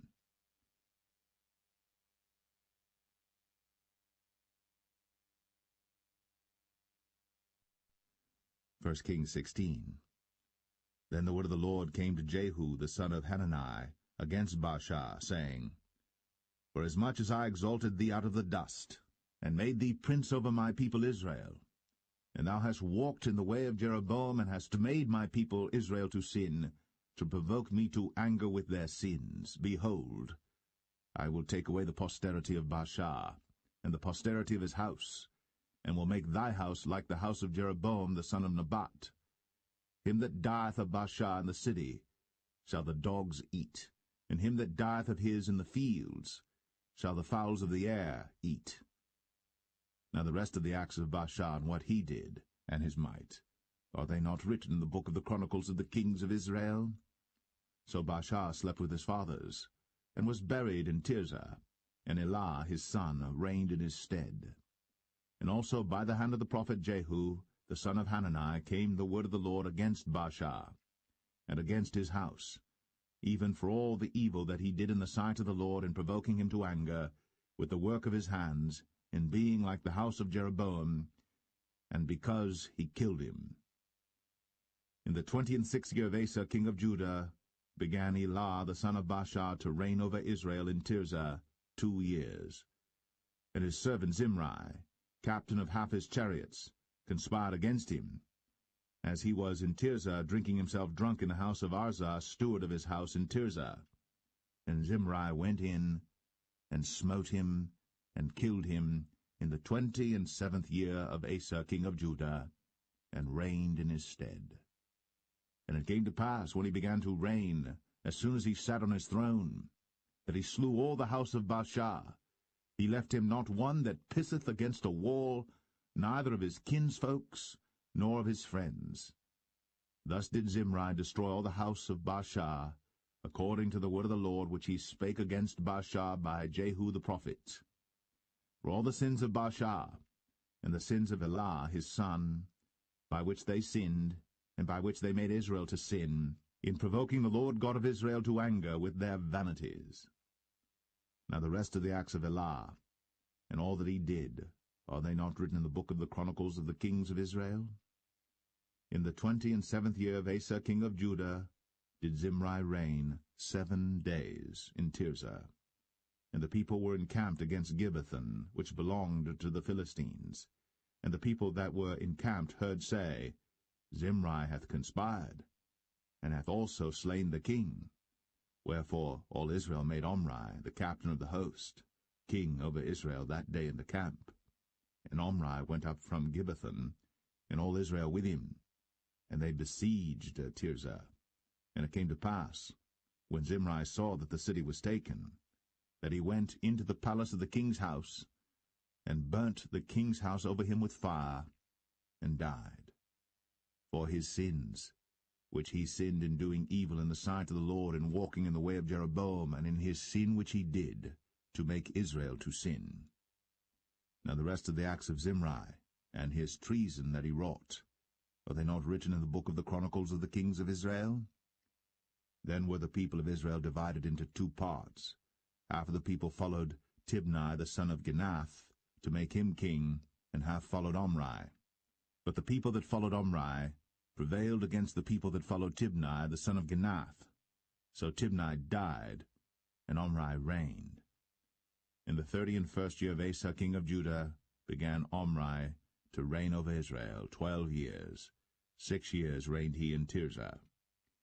And he bought the hill Samaria of Shemer for 2 talents of silver, and built on the hill and called the name of the city which he built after the name of Shemer, owner of the hill, Samaria. But Omri wrought evil in the eyes of the Lord, and did worse than all that were before him. For he walked in all the way of Jeroboam the son of Nebat, and in his sin wherewith he made Israel to sin, to provoke the Lord God of Israel to anger with their vanities. Now the rest of the acts of Omri which he did, and his might that he showed, are they not written in the book of the Chronicles of the kings of Israel? So Omri slept with his fathers, and was buried in Samaria, and Ahab his son reigned in his stead. And in the 38th year of Asa king of Judah began Ahab the son of Omri to reign over Israel. And Ahab the son of Omri reigned over Israel in Samaria 22 years.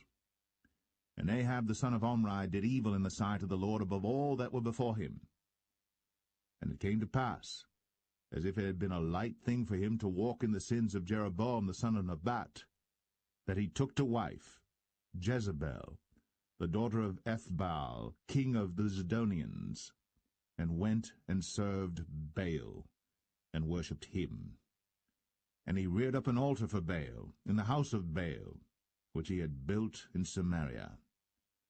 And Ahab made a grove, and Ahab did more to provoke the Lord God of Israel to anger than all the kings of Israel that were before him.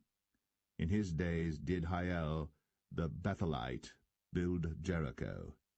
He laid the foundation thereof in Abiram his firstborn, and set up the gates thereof in his youngest son Segub, according to the word of the Lord, which he spake by Joshua the son of Nun.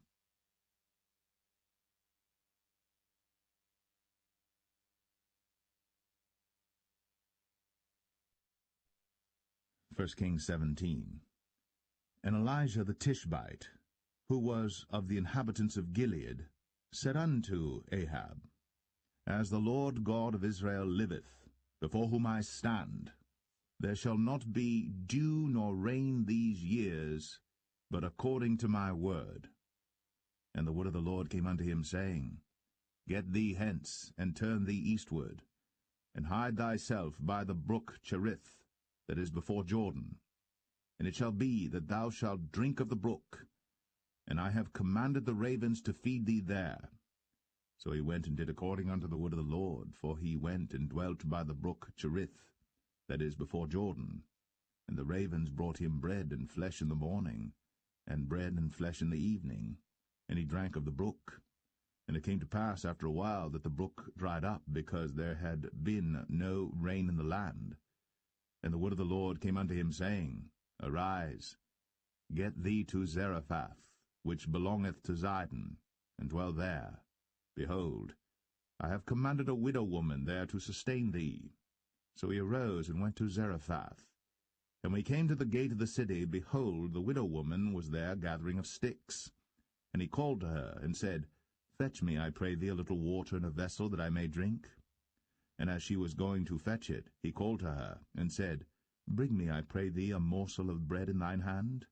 And she said, As the Lord thy God liveth, I have not a cake, but an handful of meal in a barrel, and a little oil in a cruse, and behold, I am gathering 2 sticks, that I may go in and dress it for me, and my son, that we may eat it, and die.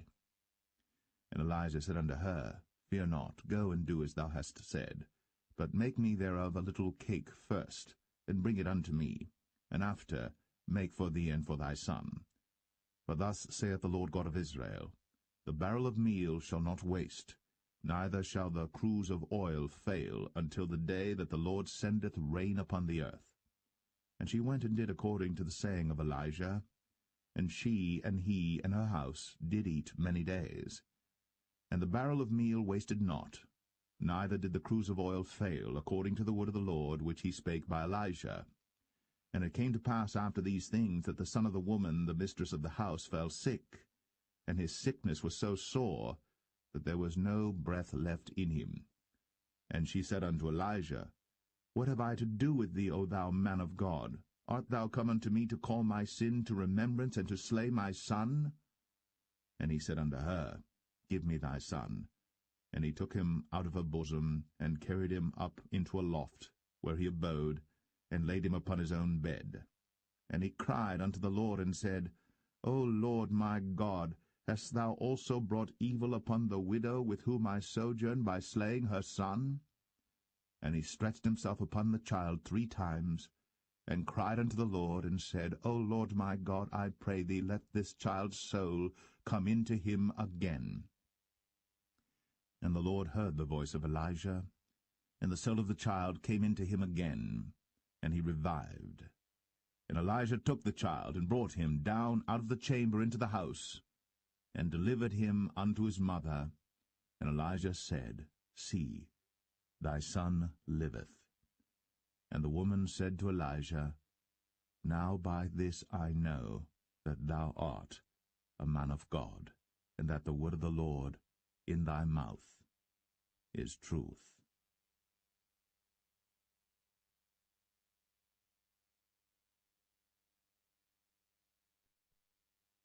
1 Kings 18. And it came to pass after many days, that the word of the Lord came to Elijah in the 3rd year, saying, Go, show thyself unto Ahab, and I will send rain upon the earth. And Elijah went to show himself unto Ahab. And there was a sore famine in Samaria. And Ahab called Obadiah, which was the governor of his house. Now Obadiah feared the Lord greatly. For it was so, when Jezebel cut off the prophets of the Lord, that Obadiah took 100 prophets, and hid them by 50 in a cave, and fed them with bread and water. And Ahab said unto Obadiah, Go into the land, unto all fountains of water, and unto all brooks. Peradventure we may find grass to save the horses and mules alive, that we lose not all the beasts. So they divided the land between them to pass throughout it. Ahab went one way by himself, and Obadiah went another way by himself. And as Obadiah was in the way, behold, Elijah met him, and he knew him, and fell on his face, and said, Art thou that my lord Elijah? And he answered him, I am. Go tell thy lord, Behold, Elijah is here. And he said, What have I sinned that thou wouldst deliver thy servant into the hand of Ahab, to slay me? As the Lord thy God liveth, there is no nation or kingdom whither my lord hath not sent to seek thee. And when they said, He is not there, he took an oath of the kingdom and nation that they found thee not. And now thou sayest, Go, tell thy lord, Behold, Elijah is here. And it shall come to pass, as soon as I am gone from thee, that the Spirit of the Lord shall carry thee whither I know not. And so when I come and tell Ahab, and he cannot find thee, he shall slay me. But I thy servant fear the Lord from my youth. Was it not told my lord what I did when Jezebel slew the prophets of the Lord, how I hid 100 men of the Lord's prophets by 50 in a cave, and fed them with bread and water? And now thou sayest, Go tell thy lord, Behold, Elijah is here, and he shall slay me? And Elijah said, As the Lord of hosts liveth, before whom I stand, I will surely show myself unto him today. So Obadiah went to meet Ahab, and told him. And Ahab went to meet Elijah. And it came to pass, when Ahab saw Elijah, that Ahab said unto him, Art thou he that troubleth Israel? And he answered, I have not troubled Israel, but thou and thy father's house, in that ye have forsaken the commandments of the Lord, and thou hast followed Baalim.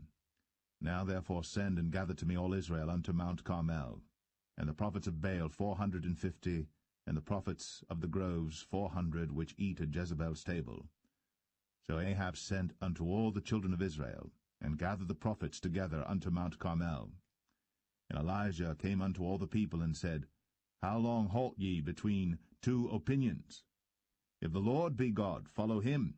But if Baal, then follow him. And the people answered him not a word.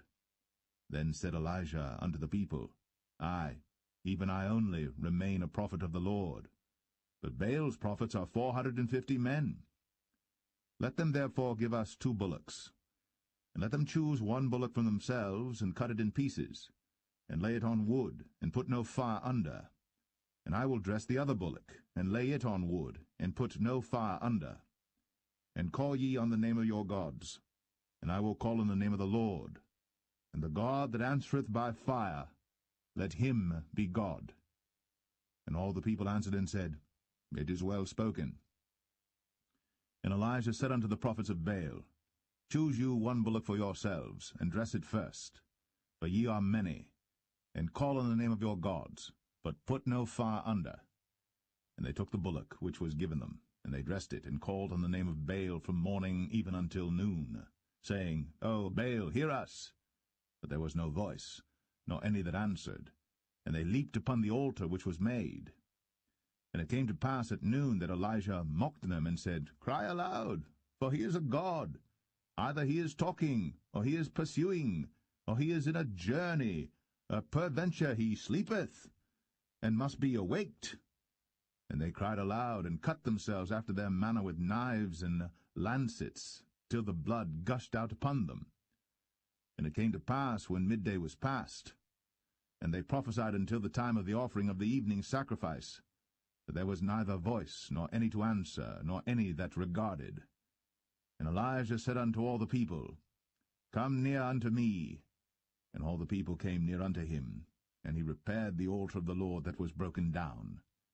And Elijah took 12 stones, according to the number of the tribes of the sons of Jacob, unto whom the word of the Lord came, saying, Israel shall be thy name. And with the stones he built an altar in the name of the Lord, and he made a trench about the altar, as great as would contain 2 measures of seed. And he put the wood in order, and cut the bullock in pieces, and laid him on the wood, and said, Fill 4 barrels with water, and pour it on the burnt sacrifice, and on the wood. And he said, Do it the 2nd time.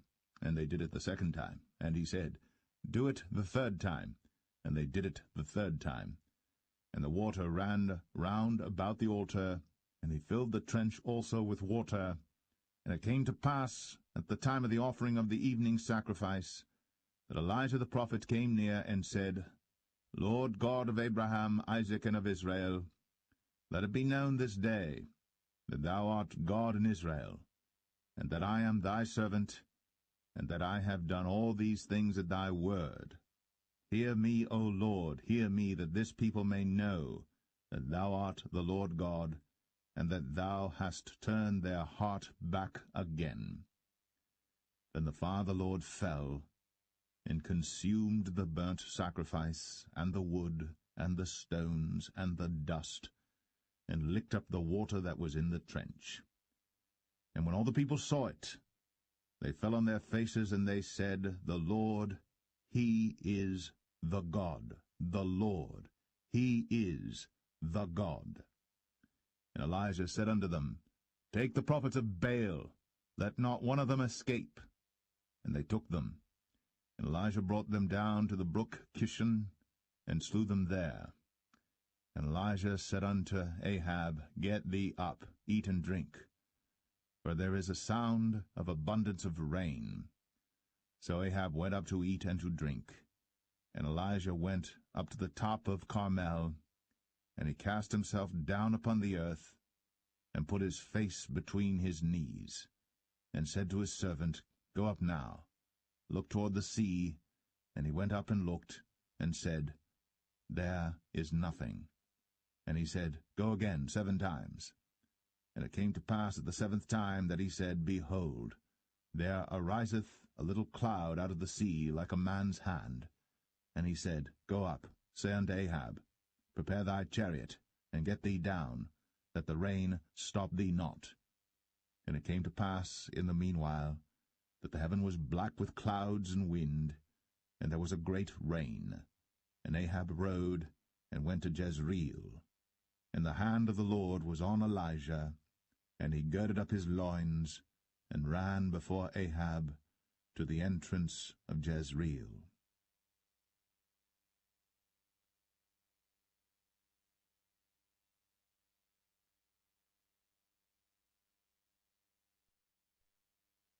First Kings 19.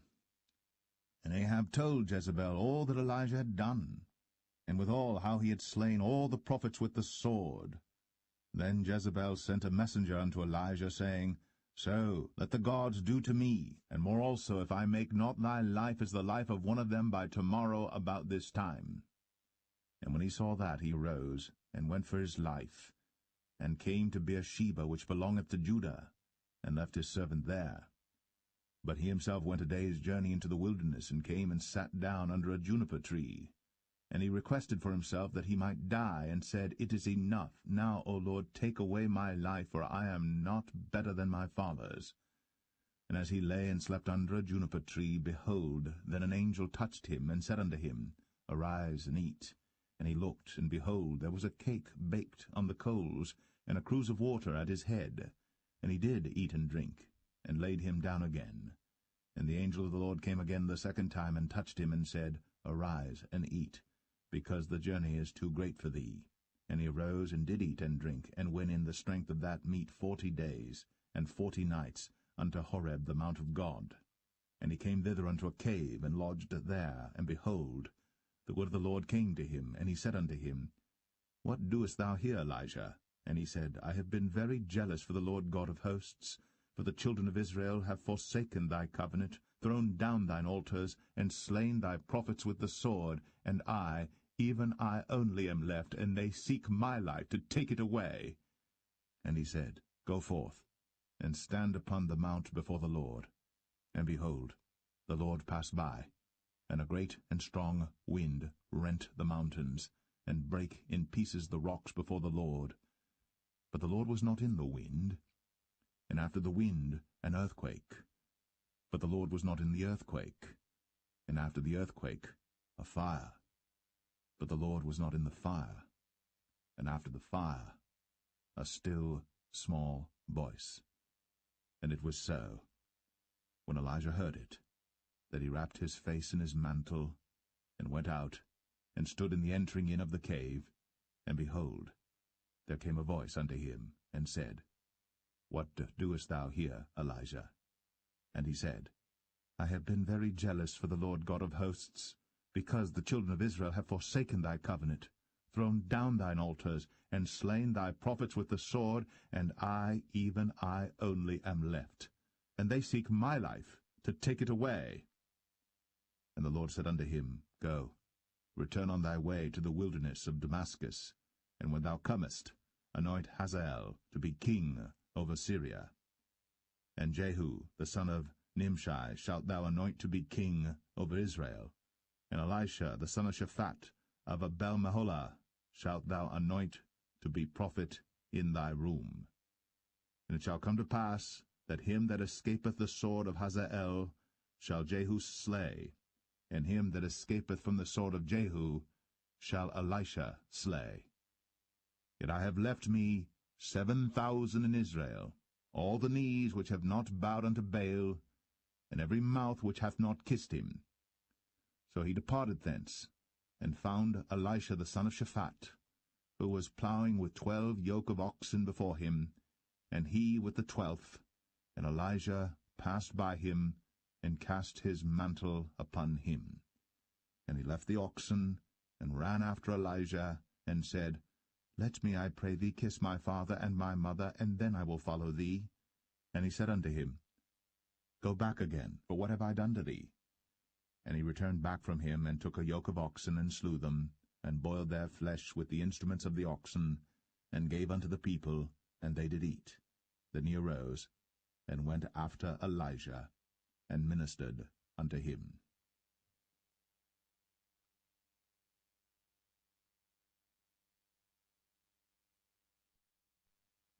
1 Kings 20. And Ben-Hadad the king of Syria gathered all his host together, and there were 32 kings with him, and horses and chariots, and he went up and besieged Samaria, and warred against it. And he sent messengers to Ahab king of Israel into the city, and said unto him, Thus saith Ben-Hadad, Thy silver and thy gold is mine, thy wives also and thy children, even the goodliest, are mine. And the king of Israel answered and said, My lord, O king, according to thy saying, I am thine, and all that I have. And the messengers came again and said, Thus speaketh Ben-Hadad, saying, Although I have sent unto thee, saying, Thou shalt deliver me thy silver and thy gold and thy wives and thy children. Yet I will send my servants unto thee tomorrow about this time, and they shall search thine house, and the houses of thy servants. And it shall be that whatsoever is pleasant in thine eyes, they shall put it in their hand, and take it away. Then the king of Israel called all the elders of the land, and said, Mark, I pray you, and see how this man seeketh mischief, for he sent unto me for my wives, and for my children, and for my silver, and for my gold, and I denied him not. And all the elders and all the people said unto him, Hearken not unto him, nor consent. Wherefore he said unto the messengers of Benhadad, Tell my lord the king, all that thou didst send for to thy servant at the first, I will do, but this thing I may not do. And the messengers departed, and brought him word again. And Benhadad sent unto him, and said, The gods do so unto me, and more also, if the dust of Samaria shall suffice for handfuls for all the people that follow me. And the king of Israel answered and said, Tell him, Let not him that girdeth on his harness boast himself, as he that putteth it off. And it came to pass, when Benhadad heard this message, as he was drinking, he and the kings in the pavilions, that he said unto his servants, Set yourselves in array. And they set themselves in array against the city. And behold, there came a prophet unto Ahab king of Israel, saying, Thus saith the Lord, Hast thou seen all this great multitude? Behold, I will deliver it into thine hand this day, and thou shalt know that I am the Lord. And Ahab said, By whom? And he said, Thus saith the Lord, Even by the young men of the princes of the provinces. Then he said, Who shall order the battle? And he answered, Thou. Then he numbered the young men of the princes of the provinces, and they were 232, and after them he numbered all the people, even all the children of Israel, being 7,000. And they went out at noon. But Benhadad was drinking himself drunk in the pavilions, he and the kings, the 32 kings that helped him. And the young men of the princes of the provinces went out first, and Benhadad sent out, and they told him, saying, There are men come out of Samaria. And he said, Whether they be come out for peace, take them alive, or whether they be come out for war, take them alive. So these young men of the princes of the provinces came out of the city, and the army which followed them, and they slew every one his man, and the Syrians fled, and Israel pursued them, and Benhadad the king of Syria escaped on an horse with the horsemen. And the king of Israel went out, and smote the horses and chariots, and slew the Syrians with a great slaughter. And the prophet came to the king of Israel, and said unto him, Go, strengthen thyself, and mark and see what thou doest. For at the return of the year the king of Syria will come up against thee. And the servants of the king of Syria said unto him, Their gods are gods of the hills, therefore they were stronger than we. But let us fight against them in the plain, and surely we shall be stronger than they. And do this thing, take the kings away, every man out of his place, and put captains in their rooms. And number thee an army like the army that thou hast lost, horse for horse, and chariot for chariot, and we will fight against them in the plain, and surely we shall be stronger than they. And he hearkened unto their voice, and did so.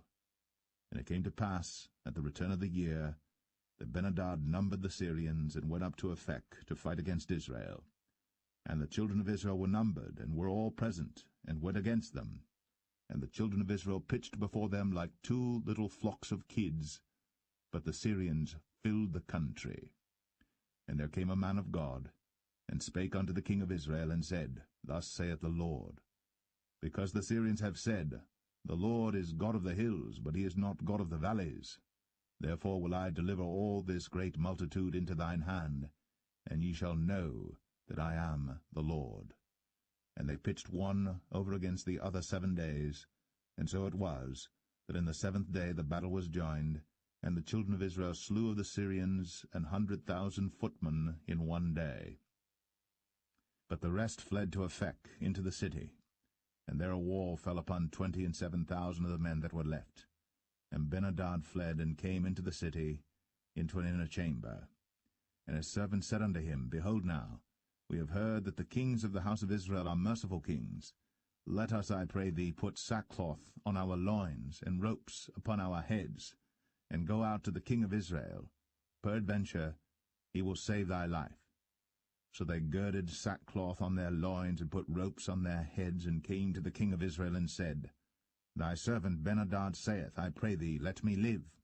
And he said, Is he yet alive? He is my brother. Now the men did diligently observe whether anything would come from him, and did hastily catch it. And they said, Thy brother Ben-hadad. Then he said, Go ye, bring him. Then Ben-hadad came forth to him, and he caused him to come up into the chariot. And Ben-hadad said unto him, The cities which my father took from thy father I will restore, and thou shalt make streets for thee in Damascus, as my father made in Samaria. Then said Ahab, I will send thee away with this covenant. So he made a covenant with him, and sent him away. And a certain man of the sons of the prophets said unto his neighbor in the word of the Lord, Smite me, I pray thee. And the man refused to smite him. Then said he unto him, Because thou hast not obeyed the voice of the Lord, behold, as soon as thou art departed from me, a lion shall slay thee. And as soon as he was departed from him, a lion found him, and slew him. Then he found another man, and said, Smite me, I pray thee. And the man smote him, so that in smiting he wounded him. So the prophet departed, and waited for the king by the way, and disguised himself with ashes upon his face. And as the king passed by, he cried unto the king, and he said, Thy servant went out into the midst of the battle, and behold, a man turned aside, and brought a man unto me, and said, Keep this man. If by any means he be missing, then shall thy life be for his life, or else thou shalt pay a talent of silver. And as thy servant was busy here and there, he was gone. And the king of Israel said unto him, So shall thy judgment be. Thyself hast decided it. And he hasted, and took the ashes away from his face. And the king of Israel discerned him that he was of the prophets. And he said unto him, Thus saith the Lord, Because thou hast let go out of thy hand a man whom I appointed to utter destruction, therefore thy life shall go for his life, and thy people for his people. And the king of Israel went to his house, heavy and displeased, and came to Samaria.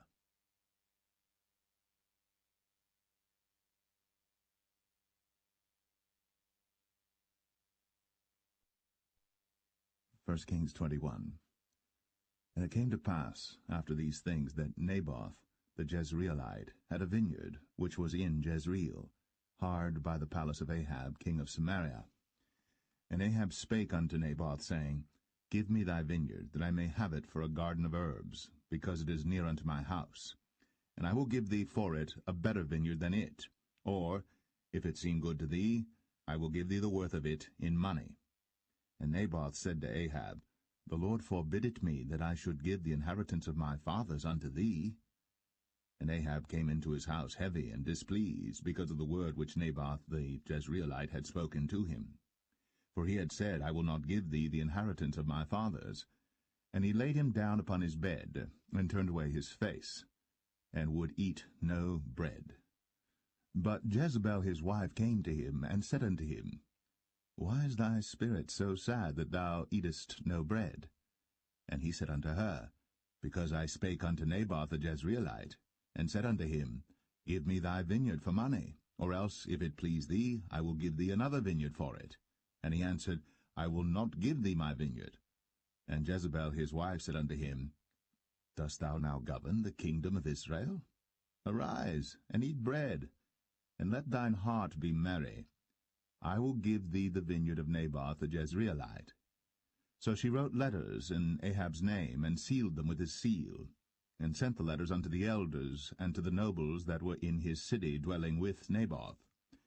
And she wrote in the letters, saying, Proclaim a fast, and set Naboth on high among the people, and set 2 men, sons of Belial, before him, to bear witness against him, saying, Thou didst blaspheme God and the king, and then carry him out, and stone him, that he may die. And the men of his city, even the elders and the nobles, who were the inhabitants in his city, did as Jezebel had sent unto them, and as it was written in the letters which she had sent unto them. They proclaimed a fast, and set Naboth on high among the people. And there came in 2 men, children of Belial, and sat before him. And the men of Belial witnessed against him, even against Naboth, in the presence of the people, saying, Naboth did blaspheme God and the king. Then they carried him forth out of the city, and stoned him with stones, that he died. Then they sent to Jezebel, saying, Naboth is stoned, and is dead. And it came to pass, when Jezebel heard that Naboth was stoned, and was dead, that Jezebel said to Ahab, Arise, take possession of the vineyard of Naboth the Jezreelite, which he refused to give thee for money. For Naboth is not alive, but dead. And it came to pass, when Ahab heard that Naboth was dead, that Ahab rose up to go down to the vineyard of Naboth the Jezreelite, to take possession of it.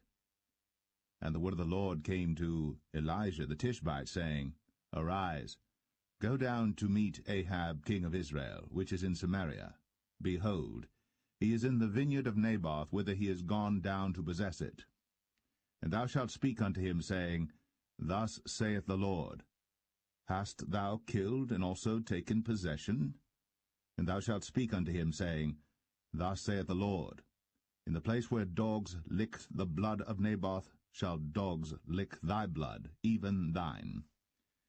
And Ahab said to Elijah, Hast thou found me, O mine enemy? And he answered, I have found thee, because thou hast sold thyself to work evil in the sight of the Lord. Behold, I will bring evil upon thee, and will take away thy posterity, and will cut off from Ahab him that pisseth against the wall, and him that is shut up and left in Israel, and will make thine house like the house of Jeroboam the son of Nebat, and like the house of Baasha the son of Ahijah, for the provocation wherewith thou hast provoked me to anger, and made Israel to sin. And of Jezebel also spake the Lord, saying, The dogs shall eat Jezebel by the wall of Jezreel. Him that dieth of Ahab in the city the dogs shall eat, and him that dieth in the field shall the fowls of the air eat. But there was none like unto Ahab, which did sell himself to work wickedness in the sight of the Lord, whom Jezebel his wife stirred up. And he did very abominably in following idols, according to all things as did the Amorites, whom the Lord cast out before the children of Israel. And it came to pass, when Ahab heard those words, that he rent his clothes, and put sackcloth upon his flesh, and fasted, and lay in sackcloth, and went softly. And the word of the Lord came to Elijah the Tishbite, saying, Seest thou how Ahab humbleth himself before me?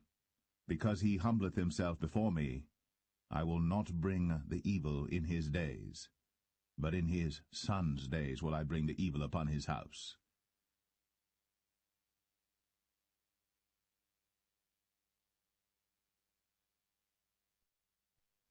1 Kings 22. And they continued 3 years without war between Syria and Israel. And it came to pass in the 3rd year that Jehoshaphat the king of Judah came down to the king of Israel. And the king of Israel said unto his servants, Know ye that Ramoth and Gilead is ours, and we be still, and take it not out of the hand of the king of Syria? And he said unto Jehoshaphat, Wilt thou go with me to battle to Ramoth Gilead?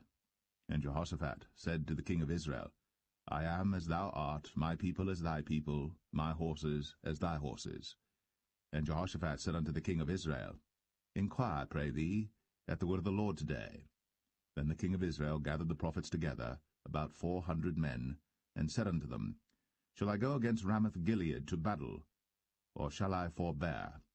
And they said, Go up, for the Lord shall deliver it into the hand of the king. And Jehoshaphat said, Is there not here a prophet of the Lord besides, that we might inquire of him? And the king of Israel said unto Jehoshaphat, There is yet one man, Micaiah the son of Imlah, by whom we may inquire of the Lord. But I hate him, for he doth not prophesy good concerning me, but evil. And Jehoshaphat said, Let not the king say so. Then the king of Israel called an officer, and said, Hasten hither Micaiah the son of Imlah. And the king of Israel and Jehoshaphat the king of Judah sat each on his throne, having put on their robes in a void place in the entrance of the gate of Samaria. And all the prophets prophesied before them. And Zedekiah the son of Chenaanah made him horns of iron, and he said, Thus saith the Lord, With these shalt thou push the Syrians until thou have consumed them. And all the prophets prophesied so, saying, Go up to Ramoth-Gilead, and prosper, for the Lord shall deliver it into the king's hand. And the messenger that was gone to call Micaiah spake unto him, saying, Behold now, the words of the prophets declare good unto the king with one mouth. Let thy word, I pray thee, be like the word of one of them, and speak that which is good. And Micaiah said, As the Lord liveth, what the Lord saith unto me, that will I speak. So he came to the king. And the king said unto him, Micaiah, shall we go against Ramoth-Gilead to battle, or shall we forbear? And he answered him, Go and prosper, for the Lord shall deliver it into the hand of the king. And the king said unto him, How many times shall I adjure thee that thou tell me nothing but that which is true in the name of the Lord? And he said, I saw all Israel scattered upon the hills, as sheep that have not a shepherd. And the Lord said, These have no master. Let them return every man to his house in peace. And the king of Israel said unto Jehoshaphat, Did I not tell thee that he would prophesy no good concerning me, but evil? And he said, Hear thou therefore the word of the Lord. I saw the Lord sitting on his throne, and all the host of heaven standing by him on his right hand and on his left. And the Lord said, Who shall persuade Ahab that he may go up and fall at Ramoth-Gilead? And one said on this manner, and another said on that manner. And there came forth a spirit, and stood before the Lord, and said, I will persuade him. And the Lord said unto him, Wherewith? And he said, I will go forth, and I will be a lying spirit in the mouth of all his prophets. And he said, Thou shalt persuade him, and prevail also. Go forth, and do so. Now therefore, behold, the Lord hath put a lying spirit in the mouth of all these thy prophets, and the Lord hath spoken evil concerning thee. But Zedekiah the son of Chenaanah went near, and smote Micaiah on the cheek, and said, Which way went the Spirit of the Lord from me to speak unto thee? And Micaiah said, Behold, thou shalt see in that day, when thou shalt go into an inner chamber to hide thyself.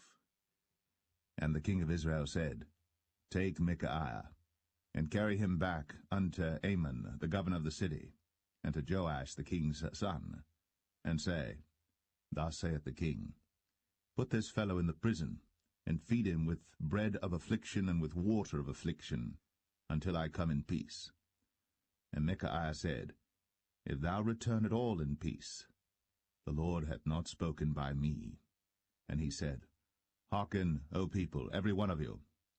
So the king of Israel and Jehoshaphat the king of Judah went up to Ramoth-Gilead. And the king of Israel said unto Jehoshaphat, I will disguise myself, and enter into battle, but put thou on thy robes. And the king of Israel disguised himself, and went into the battle. But the king of Syria commanded his 32 captains that had rule over his chariots, saying, Fight neither with small nor great, save only with the king of Israel. And it came to pass, when the captains of the chariots saw Jehoshaphat, that they said, Surely it is the king of Israel. And they turned aside to fight against him. And Jehoshaphat cried out. And it came to pass, when the captains of the chariots perceived that it was not the king of Israel, that they turned back from pursuing him. And a certain man drew a bow at a venture, and smote the king of Israel between the joints of the harness. Wherefore he said unto the driver of his chariots, Turn thy hand, and carry me out of the host, for I am wounded. And the battle increased that day. And the king was stayed up in his chariot against the Syrians, and died at even. And the blood ran out of the wound into the midst of the chariot. And there went a proclamation throughout the host about the going down of the sun, saying, Every man to his city, and every man to his own country. So the king died, and was brought to Samaria. And they buried the king in Samaria. And one washed the chariot in the pool of Samaria, and the dogs licked up his blood, and they washed his armor, according unto the word of the Lord which he spake.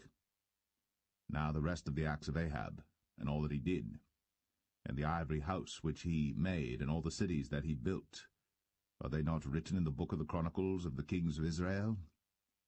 So Ahab slept with his fathers, And Ahaziah his son reigned in his stead.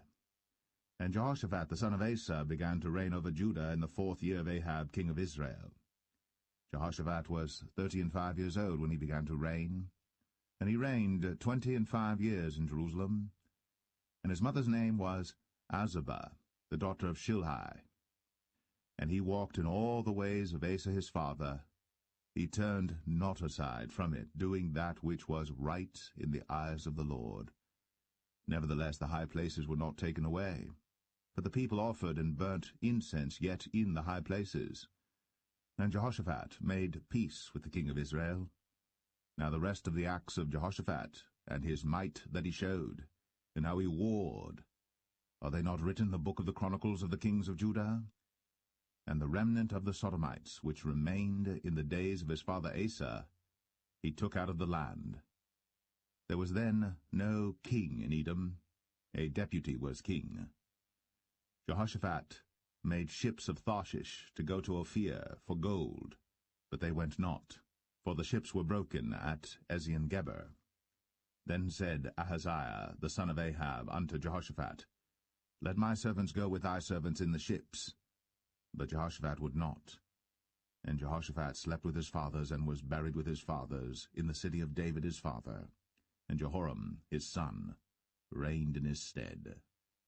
Ahaziah the son of Ahab began to reign over Israel in Samaria the 17th year of Jehoshaphat king of Judah, and reigned 2 years over Israel.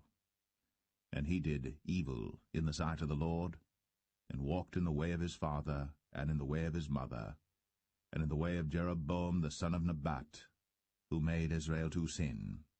For he served Baal, and worshipped him, and provoked to anger the Lord God of Israel, according to all that his father had done.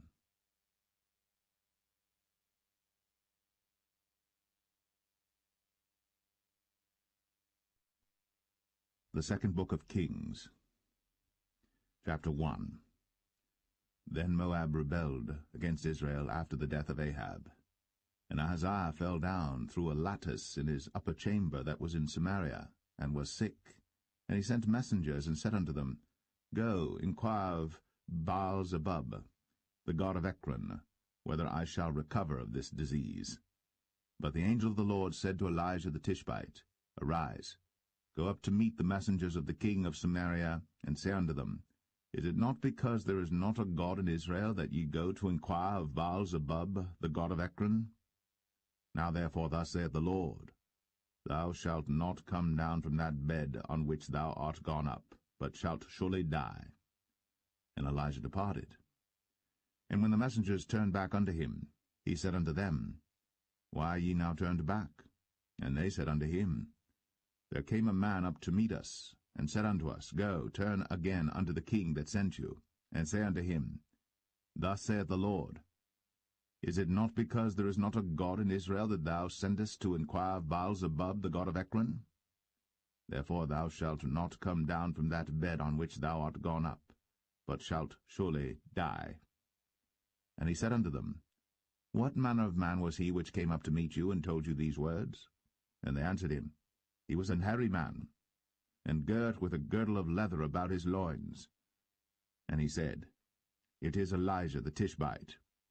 Then the king sent unto him a captain of 50 with his 50. And he went up to him, and behold, he sat on the top of an hill. And he spake unto him, Thou man of God, the king hath said, Come down.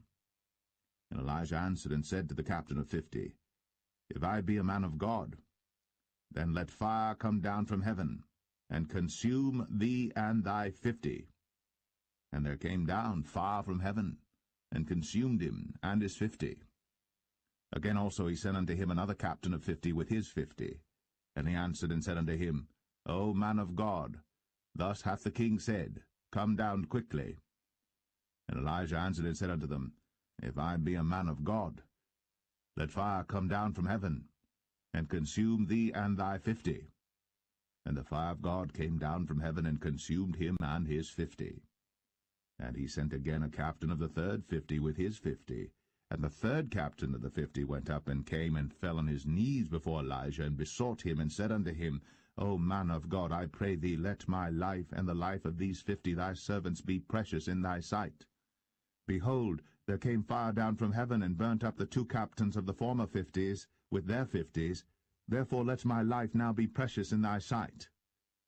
And the angel of the Lord said unto Elijah, Go down with him, be not afraid of him. And he arose, and went down with him unto the king. And he said unto him, Thus saith the Lord, Forasmuch as thou hast sent messengers to inquire of Baal-zebub the god of Ekron, is it not because there is no God in Israel to inquire of his word? Therefore thou shalt not come down off that bed on which thou art gone up, but shalt surely die. So he died according to the word of the Lord which Elijah had spoken. And Jehoram reigned in his stead in the 2nd year of Jehoram the son of Jehoshaphat king of Judah, because he had no son. Now the rest of the acts of Ahaziah which he did, are they not written in the book of the Chronicles of the kings of Israel?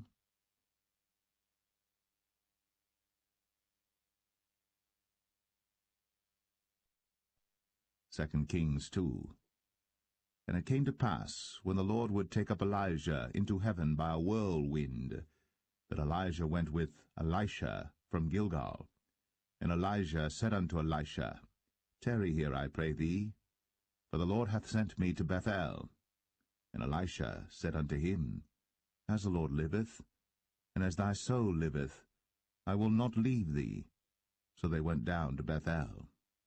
And the sons of the prophets that were at Bethel came forth to Elisha, and said unto him, Knowest thou that the Lord will take away thy master from thy head today? And he said, Yea, I know it. Hold ye your peace. And Elijah said unto him, Elisha, tarry here, I pray thee, for the Lord hath sent me to Jericho. And he said, As the Lord liveth, and as thy soul liveth, I will not leave thee. So they came to Jericho. And the sons of the prophets that were at Jericho came to Elisha, and said unto him, Knowest thou that the Lord will take away thy master from thy head today? And he answered, Yea, I know it. Hold ye your peace. And Elijah said unto him, Tarry, I pray thee here, for the Lord hath sent me to Jordan. And he said, As the Lord liveth, and as thy soul liveth, I will not leave thee. And they two went on. And 50 men of the sons of the prophets went, and stood to view afar off. And they too stood by Jordan. And Elijah took his mantle, and wrapped it together, and smote the waters, and they were divided hither and thither, so that they too went over on dry ground. And it came to pass, when they were gone over, that Elijah said unto Elisha, Ask what I shall do for thee, before I be taken away from thee. And Elisha said, I pray thee, let a double portion of thy spirit be upon me. And he said, Thou hast asked a hard thing. Nevertheless, if thou see me when I am taken from thee, it shall be so unto thee. But if not, it shall not be so. And it came to pass, as they still went on and talked, that, behold, there appeared a chariot of fire, and horses of fire, and parted them both asunder. And Elijah went up by a whirlwind into heaven. And Elisha saw it, and he cried, My father, the chariot of Israel, and the horsemen thereof. And he saw him no more. And he took hold of his own clothes, and rent them in 2 pieces.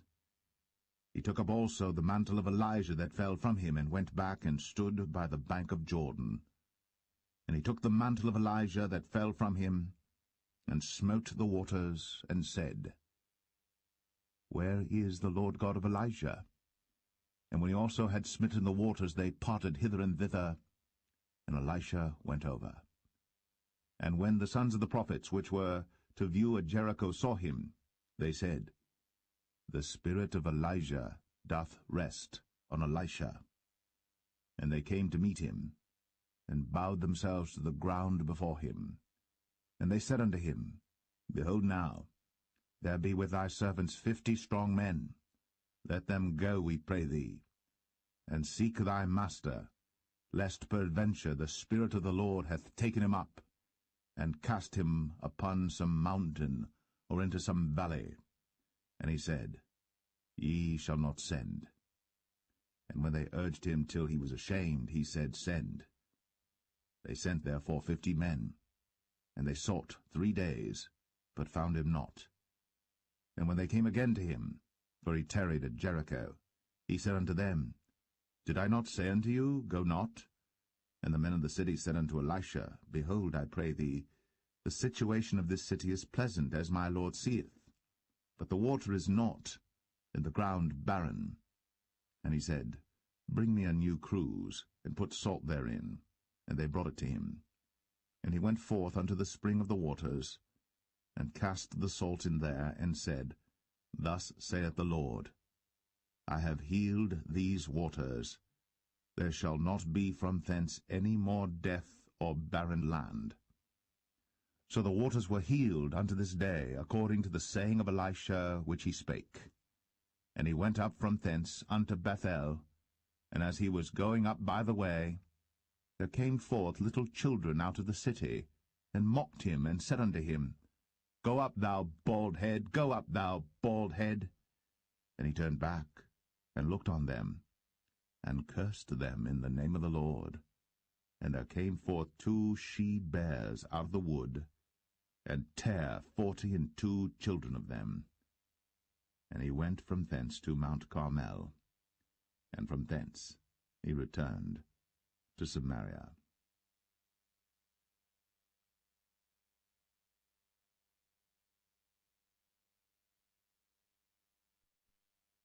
Second Kings 3.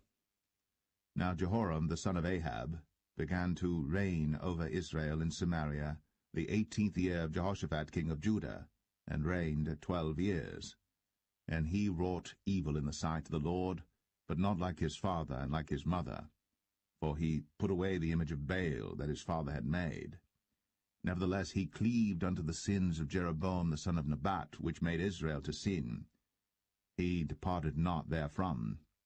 And Mesha king of Moab was a sheepmaster, and rendered unto the king of Israel 100,000 lambs and 100,000 rams with the wool. But it came to pass, when Ahab was dead, that the king of Moab rebelled against the king of Israel. And King Jehoram went out of Samaria the same time, and numbered all Israel. And he went and sent to Jehoshaphat the king of Judah, saying, The king of Moab hath rebelled against me. Wilt thou go with me against Moab to battle? And he said, I will go up. I am as thou art, my people as thy people, and my horses as thy horses. And he said, Which way shall we go up? And he answered, The way through the wilderness of Edom. So the king of Israel went, and the king of Judah, and the king of Edom, and they fetched a compass of 7 days' journey, and there was no water for the host, and for the cattle that followed them. And the king of Israel said, Alas, that the Lord hath called these 3 kings together to deliver them into the hand of Moab. But Jehoshaphat said, Is there not here a prophet of the Lord, that we may inquire of the Lord by him? And one of the king of Israel's servants answered and said, Here is Elisha the son of Shaphat, which poured water on the hands of Elijah. And Jehoshaphat said, The word of the Lord is with him. So the king of Israel and Jehoshaphat and the king of Edom went down to him. And Elisha said unto the king of Israel, What have I to do with thee? Get thee to the prophets of thy father, and to the prophets of thy mother. And the king of Israel said unto him, Nay, for the Lord hath called these 3 kings together to deliver them into the hand of Moab.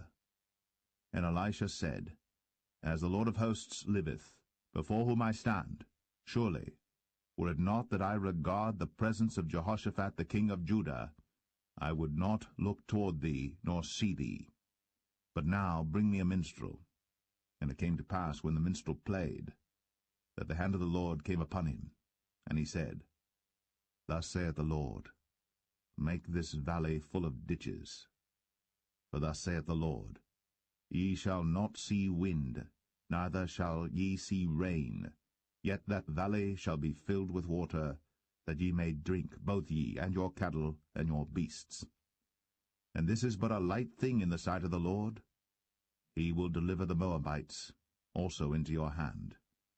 And ye shall smite every fenced city and every choice city, and shall fell every good tree, and stop all wells of water, and mar every good piece of land with stones. And it came to pass in the morning, when the meat offering was offered, that, behold, there came water by the way of Edom, and the country was filled with water. And when all the Moabites heard that the kings were come up to fight against them, they gathered all that were able to put on armor, and upward and stood in the border. And they rose up early in the morning, and the sun shone upon the water, and the Moabites saw the water on the other side as red as blood. And they said, This is blood, the kings are surely slain, and they have smitten one another. Now therefore, Moab to the spoil. And when they came to the camp of Israel, the Israelites rose up and smote the Moabites, so that they fled before them. But they went forward, smiting the Moabites, even in their country. And they beat down the cities, and on every good piece of land cast every man his stone, and filled it. And they stopped all the wells of water, and felled all the good trees. Only in Kir Hareseth left they the stones thereof. Howbeit the slingers went about it, and smote it. And when the king of Moab saw that the battle was too sore for him, he took with him 700 men that drew swords, to break through even unto the kings of Edom, but they could not. Then he took his eldest son that should have reigned in his stead, and offered him for a burnt offering upon the wall. And there was great indignation against Israel, and they departed from him, and returned to their own land.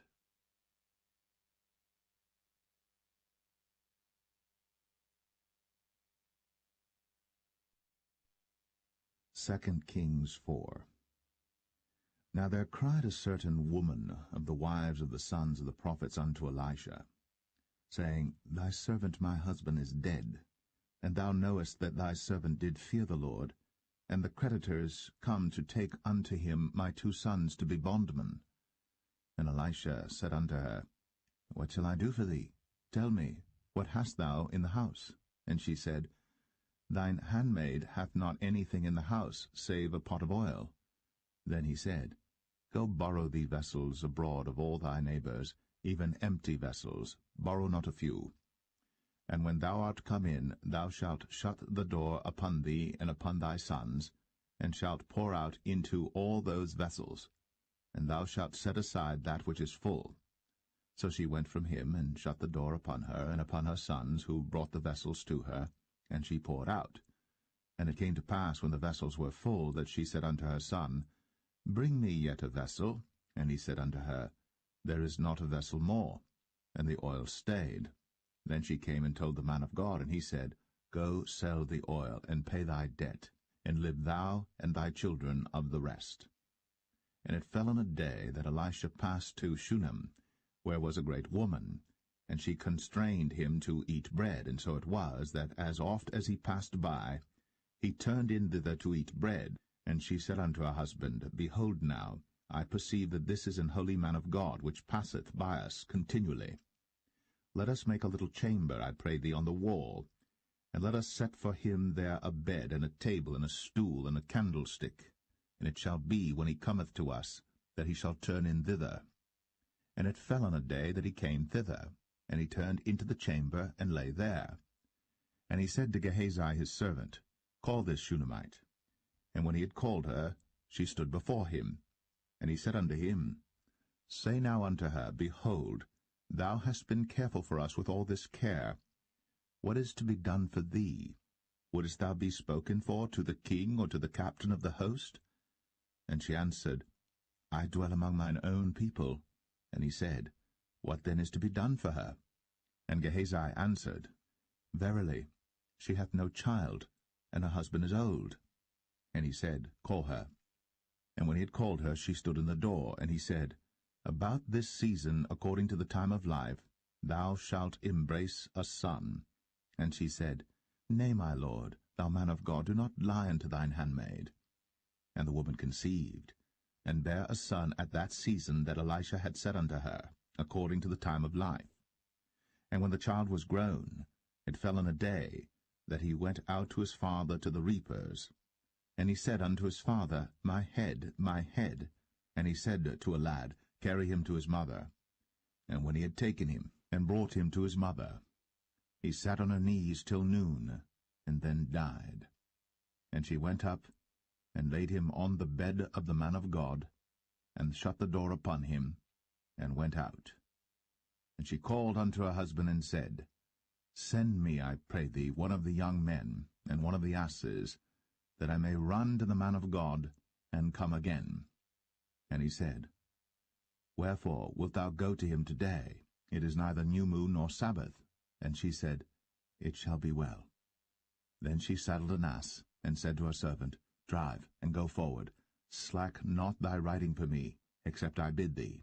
So she went, and came unto the man of God to Mount Carmel. And it came to pass, when the man of God saw her afar off, that he said to Gehazi his servant, Behold, yonder is that Shunammite. Run now, I pray thee, to meet her, and say unto her, Is it well with thee? Is it well with thy husband? Is it well with the child? And she answered, It is well. And when she came to the man of God to the hill, she caught him by the feet. But Gehazi came near to thrust her away. And the man of God said, Let her alone, for her soul is vexed within her. And the Lord hath hid it from me, and hath not told me. Then she said, Did I desire a son of my Lord? Did I not say, Do not deceive me? Then he said to Gehazi, Gird up thy loins, and take my staff in thine hand, and go thy way. If thou meet any man, salute him not, and if any salute thee, answer him not again. And lay my staff upon the face of the child. And the mother of the child said, As the Lord liveth, and as thy soul liveth, I will not leave thee. And he arose and followed her. And Gehazi passed on before them, and laid the staff upon the face of the child. But there was neither voice nor hearing. Wherefore he went again to meet him, and told him, saying, The child is not awaked. And when Elisha was come into the house, behold, the child was dead, and laid upon his bed. He went in therefore, and shut the door upon them twain, and prayed unto the Lord. And he went up and lay upon the child, and put his mouth upon his mouth, and his eyes upon his eyes, and his hands upon his hands. And he stretched himself upon the child, and the flesh of the child waxed warm. Then he returned, and walked in the house to and fro, and went up and stretched himself upon him. And the child sneezed 7 times. And the child opened his eyes. And he called Gehazi, and said, Call this Shunammite. So he called her. And when she was come in unto him, he said, Take up thy son. Then she went in, and fell at his feet, and bowed herself to the ground, and took up her son, and went out. And Elisha came again to Gilgal, and there was a dearth in the land. And the sons of the prophets were sitting before him. And he said unto his servant, Set on the great pot, and seethe pottage for the sons of the prophets. And one went out into the field to gather herbs, and found a wild vine, and gathered thereof wild gourds his lapful, and came and shred them into the pot of pottage, but they knew them not. So they poured out for the men to eat. And it came to pass, as they were eating of the pottage, that they cried out and said, O thou man of God, there is death in the pot. And they could not eat thereof. But he said, Then bring meal. And he cast it into the pot. And he said, Pour out for the people, that they may eat. And there was no harm in the pot. And there came a man from Baal-Shalisha, and brought the man of God bread of the first fruits, 20 loaves of barley, and full ears of corn in the husk thereof. And he said, Give unto the people, that they may eat. And his servitor said, What, should I set this before 100 men? He said again, Give the people, that they may eat. For thus saith the Lord, They shall eat, and shall leave thereof. So he set it before them, and they did eat, and left thereof, according to the word of the Lord.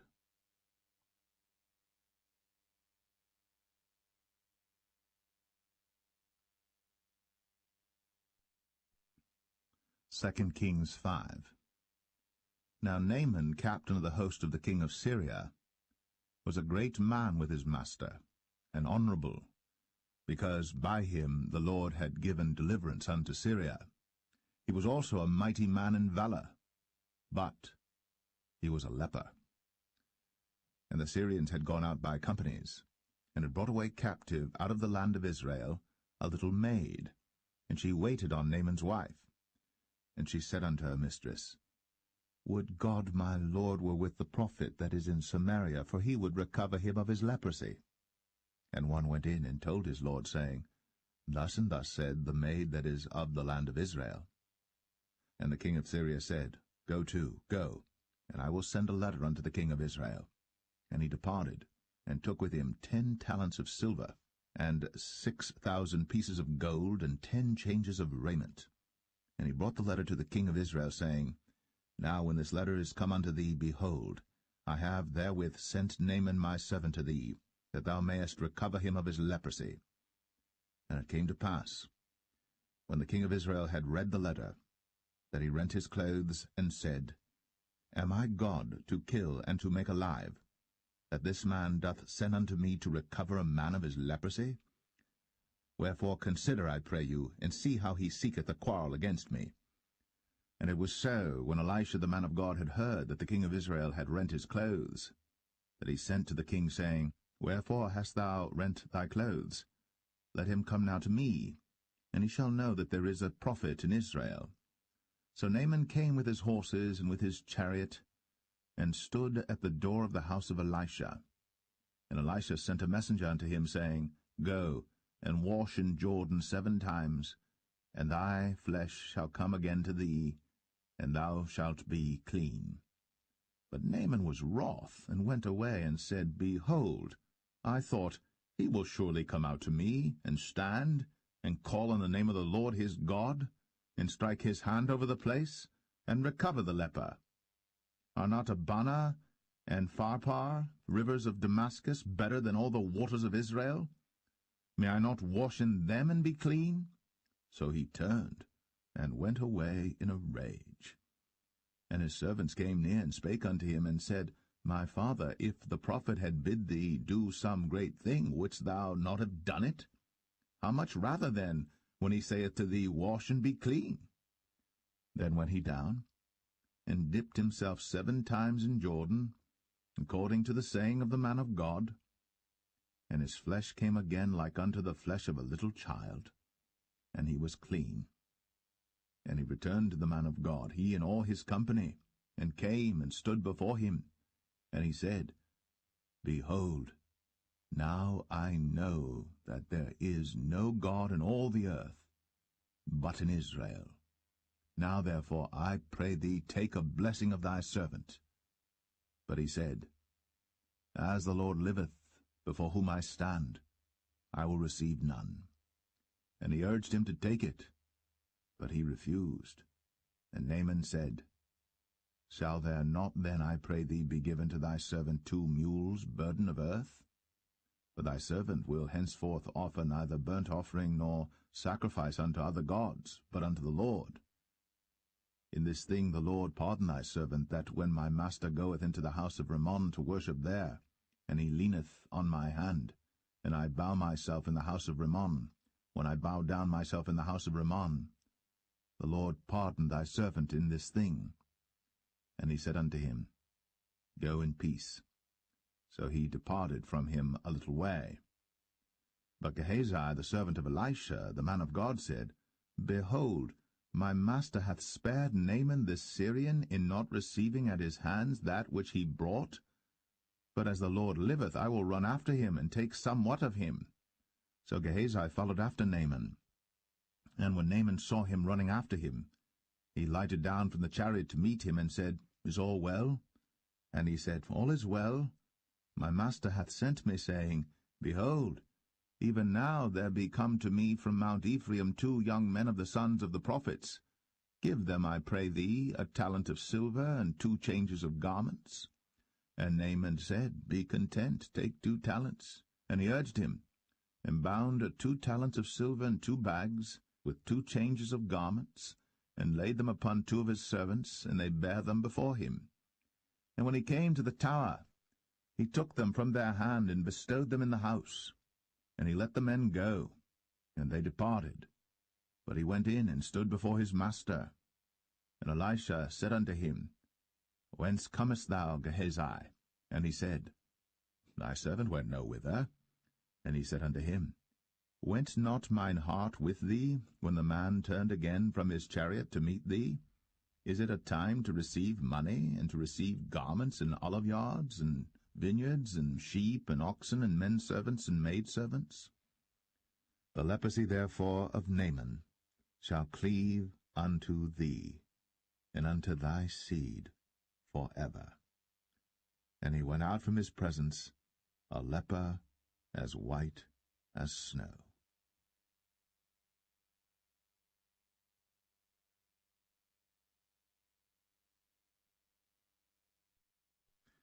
2 Kings 6. And the sons of the prophets said unto Elisha, Behold now, the place where we dwell with thee is too strait for us. Let us go, we pray thee, unto Jordan, and take thence every man a beam, and let us make a place there where we may dwell. And he answered, Go ye. And one said, Be content, I pray thee, and go with thy servants. And he answered, I will go. So he went with them. And when they came to Jordan, they cut down wood. But as one was felling a beam, the axe head fell into the water. And he cried and said, Alas, master, for it was borrowed. And the man of God said, Where fell it? And he showed him the place. And he cut down a stick, and cast it in thither. And the iron did swim.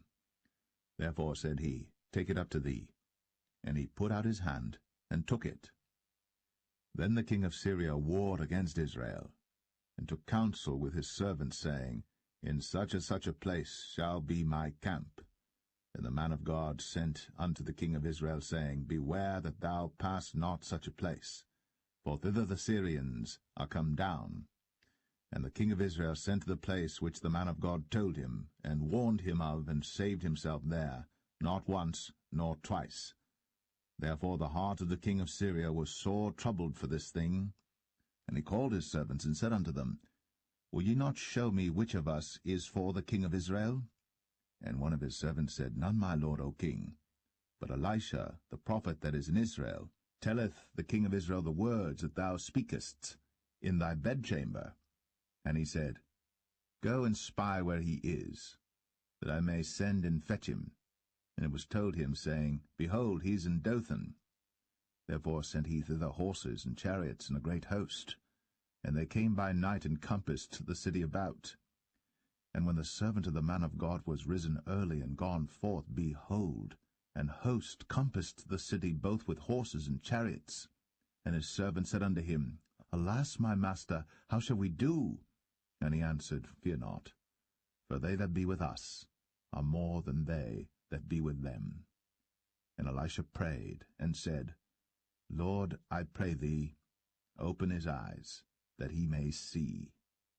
And the Lord opened the eyes of the young man, and he saw, and behold, the mountain was full of horses and chariots of fire round about Elisha.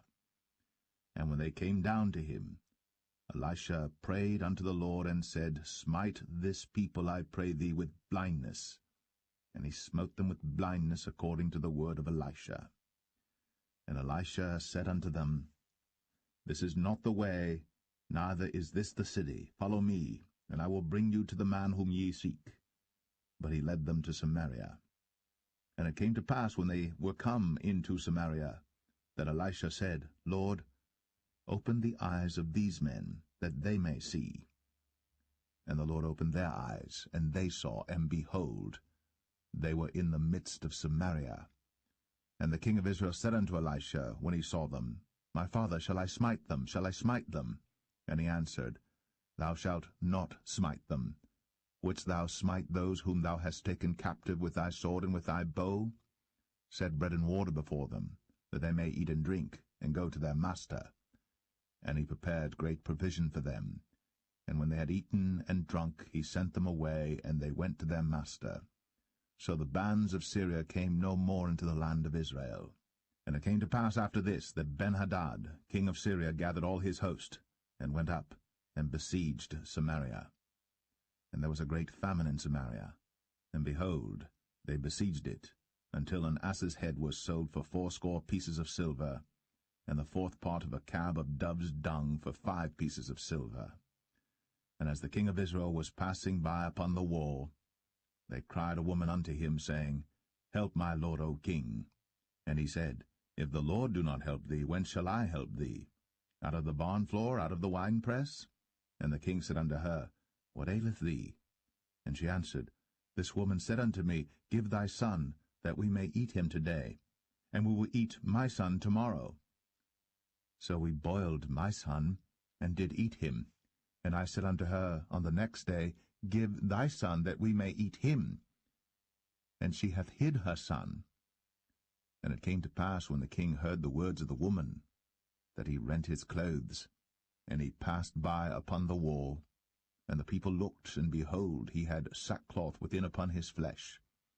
Then he said, God do so, and more also to me, if the head of Elisha the son of Shaphat shall stand on him this day. But Elisha sat in his house, and the elders sat with him. And the king sent a man from before him. But ere the messenger came to him, he said to the elders, See ye how this son of a murderer hath sent to take away mine head? Look, when the messenger cometh, shut the door, and hold him fast at the door. Is not the sound of his master's feet behind him? And while he yet talked with them, behold, the messenger came down unto him, and he said, Behold, this evil is of the Lord. What should I wait for the Lord any longer?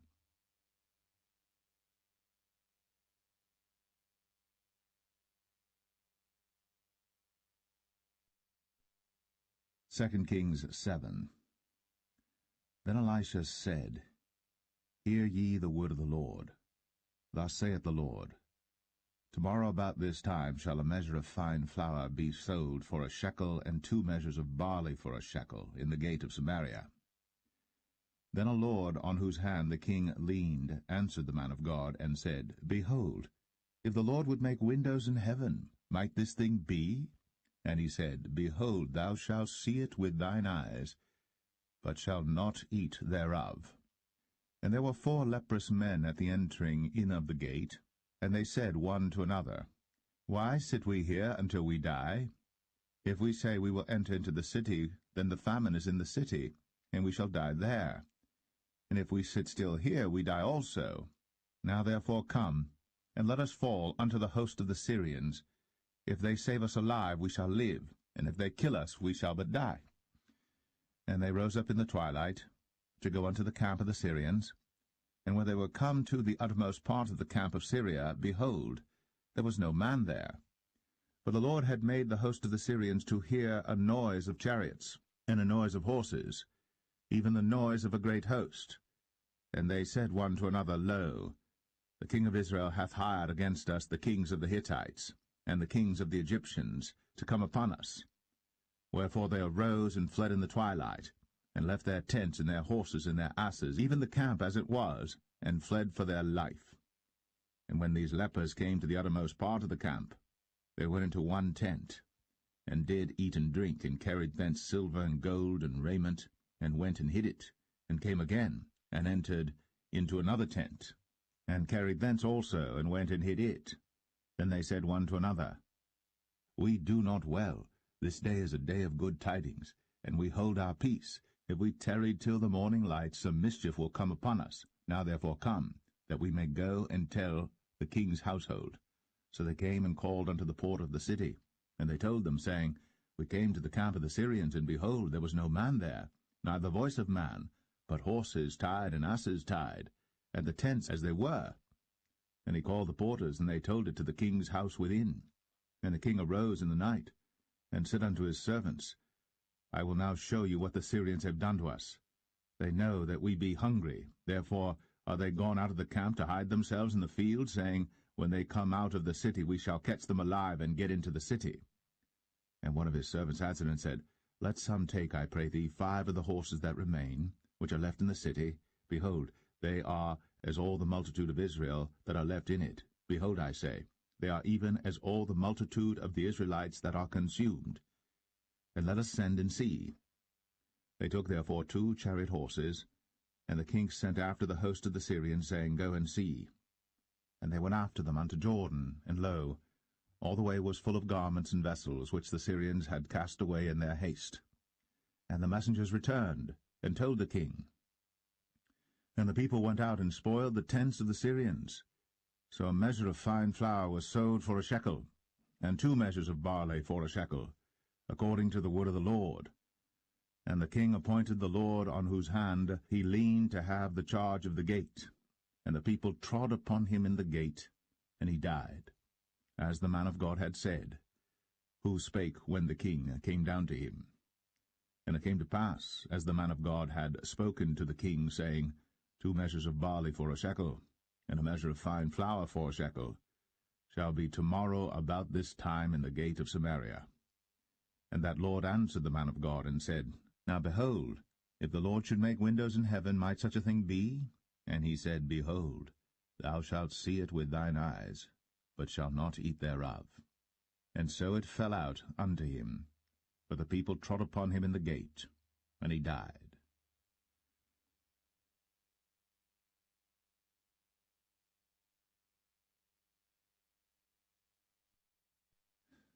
2 Kings 8.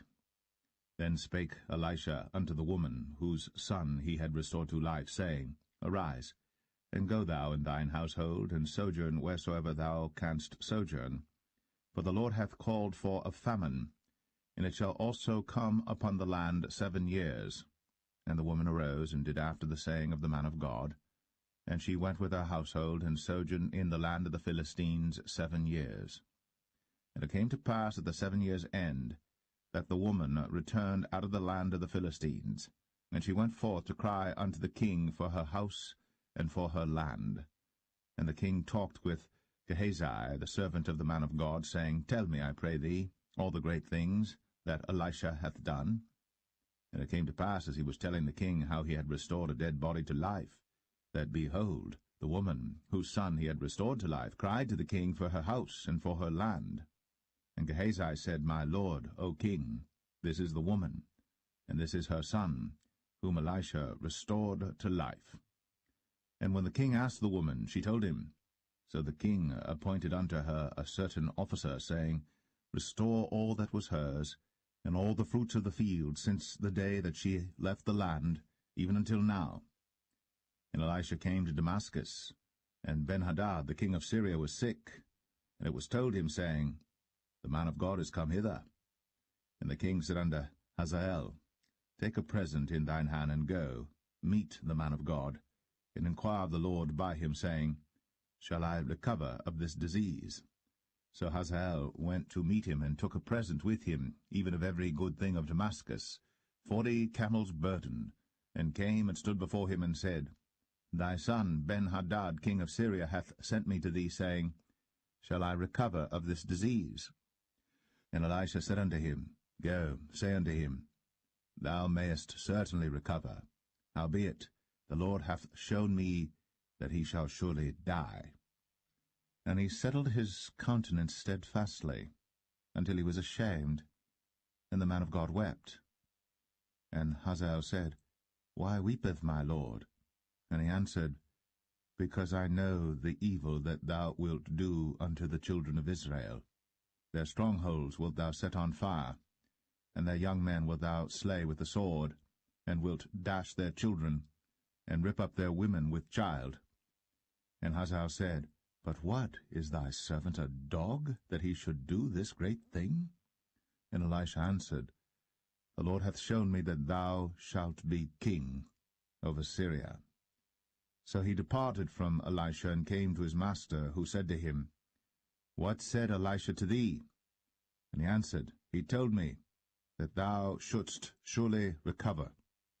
And it came to pass on the morrow, that he took a thick cloth, and dipped it in water, and spread it on his face, so that he died.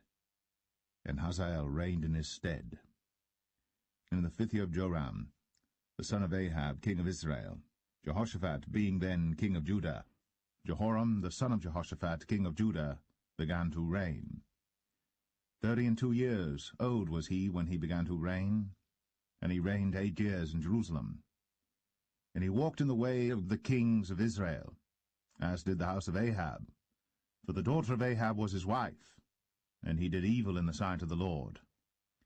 Yet the Lord would not destroy Judah for David his servant's sake, as he promised him to give him always a light unto his children. In his days Edom revolted from under the hand of Judah, and made a king over themselves. So Joram went over to Zair, and all the chariots with him. And he rose by night, and smote the Edomites which compassed him about, and the captains of the chariots and the people fled into their tents. Yet Edom revolted from under the hand of Judah unto this day. Then Libnah revolted at the same time. And the rest of the acts of Joram, and all that he did, are they not written in the book of the chronicles of the kings of Judah? And Joram slept with his fathers, and was buried with his fathers in the city of David, and Ahaziah his son reigned in his stead. In the 12th year of Joram, the son of Ahab king of Israel, did Ahaziah the son of Jehoram king of Judah begin to reign. 22 years old was Ahaziah when he began to reign, and he reigned 1 year in Jerusalem, and his mother's name was Athaliah, the daughter of Omri, king of Israel. And he walked in the way of the house of Ahab, and did evil in the sight of the Lord, as did the house of Ahab. For he was the son-in-law of the house of Ahab. And he went with Joram, the son of Ahab, to the war against Hazael, king of Syria, in Ramoth-Gilead. And the Syrians wounded Joram. And King Joram went back to be healed in Jezreel of the wounds which the Syrians had given him at Ramah, when he fought against Hazael, king of Syria. And Ahaziah the son of Jehoram, king of Judah, went down to see Joram the son of Ahab in Jezreel, because he was sick.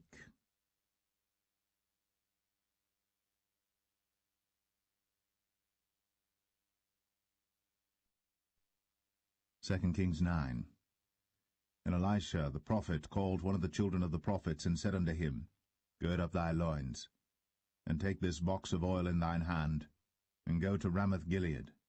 And when thou comest thither, look out there Jehu the son of Jehoshaphat the son of Nimshi, and go in, and make him arise up from among his brethren, and carry him to an inner chamber. Then take the box of oil, and pour it on his head, and say, Thus saith the Lord, I have anointed thee king over Israel.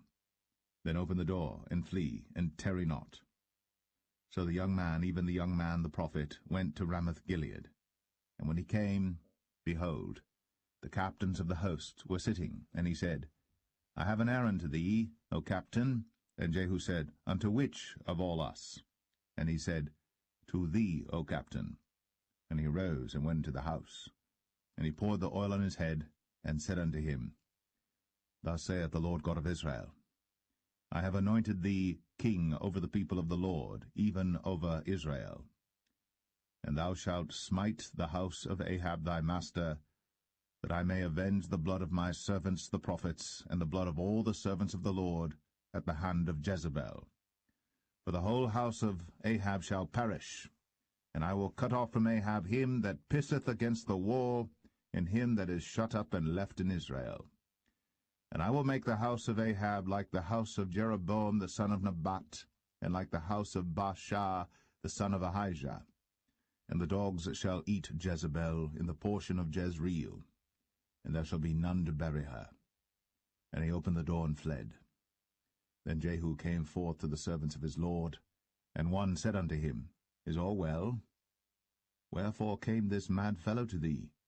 And he said unto them, Ye know the man, and his communication. And they said, It is false, tell us now. And he said, Thus and thus spake he to me, saying, Thus saith the Lord, I have anointed thee king over Israel.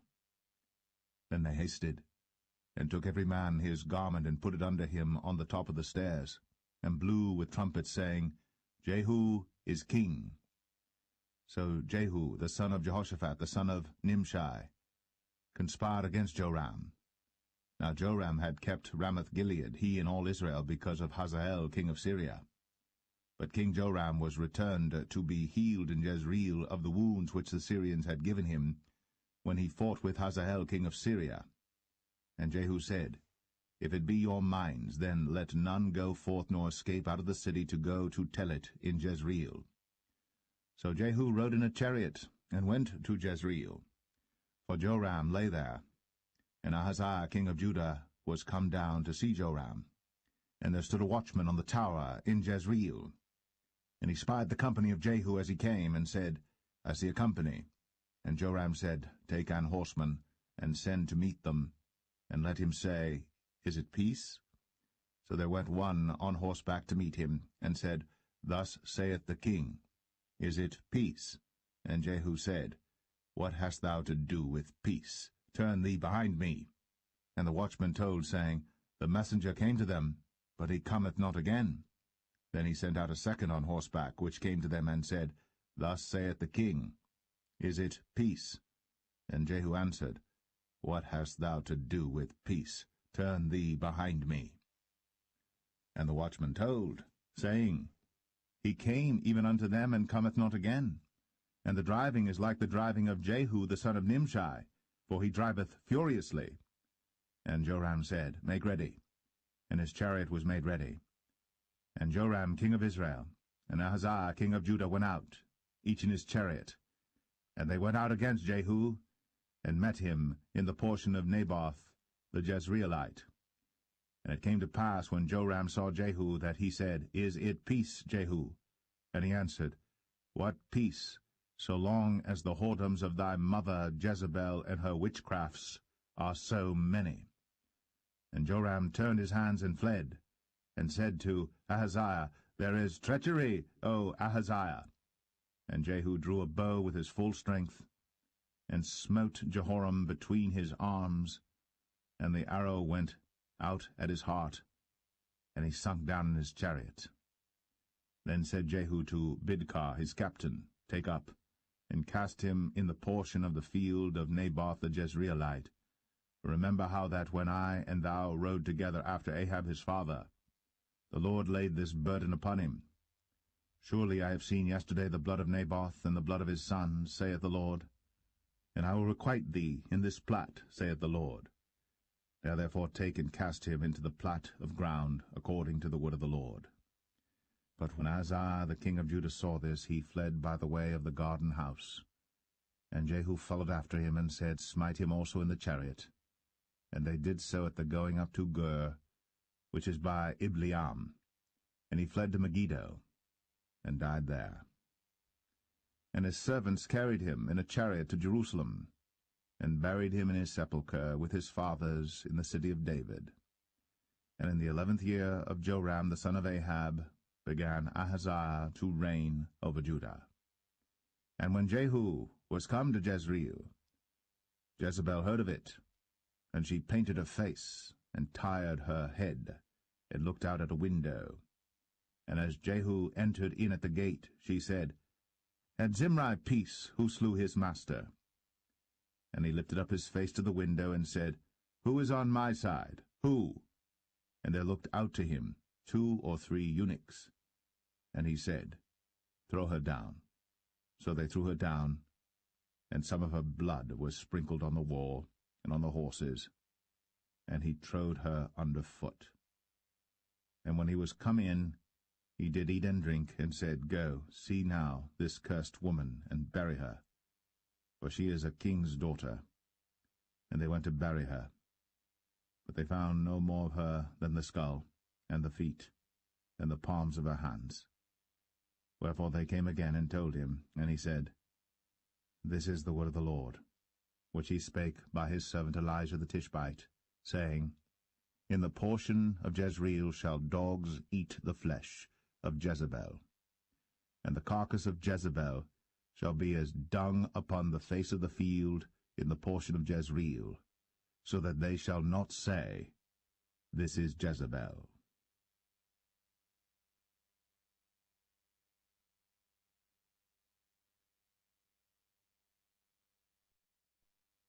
Second Kings 10. And Ahab had 70 sons in Samaria, And Jehu wrote letters, and sent to Samaria, unto the rulers of Jezreel, to the elders, and to them that brought up Ahab's children, saying, Now as soon as this letter cometh to you, seeing your master's sons are with you, and there are with you chariots and horses, a fenced city also in armor, look even out the best and meetest of your master's sons, and set him on his father's throne, and fight for your master's house. But they were exceedingly afraid, and said, Behold, 2 kings stood not before him. How then shall we stand? And he that was over the house, and he that was over the city, the elders also, and the bringers up of the children, sent to Jehu, saying, We are thy servants, and will do all that thou shalt bid us. We will not make any king. Do thou that which is good in thine eyes. Then he wrote a letter the second time to them, saying, If ye be mine, and if ye will hearken unto my voice, take ye the heads of the men your master's sons, and come to me to Jezreel by tomorrow this time. Now the king's sons, being 70 persons, were with the great men of the city, which brought them up. And it came to pass, when the letter came to them, that they took the king's sons, and slew 70 persons, and put their heads in baskets, and sent him them to Jezreel. And there came a messenger, and told him, saying, They have brought the heads of the king's sons. And he said, Lay ye them in 2 heaps at the entering in of the gate until the morning. And it came to pass in the morning, that he went out, and stood, and said to all the people, Ye be righteous, behold, I conspired against my master, and slew him. But who slew all these? Know now, that there shall fall unto the earth nothing of the word of the Lord, which the Lord spake concerning the house of Ahab. For the Lord hath done that which he spake by his servant Elijah. So Jehu slew all that remained of the house of Ahab in Jezreel, and all his great men, and his kinsfolks, and his priests, until he left him none remaining. And he rose and departed, and came to Samaria, and as he was, at the shearing house in the way. Jehu met with the brethren of Ahaziah king of Judah, and said, Who are ye? And they answered, We are the brethren of Ahaziah, and we go down to salute the children of the king, and the children of the queen. And he said, Take them alive. And they took them alive, and slew them at the pit of the shearing house, even 42 men, neither left he any of them. And when he was departed thence, he lighted on Jehonadab, the son of Rechab, coming to meet him.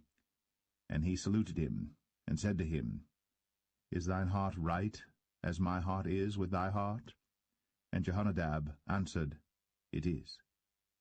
If it be, give me thine hand. And he gave him his hand. And he took him up to him into the chariot. And he said, Come with me, and see my zeal for the Lord. So they made him ride in his chariot. And when he came to Samaria, he slew all that remained unto Ahab in Samaria, till he had destroyed him, according to the saying of the Lord, which he spake to Elijah. And Jehu gathered all the people together, and said unto them, Ahab served Baal a little, but Jehu shall serve him much. Now therefore call unto me all the prophets of Baal, all his servants, and all his priests, let none be wanting. For I have a great sacrifice to do to Baal. Whosoever shall be wanting, he shall not live. But Jehu did it in subtlety, to the intent that he might destroy the worshippers of Baal. And Jehu said, Proclaim a solemn assembly for Baal. And they proclaimed it. And Jehu sent through all Israel, and all the worshippers of Baal came, so that there was not a man left that came not. And they came into the house of Baal, and the house of Baal was full from one end to another. And he said unto him that was over the vestry, Bring forth vestments for all the worshippers of Baal. And he brought them forth vestments. And Jehu went, and Jehonadab the son of Rechab, into the house of Baal, and said unto the worshippers of Baal, Search, and look that there be here with you none of the servants of the Lord, but the worshippers of Baal only. And when they went in to offer sacrifices and burnt offerings, Jehu appointed 80 men without, and said, If any of the men whom I have brought into your hands escape, he that letteth him go, his life shall be for the life of him. And it came to pass, as soon as he had made an end of offering the burnt offering, that Jehu said to the guard and to the captains, Go in, and slay them, let none come forth. And they smote them with the edge of the sword, and the guard and the captains cast them out, and went to the city of the house of Baal.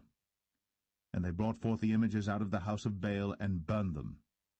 And they brake down the image of Baal, and brake down the house of Baal, and made it a draught house unto this day. Thus Jehu destroyed Baal out of Israel. Howbeit, from the sins of Jeroboam the son of Nebat, who made Israel to sin, Jehu departed not from after them, to wit, the golden calves that were in Bethel, and that were in Dan. And the Lord said unto Jehu, Because thou hast done well in executing that which is right in mine eyes, and hast done unto the house of Ahab according to all that was in mine heart, thy children of the 4th generation shall sit on the throne of Israel. But Jehu took no heed to walk in the law of the Lord God of Israel with all his heart, for he departed not from the sins of Jeroboam, which made Israel to sin. In those days the Lord began to cut Israel short. And Hazael smote them in all the coasts of Israel, from Jordan eastward, all the land of Gilead, the Gadites, and the Reubenites, and the Manassites, from Aroer, which is by the river Arnon, even Gilead and Bashan. Now the rest of the acts of Jehu, and all that he did, and all his might, are they not written in the book of the chronicles of the kings of Israel?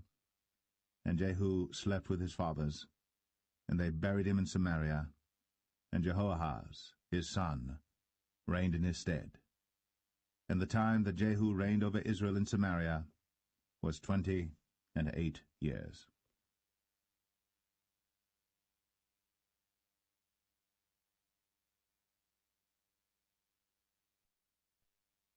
2 Kings 11. And when Athaliah, the mother of Ahaziah, saw that her son was dead, she arose and destroyed all the seed royal. Then Jehoshaphat, the daughter of King Joram, sister of Ahaziah, took Joash the son of Ahaziah, and stole him from among the king's sons which were slain. And they hid him, even him and his nurse, in the bedchamber from Athaliah, so that he was not slain. And he was with her hid in the house of the Lord 6 years. And Athaliah did reign over the land. And the 7th year Jehoiada sent and fetched the rulers over hundreds, with the captains and the guard, and brought them to him into the house of the Lord, and made a covenant with them, and took an oath of them in the house of the Lord, and showed them the king's son. And he commanded them, saying, This is the thing that ye shall do. 1/3 part of you that enter in on the Sabbath shall even be keepers of the watch of the king's house, and 1/3 part shall be at the gate of Sur, and 1/3 part at the gate behind the guard. So shall ye keep the watch of the house, that it be not broken down. And 2 parts of all you that go forth on the Sabbath, even they shall keep the watch of the house of the Lord about the king. And ye shall compass the king round about, every man with his weapons in his hand. And he that cometh within the ranges, let him be slain. And be ye with the king, as he goeth out, and as he cometh in. And the captains over the hundreds did according to all things that Jehoiada the priest commanded. And they took every man his men, that were to come in on the Sabbath, with them that should go out on the Sabbath, and came to Jehoiada the priest. And to the captains over hundreds did the priest give King David's spears and shields, that were in the temple of the Lord. And the guard stood, every man with his weapons in his hand, round about the king, from the right corner of the temple to the left corner of the temple, along by the altar and the temple. And he brought forth the king's son, and put the crown upon him, and gave him the testimony, and then made him king, and anointed him. And they clapped their hands, and said, God save the king. And when Athaliah heard the noise of the guard and of the people, she came to the people into the temple of the Lord. And when she looked, behold, the king stood by a pillar, as the manner was, and the princes and the trumpeters by the king, and all the people of the land rejoiced, and blew with trumpets. And Athaliah rent her clothes, and cried, Treason! Treason!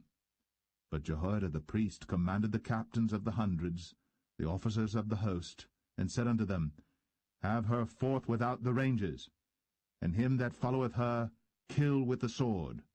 For the priest had said, Let her not be slain in the house of the Lord. And they laid hands on her, and she went by the way by the which the horses came into the king's house, and there was she slain. And Jehoiada made a covenant between the Lord and the king and the people, that they should be the Lord's people, between the king also and the people. And all the people of the land went into the house of Baal, and brake it down. His altars and his images brake they in pieces thoroughly, and slew Mattan the priest of Baal before the altars, and the priest appointed officers over the house of the Lord. And he took the rulers of the hundreds, and the captains, and the guard, and all the people of the land. And they brought down the king from the house of the Lord, and came by the way of the gate of the guard to the king's house. And he sat on the throne of the kings. And all the people of the land rejoiced, and the city was in quiet. And they slew Athaliah with the sword beside the king's house. 7 years old was Jehoash when he began to reign.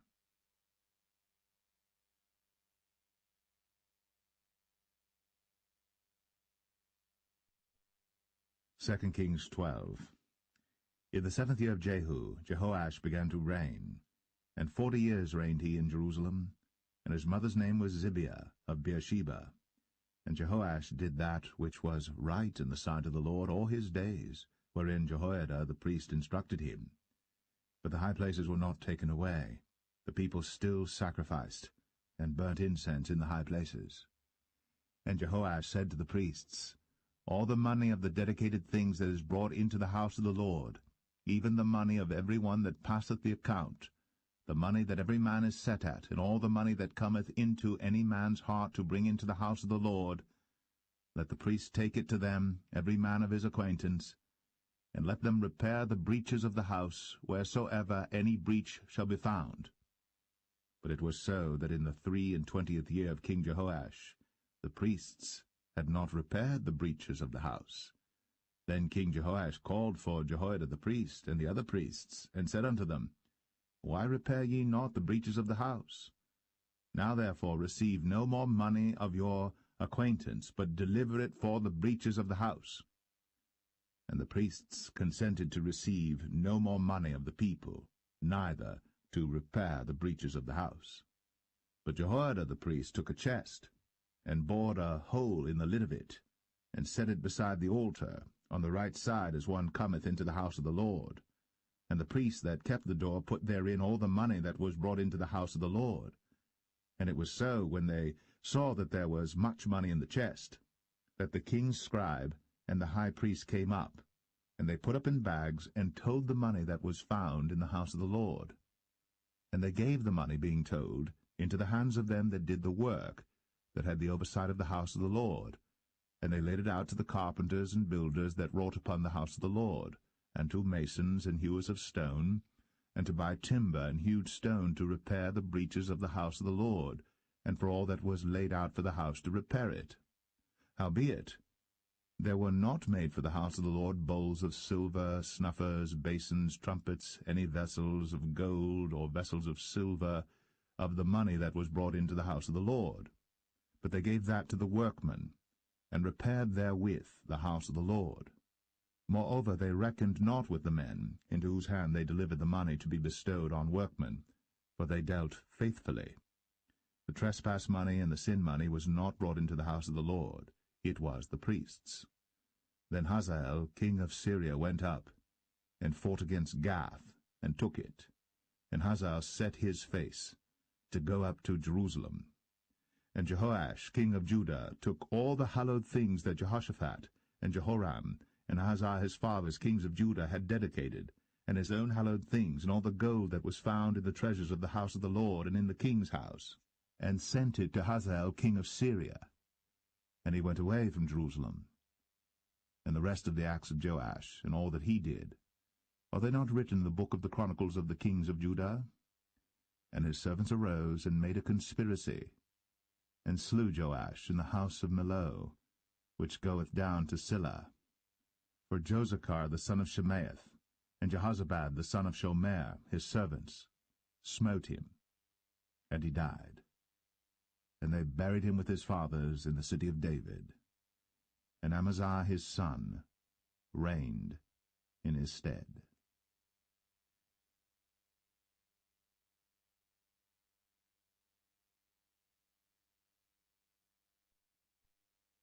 2 Kings 13. In the 23 year of Joash, the son of Ahaziah, king of Judah, Jehoahaz, the son of Jehu, began to reign over Israel in Samaria, and reigned 17 years.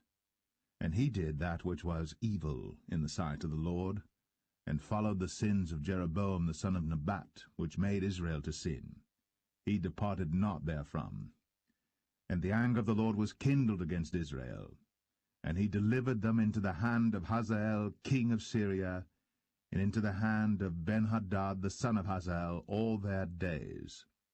And Jehoahaz besought the Lord, and the Lord hearkened unto him, for he saw the oppression of Israel, because the king of Syria oppressed them.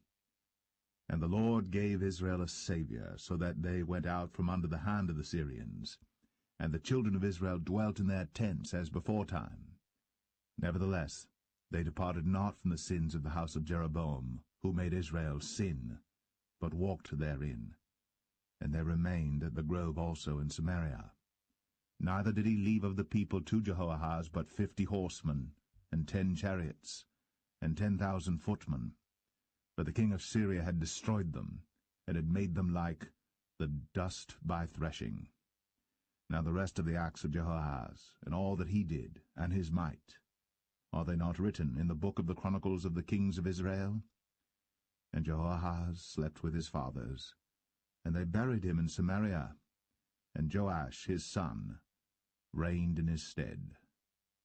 In the 37th year of Joash king of Judah began Jehoash the son of Jehoahaz to reign over Israel in Samaria, and reigned 16 years. And he did that which was evil in the sight of the Lord. He departed not from all the sins of Jeroboam the son of Nebat, who made Israel sin, but he walked therein. And the rest of the acts of Joash, and all that he did, and his might wherewith he fought against Amaziah king of Judah, are they not written in the book of the Chronicles of the kings of Israel? And Joash slept with his fathers, and Jeroboam sat upon his throne, and Joash was buried in Samaria with the kings of Israel. Now Elisha was fallen sick of his sickness whereof he died. And Joash the king of Israel came down unto him, and wept over his face, and said, O my father, the chariot of Israel, and the horsemen thereof. And Elisha said unto him, Take bow and arrows. And he took unto him bow and arrows. And he said to the king of Israel, Put thine hand upon the bow. And he put his hand upon it. And Elisha put his hands upon the king's hands. And he said, Open the window eastward. And he opened it. Then Elisha said, Shoot. And he shot. And he said, The arrow of the Lord's deliverance, and the arrow of deliverance from Syria. For thou shalt smite the Syrians in Aphek, till thou have consumed them. And he said, Take the arrows. And he took them. And he said unto the king of Israel, Smite upon the ground. And he smote thrice, and stayed. And the man of God was wroth with him, and said, Thou shouldst have smitten 5 or 6 times. Then hadst thou smitten Syria till thou hadst consumed it, whereas now thou shalt smite Syria but thrice. And Elisha died, and they buried him. And the bands of the Moabites invaded the land at the coming in of the year. And it came to pass, as they were burying a man, that, behold, they spied a band of men, and they cast the man into the sepulchre of Elisha. And when the man was let down and touched the bones of Elisha, he revived and stood up on his feet. But Hazael, king of Syria, oppressed Israel all the days of Jehoahaz. And the Lord was gracious unto them, and had compassion on them, and had respect unto them, because of his covenant with Abraham, Isaac, and Jacob, and would not destroy them, neither cast he them from his presence as yet.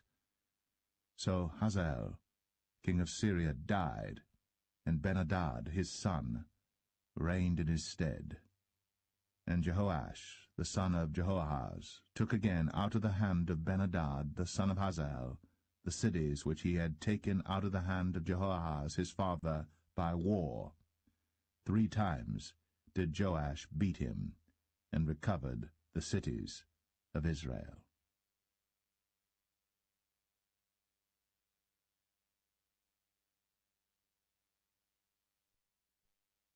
2 Kings 14. In the 2nd year of Joash, son of Jehoahaz, king of Israel, reigned Amaziah the son of Joash, king of Judah. He was 25 years old when he began to reign, and reigned 29 years in Jerusalem. And his mother's name was Jehoadan of Jerusalem. And he did that which was right in the sight of the Lord, yet not like David his father. He did according to all things as Joash his father did. Howbeit, the high places were not taken away. As yet the people did sacrifice, and burnt incense on the high places. And it came to pass, as soon as the kingdom was confirmed in his hand, that he slew his servants which had slain the king his father.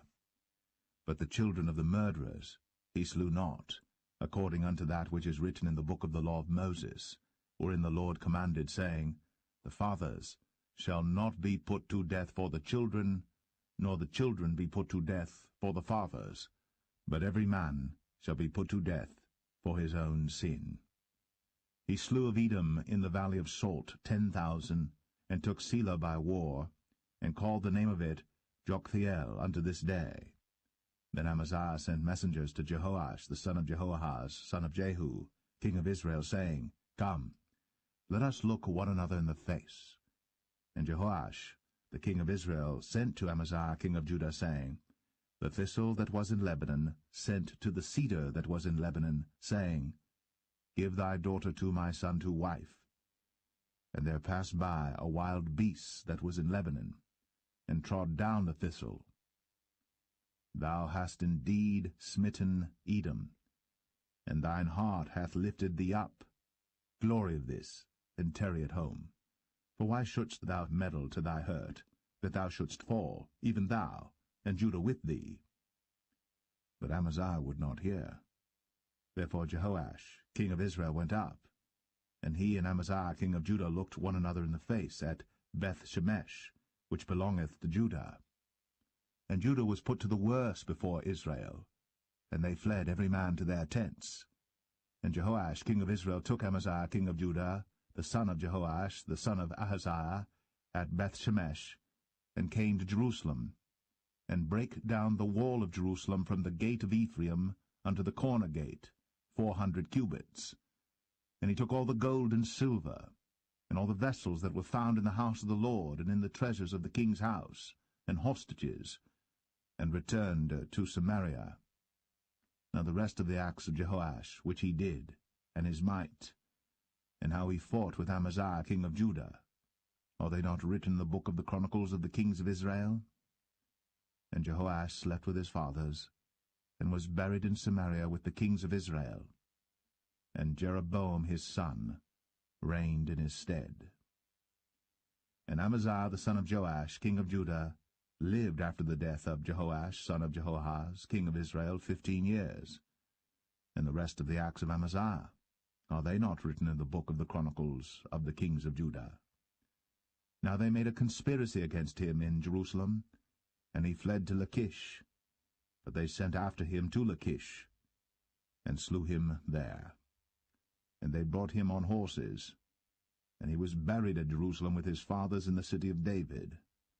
And all the people of Judah took Azariah, which was 16 years old, and made him king, instead of his father Amaziah. He built Elath, and restored it to Judah.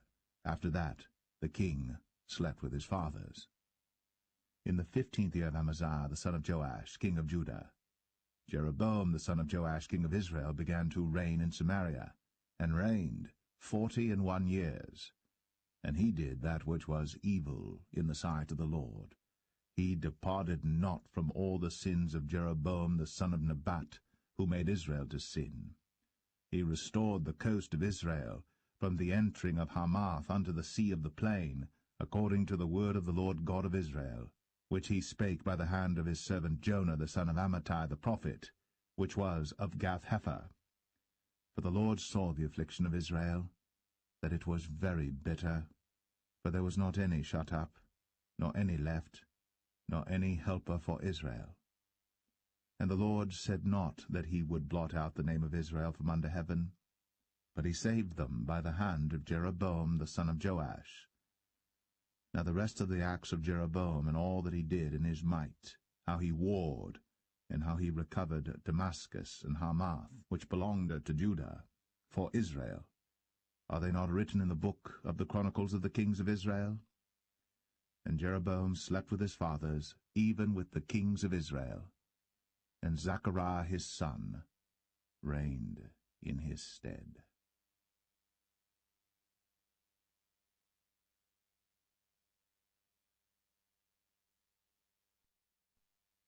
2 Kings 15. In the 27th year of Jeroboam king of Israel, began Azariah son of Amaziah king of Judah to reign.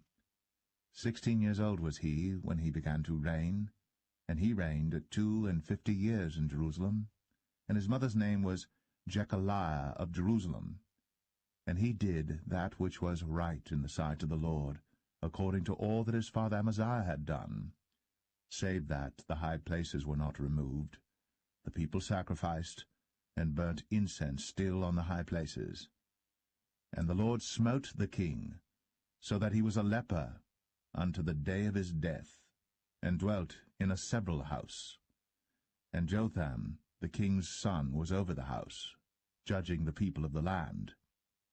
And the rest of the acts of Azariah and all that he did, are they not written in the book of the Chronicles of the kings of Judah? So Azariah slept with his fathers, and they buried him with his fathers in the city of David, and Jotham his son reigned in his stead. In the 38th year of Azariah king of Judah did Zechariah the son of Jeroboam reign over Israel in Samaria 6 months. And he did that which was evil in the sight of the Lord, as his fathers had done. He departed not from the sins of Jeroboam the son of Nebat, who made Israel to sin. And Shallum the son of Jabesh conspired against him, and smote him before the people, and slew him, and reigned in his stead. And the rest of the acts of Zechariah, behold, they are written in the book of the Chronicles of the kings of Israel. This was the word of the Lord, which he spake unto Jehu, saying, Thy sons shall sit on the throne of Israel unto the 4th generation. And so it came to pass. Shallum the son of Jabesh began to reign in the 39th year of Uzziah king of Judah. And he reigned a full month in Samaria. For Menahem the son of Gadai went up from Tirzah, and came to Samaria, and smote Shallum the son of Jabesh in Samaria, and slew him, and reigned in his stead. And the rest of the acts of Shallum, and his conspiracy which he made, behold, they are written in the book of the Chronicles of the kings of Israel. Then Menahem smote Tiphsah, and all that were therein, and the coasts thereof from Tirzah, because they opened not to him. Therefore he smote it, and all the women therein that were with child he ripped up. In the 39th year of Azariah king of Judah began Menahem the son of Gadai to reign over Israel, and reigned 10 years in Samaria. And he did that which was evil in the sight of the Lord. He departed not all his days from the sins of Jeroboam the son of Nebat, who made Israel to sin. And Pul, the king of Assyria, came against the land.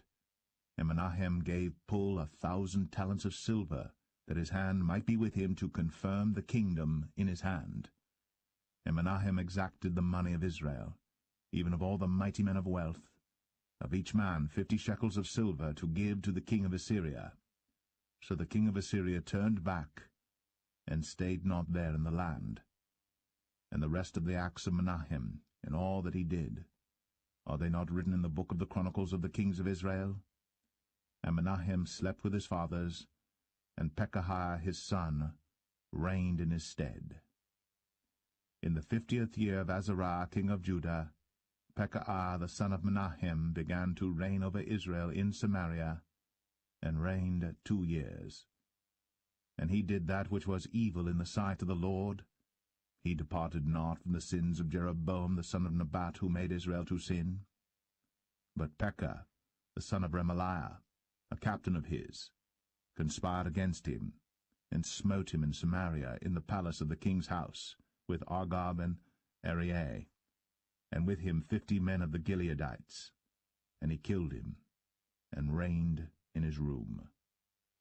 And the rest of the acts of Pekahiah, and all that he did, behold, they are written in the book of the chronicles of the kings of Israel.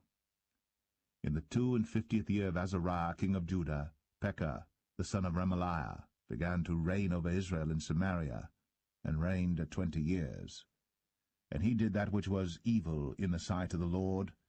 He departed not from the sins of Jeroboam the son of Nebat, who made Israel to sin. In the days of Pekah king of Israel came Tiglath-Pileser king of Assyria, and took Ion, and Abel-Beth-Maachah, and Genoa, and Kadesh, and Hazor, and Gilead, and Galilee, all the land of Naphtali, and carried them captive to Assyria.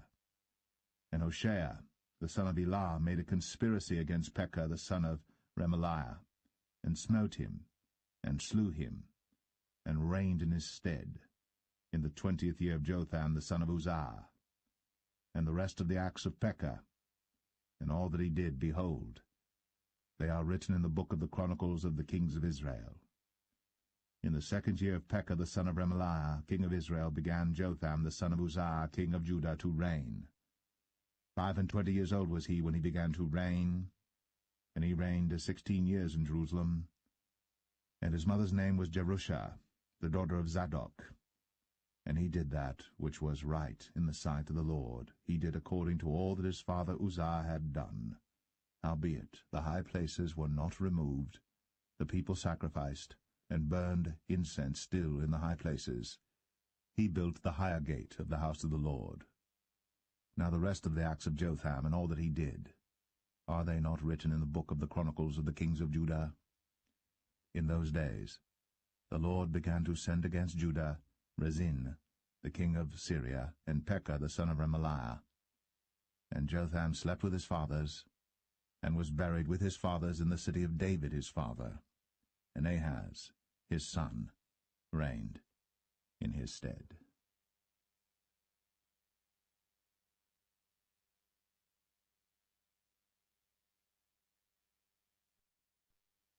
Second Kings 16. In the 17th year of Pekah the son of Remaliah, Ahaz the son of Jotham, king of Judah, began to reign. 20 years old was Ahaz when he began to reign, and reigned 16 years in Jerusalem, and did not that which was right in the sight of the Lord his God, like David his father. But he walked in the way of the kings of Israel, yea, and made his son to pass through the fire according to the abominations of the heathen, whom the Lord cast out from before the children of Israel. And he sacrificed and burnt incense in the high places, and on the hills, and under every green tree. Then Rezin, king of Syria, and Pekah, son of Remaliah, king of Israel, came up to Jerusalem to war. And they besieged Ahaz, but could not overcome him. At that time Rezin, king of Syria, recovered Elath to Syria, and drave the Jews from Elath. And the Syrians came to Elath, and dwelt there unto this day. So Ahaz sent messengers to Tiglath-Pileser, king of Assyria, saying, I am thy servant and thy son. Come up and save me out of the hand of the king of Syria, and out of the hand of the king of Israel, which rise up against me. And Ahaz took the silver and gold that was found in the house of the Lord, and in the treasures of the king's house, and sent it for a present to the king of Assyria. And the king of Assyria hearkened unto him, for the king of Assyria went up against Damascus, and took it, and carried the people of it captive to Kir, and slew Rezin. And King Ahaz went to Damascus to meet Tiglath-Pileser, king of Assyria, and saw an altar that was at Damascus. And King Ahaz sent to Urijah the priest the fashion of the altar, and the pattern of it, according to all the workmanship thereof. And Urijah the priest built an altar according to all that King Ahaz had sent from Damascus. So Urijah the priest made it, against King Ahaz came from Damascus. And when the king was come from Damascus, the king saw the altar, and the king approached to the altar and offered thereon. And he burnt his burnt offering and his meat offering, and poured his drink offering, and sprinkled the blood of his peace offerings upon the altar. And he brought also the brazen altar, which was before the Lord, from the forefront of the house, from between the altar and the house of the Lord, and put it on the north side of the altar. And King Ahaz commanded Urijah the priest, saying, Upon the great altar burn the morning burnt offering, and the evening meat offering, and the king's burnt sacrifice, and his meat offering, with the burnt offering of all the people of the land, and their meat offering, and their drink offerings, and sprinkle upon it all the blood of the burnt offering, and all the blood of the sacrifice, and the brazen altar shall be for me to inquire by. Thus did Urijah the priest, according to all that King Ahaz commanded. And King Ahaz cut off the borders of the bases, and removed the laver from off them, and took down the seat from off the brazen oxen that were under it, and put it upon a pavement of stones. And the covert for the Sabbath that they had built in the house, and the king's entry without, turned he from the house of the Lord for the king of Assyria.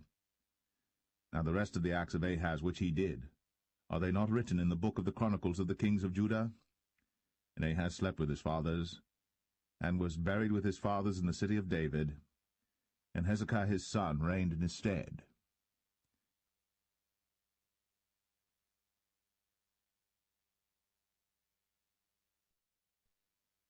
2 Kings 17. In the 12th year of Ahaz, king of Judah, began Hoshea the son of Elah to reign in Samaria over Israel 9 years. And he did that which was evil in the sight of the Lord, but not as the kings of Israel that were before him. Against him came up Shalmaneser, king of Assyria, and Hoshea became his servant, and gave him presents. And the king of Assyria found conspiracy in Hoshea, for he had sent messengers to So, king of Egypt, and brought no present to the king of Assyria, as he had done year by year. Therefore the king of Assyria shut him up, and bound him in prison. Then the king of Assyria came up throughout all the land, and went up to Samaria, and besieged it 3 years. In the 9th year of Hoshea the king of Assyria took Samaria, and carried Israel away into Assyria, and placed them in Halah and in Habor, by the river of Gozan, and in the cities of the Medes. For so it was, that the children of Israel had sinned against the Lord their God, which had brought them up out of the land of Egypt, from under the hand of Pharaoh king of Egypt, and had feared other gods, and walked in the statutes of the heathen, whom the Lord cast out from before the children of Israel, and of the kings of Israel which they had made. And the children of Israel did secretly those things that were not right against the Lord their God, and they built them high places in all their cities, from the tower of the watchman to the fenced city. And they set them up images and groves in every high hill, and under every green tree. And there they burnt incense in all the high places, as did the heathen whom the Lord carried away before them, and wrought wicked things to provoke the Lord to anger. For they served idols, whereof the Lord had said unto them, Ye shall not do this thing. Yet the Lord testified against Israel and against Judah by all the prophets, and by all the seers, saying, Turn ye from your evil ways, and keep my commandments and my statutes, according to all the law which I commanded your fathers, and which I sent to you by my servants the prophets. Notwithstanding they would not hear, but hardened their necks, like to the neck of their fathers, that did not believe in the Lord their God. And they rejected his statutes and his covenant that he made with their fathers, and his testimonies which he testified against them. And they followed vanity, and became vain, and went after the heathen that were round about them, concerning whom the Lord had charged them, that they should not do like them. And they left all the commandments of the Lord their God, and made them molten images, even 2 calves, and made a grove, and worshipped all the host of heaven, and served Baal. And they caused their sons and their daughters to pass through the fire, and used divination and enchantments, and sold themselves to do evil in the sight of the Lord, to provoke him to anger. Therefore the Lord was very angry with Israel, and removed them out of his sight. There was none left but the tribe of Judah only. Also Judah kept not the commandments of the Lord their God, but walked in the statutes of Israel which they made. And the Lord rejected all the seed of Israel, and afflicted them, and delivered them into the hand of spoilers, until he had cast them out of his sight. For he rent Israel from the house of David, and they made Jeroboam the son of Nebat king. And Jeroboam drave Israel from following the Lord, and made them sin a great sin. For the children of Israel walked in all the sins of Jeroboam which he did. They departed not from them, until the Lord removed Israel out of his sight, as he had said by all his servants the prophets. So was Israel carried away out of their own land to Assyria unto this day. And the king of Assyria brought men from Babylon, and from Cuthah, and from Avah, and from Hamath, and from Sepharvaim, and placed them in the cities of Samaria instead of the children of Israel. And they possessed Samaria, and dwelt in the cities thereof. And so it was at the beginning of their dwelling there, that they feared not the Lord. Therefore the Lord sent lions among them, which slew some of them. Wherefore they spake to the king of Assyria, saying, The nations which thou hast removed and placed in the cities of Samaria know not the manner of the God of the land. Therefore he hath sent lions among them, and behold, they slay them, because they know not the manner of the God of the land. Then the king of Assyria commanded, saying, Carry thither one of the priests whom ye brought from thence, and let them go and dwell there, and let him teach them the manner of the God of the land. Then one of the priests whom they had carried away from Samaria came and dwelt in Bethel, and taught them how they should fear the Lord. Howbeit every nation made gods of their own, and put them in the houses of the high places which the Samaritans had made, every nation in their cities wherein they dwelt. And the men of Babylon made Succoth-Benoth, and the men of Cuth made Nergal, and the men of Hamath made Ashima, and the Avites made Nibhaz and Tartak, and the Sepharvites burnt their children in fire to Adramelech and Anamelech, the gods of Sepharvaim. So they feared the Lord, and made unto themselves of the lowest of them priests of the high places, which sacrificed for them in the houses of the high places. They feared the Lord, and served their own gods, after the manner of the nations whom they carried away from thence. Unto this day they do after the former manners. They fear not the Lord, neither do they after their statutes, or after their ordinances, or after the law and commandment which the Lord commanded the children of Jacob, whom he named Israel, with whom the Lord had made a covenant, and charged them, saying, Ye shall not fear other gods, nor bow yourselves to them, nor serve them, nor sacrifice to them.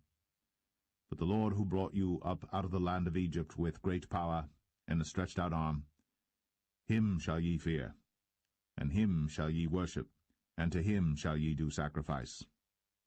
And the statutes and the ordinances and the law and the commandment, which he wrote for you, ye shall observe to do for evermore, and ye shall not fear other gods. And the covenant that I have made with you ye shall not forget, neither shall ye fear other gods. But the Lord your God ye shall fear, and he shall deliver you out of the hand of all your enemies.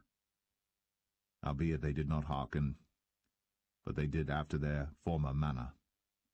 So these nations feared the Lord, and served their graven images, both their children and their children's children, as did their fathers, so do they unto this day.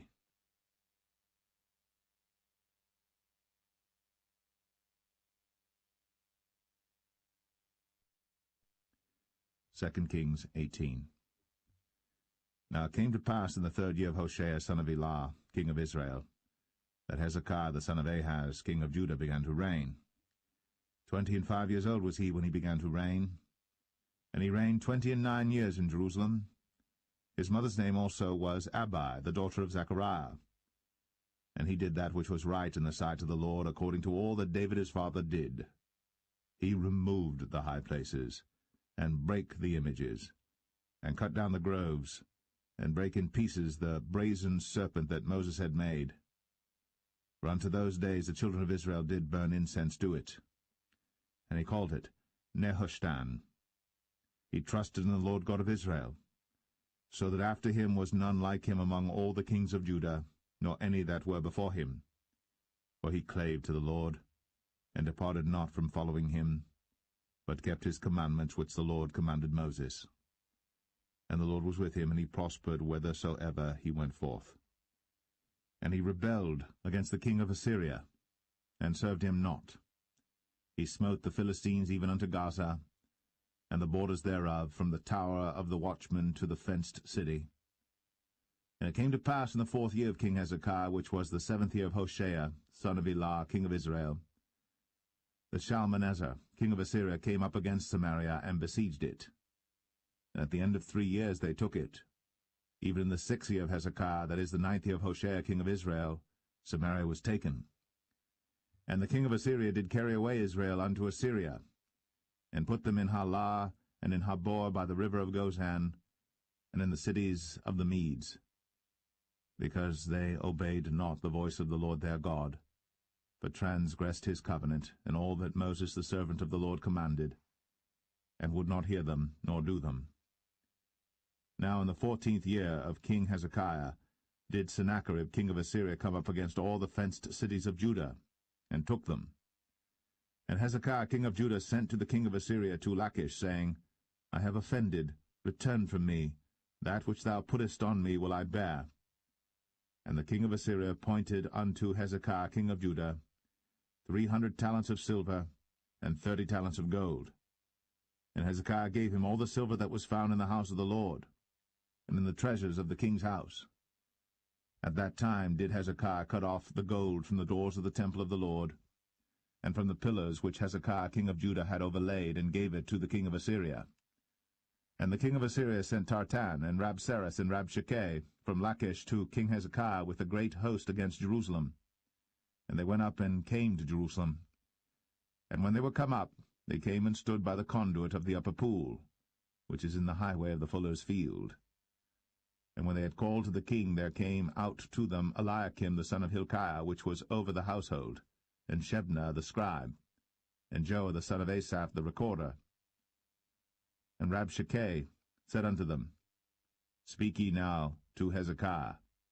Thus saith the great king, the king of Assyria, What confidence is this wherein thou trustest? Thou sayest, But they are but vain words. I have counsel and strength for the war. Now on whom dost thou trust, that thou rebellest against me?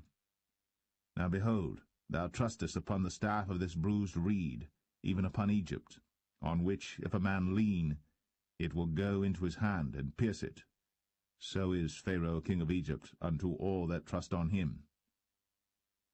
But if ye say unto me, We trust in the Lord our God, is not that he whose high places and whose altars Hezekiah hath taken away, and hath said to Judah and Jerusalem, Ye shall worship before this altar in Jerusalem? Now therefore I pray thee, give pledges to my lord the king of Assyria, and I will deliver thee 2,000 horses, if thou be able on thy part to set riders upon them. How then wilt thou turn away the face of one captain of the least of my master's servants, and put thy trust on Egypt for chariots and for horsemen? Am I now come up without the Lord against this place to destroy it? The Lord said to me, Go up against this land and destroy it. Then said Eliakim the son of Hilkiah, and Shebna, and Joah, unto Rabshakeh, Speak, I pray thee, to thy servants in the Syrian language, for we understand it, and talk not with us in the Jews' language in the ears of the people that are on the wall.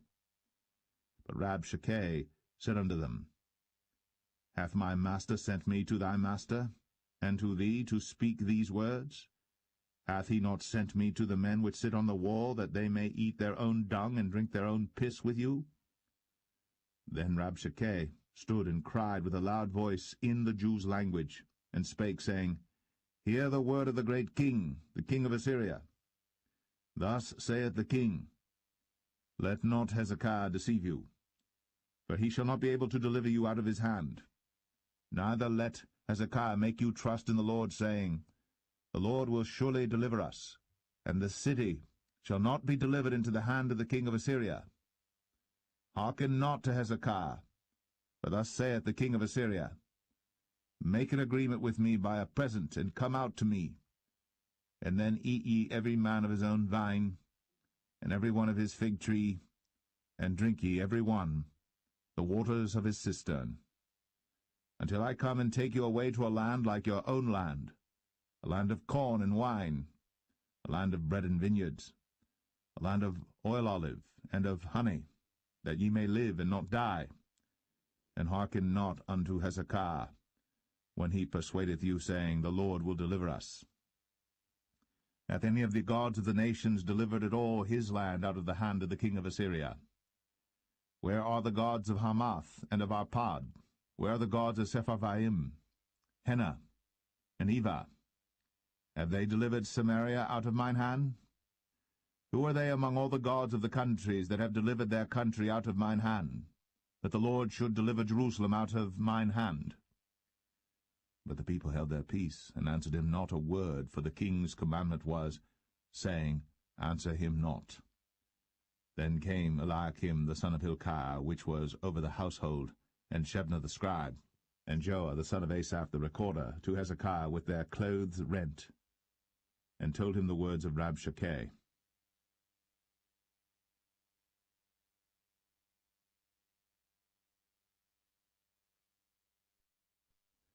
2 Kings 19. And it came to pass, when King Hezekiah heard it, that he rent his clothes, and covered himself with sackcloth, and went into the house of the Lord.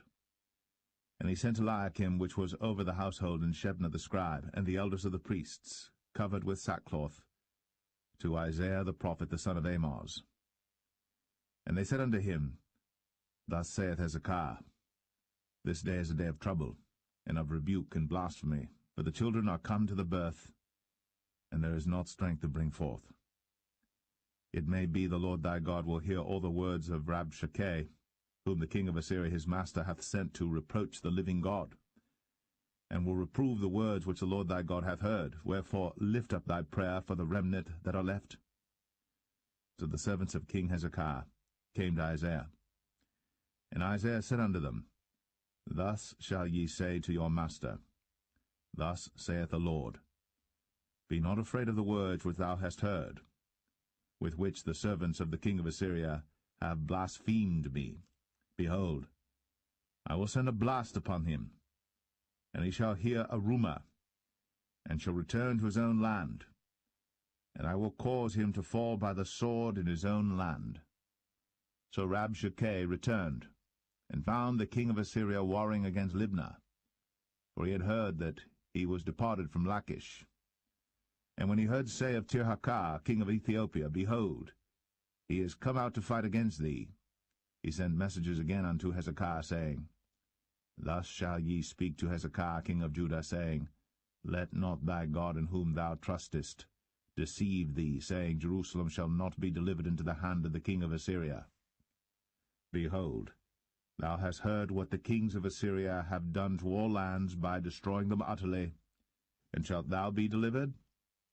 Have the gods of the nations delivered them which my fathers have destroyed, as Gozan and Haran, and Rezeph, and the children of Eden, which were in Thelasar?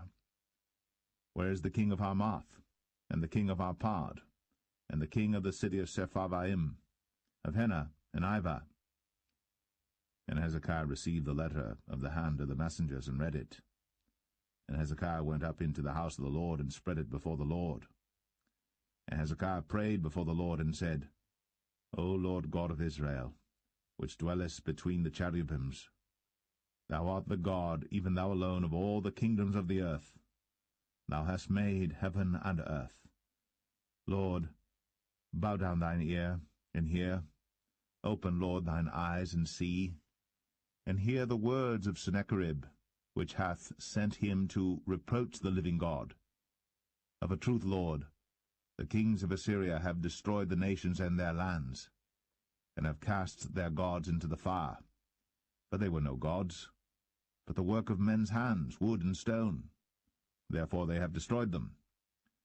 Now therefore, O Lord our God, I beseech thee, save thou us out of his hand, that all the kingdoms of the earth may know that thou art the Lord God, even thou only. Then Isaiah the son of Amoz sent to Hezekiah, saying, Thus saith the Lord God of Israel, That which thou hast prayed to me against Sennacherib, king of Assyria, I have heard. This is the word that the Lord hath spoken concerning him. The virgin, the daughter of Zion, hath despised thee, and laughed thee to scorn. The daughter of Jerusalem hath shaken her head at thee.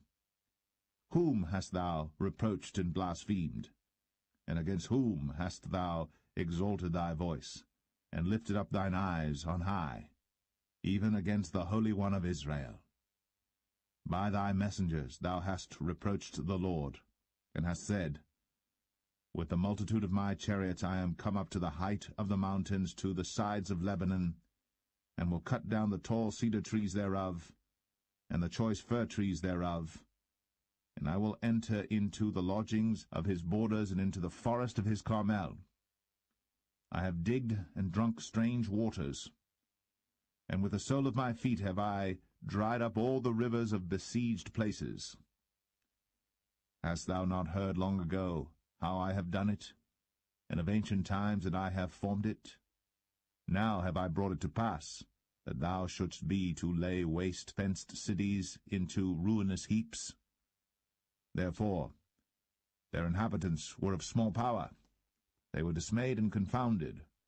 They were as the grass of the field, and as the green herb, as the grass on the housetops, and as corn blasted before it be grown up.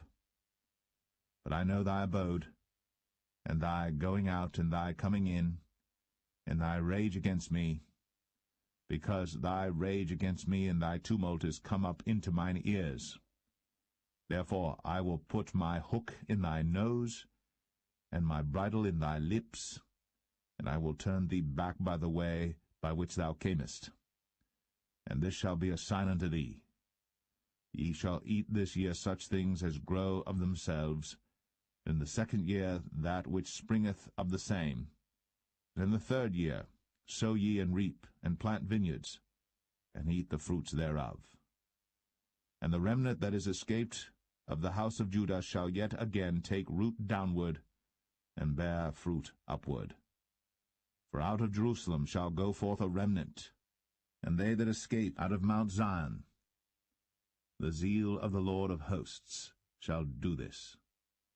Therefore thus saith the Lord concerning the king of Assyria, He shall not come into this city, nor shoot an arrow there, nor come before it with shield, nor cast a bank against it.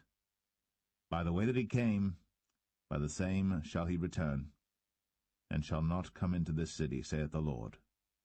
For I will defend this city to save it, for mine own sake, and for my servant David's sake. And it came to pass that night, that the angel of the Lord went out, and smote in the camp of the Assyrians 180 and 5,000. And when they arose early in the morning, behold, they were all dead corpses. So Sennacherib king of Assyria departed, and went, and returned, and dwelt at Nineveh. And it came to pass, as he was worshipping in the house of Nisroch his god, that Adramelech and Sharezer his sons smote him with the sword, and they escaped into the land of Armenia. And Esarhaddon his son reigned in his stead.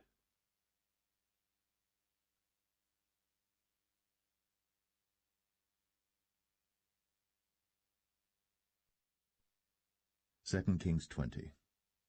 In those days was Hezekiah sick unto death. And the prophet Isaiah the son of Amoz came to him, and said unto him, Thus saith the Lord, Set thine house in order, for thou shalt die, and not live. Then he turned his face to the wall, and prayed unto the Lord, saying, I beseech thee, O Lord, remember now how I have walked before thee in truth, and with a perfect heart, and have done that which is good in thy sight. And Hezekiah wept sore. And it came to pass, afore Isaiah was gone out into the middle court, that the word of the Lord came to him, saying, Turn again, and tell Hezekiah, the captain of my people, Thus saith the Lord, the God of David thy father, I have heard thy prayer, I have seen thy tears. Behold, I will heal thee. On the 3rd day thou shalt go up into the house of the Lord. And I will add unto thy days 15 years. And I will deliver thee and this city out of the hand of the king of Assyria. And I will defend this city for mine own sake, and for my servant David's sake. Then Isaiah said, Take a lump of figs. And they took and laid it on the boil, and he recovered. And Hezekiah said unto Isaiah, What shall be the sign that the Lord will heal me, and that I shall go up into the house of the Lord the 3rd day? And Isaiah said, This sign shalt thou have of the Lord, that the Lord will do the thing that he hath spoken. Shall the shadow go forward 10 degrees, or go back 10 degrees? And Hezekiah answered, It is a light thing for the shadow to go down 10 degrees, nay, but let the shadow return backward 10 degrees. And Isaiah the prophet cried unto the Lord, and he brought the shadow 10 degrees backward, by which it had gone down in the dial of Ahaz. At that time Baruch-Baladan, the son of Baladan, king of Babylon, sent letters and a present unto Hezekiah, for he had heard that Hezekiah had been sick. And Hezekiah hearkened unto them, and showed them all the house of his precious things, the silver, and the gold, and the spices, and the precious ointment, and all the house of his armor, and all that was found in his treasures. There was nothing in his house, nor in all his dominion, that Hezekiah showed them not. Then came Isaiah the prophet unto King Hezekiah, and said unto him, What said these men? And from whence came they unto thee? And Hezekiah said, They are come from a far country, even from Babylon. And he said, What have they seen in thine house? And Hezekiah answered, All the things that are in mine house have they seen. There is nothing among my treasures that I have not showed them. And Isaiah said unto Hezekiah, Hear the word of the Lord. Behold, the days come, that all that is in thine house, and that which thy fathers have laid up in store unto this day, shall be carried into Babylon. Nothing shall be left, saith the Lord. And of thy sons that shall issue from thee, which thou shalt beget, shall they take away, and they shall be eunuchs in the palace of the king of Babylon. Then said Hezekiah unto Isaiah, Good is the word of the Lord which thou hast spoken. And he said, Is it not good if peace and truth be in my days? And the rest of the acts of Hezekiah, and all his might, and how he made a pool and a conduit, and brought water into the city, are they not written in the book of the Chronicles of the kings of Judah? And Hezekiah slept with his fathers, and Manasseh his son reigned in his stead.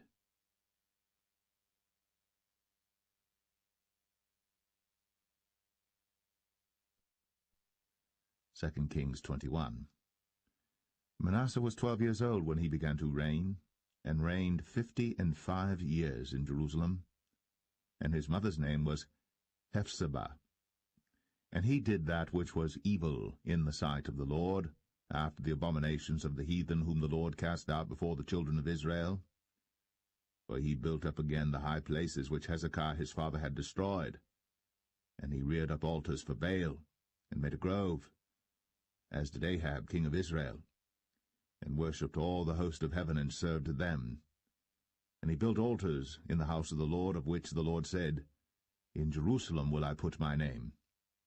And he built altars for all the host of heaven in the 2 courts of the house of the Lord. And he made his son pass through the fire, and observed times, and used enchantments, and dealt with familiar spirits and wizards. He wrought much wickedness in the sight of the Lord, to provoke him to anger.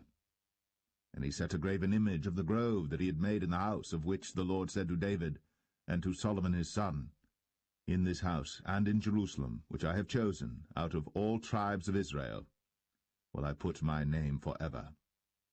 Neither will I make the feet of Israel move any more out of the land which I gave their fathers, only if they will observe to do according to all that I have commanded them, and according to all the law that my servant Moses commanded them.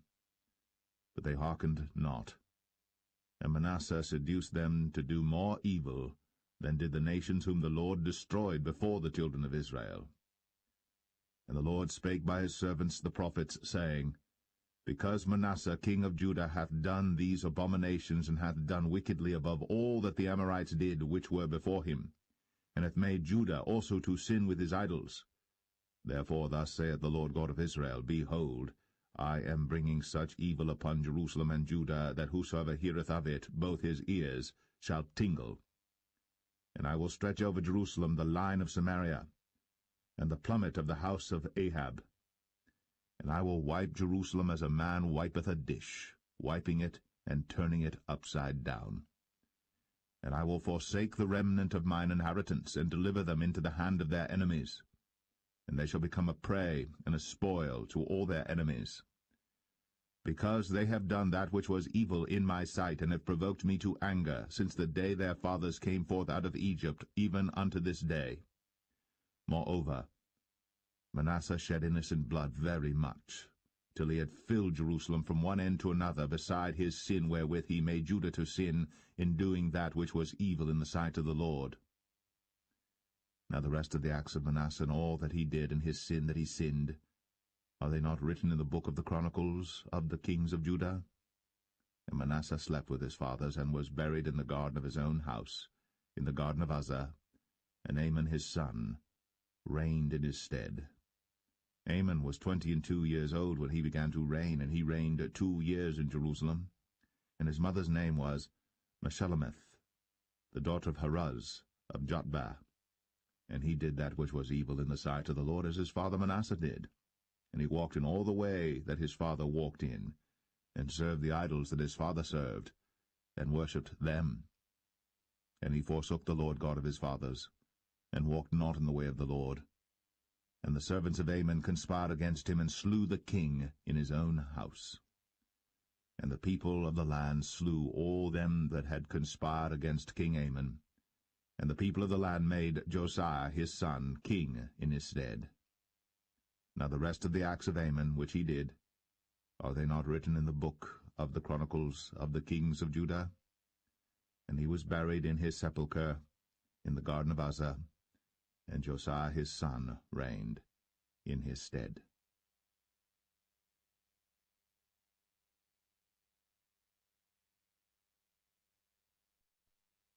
2 Kings 22.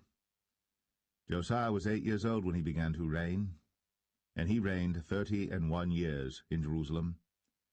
And his mother's name was Jedidah, the daughter of Adaiah of Boscath. And he did that which was right in the sight of the Lord, and walked in all the way of David his father, and turned not aside to the right hand or to the left. And it came to pass in the 18th year of King Josiah that the king sent Shaphan the son of Azaliah, the son of Meshullam, the scribe, to the house of the Lord, saying, Go up to Hilkiah the high priest, that he may sum the silver which is brought into the house of the Lord, which the keepers of the door have gathered of the people, and let them deliver it into the hand of the doers of the work that have the oversight of the house of the Lord, and let them give it to the doers of the work which is in the house of the Lord, to repair the breaches of the house, unto carpenters and builders and masons, and to buy timber and hewn stone to repair the house. Howbeit there was no reckoning made with them of the money that was delivered into their hand, because they dealt faithfully.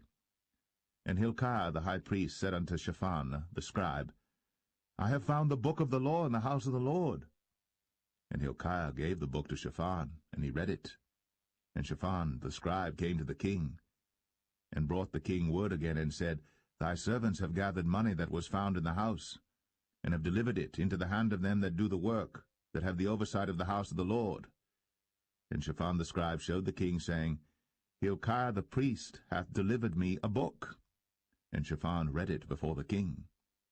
And it came to pass, when the king had heard the words of the book of the law, that he rent his clothes.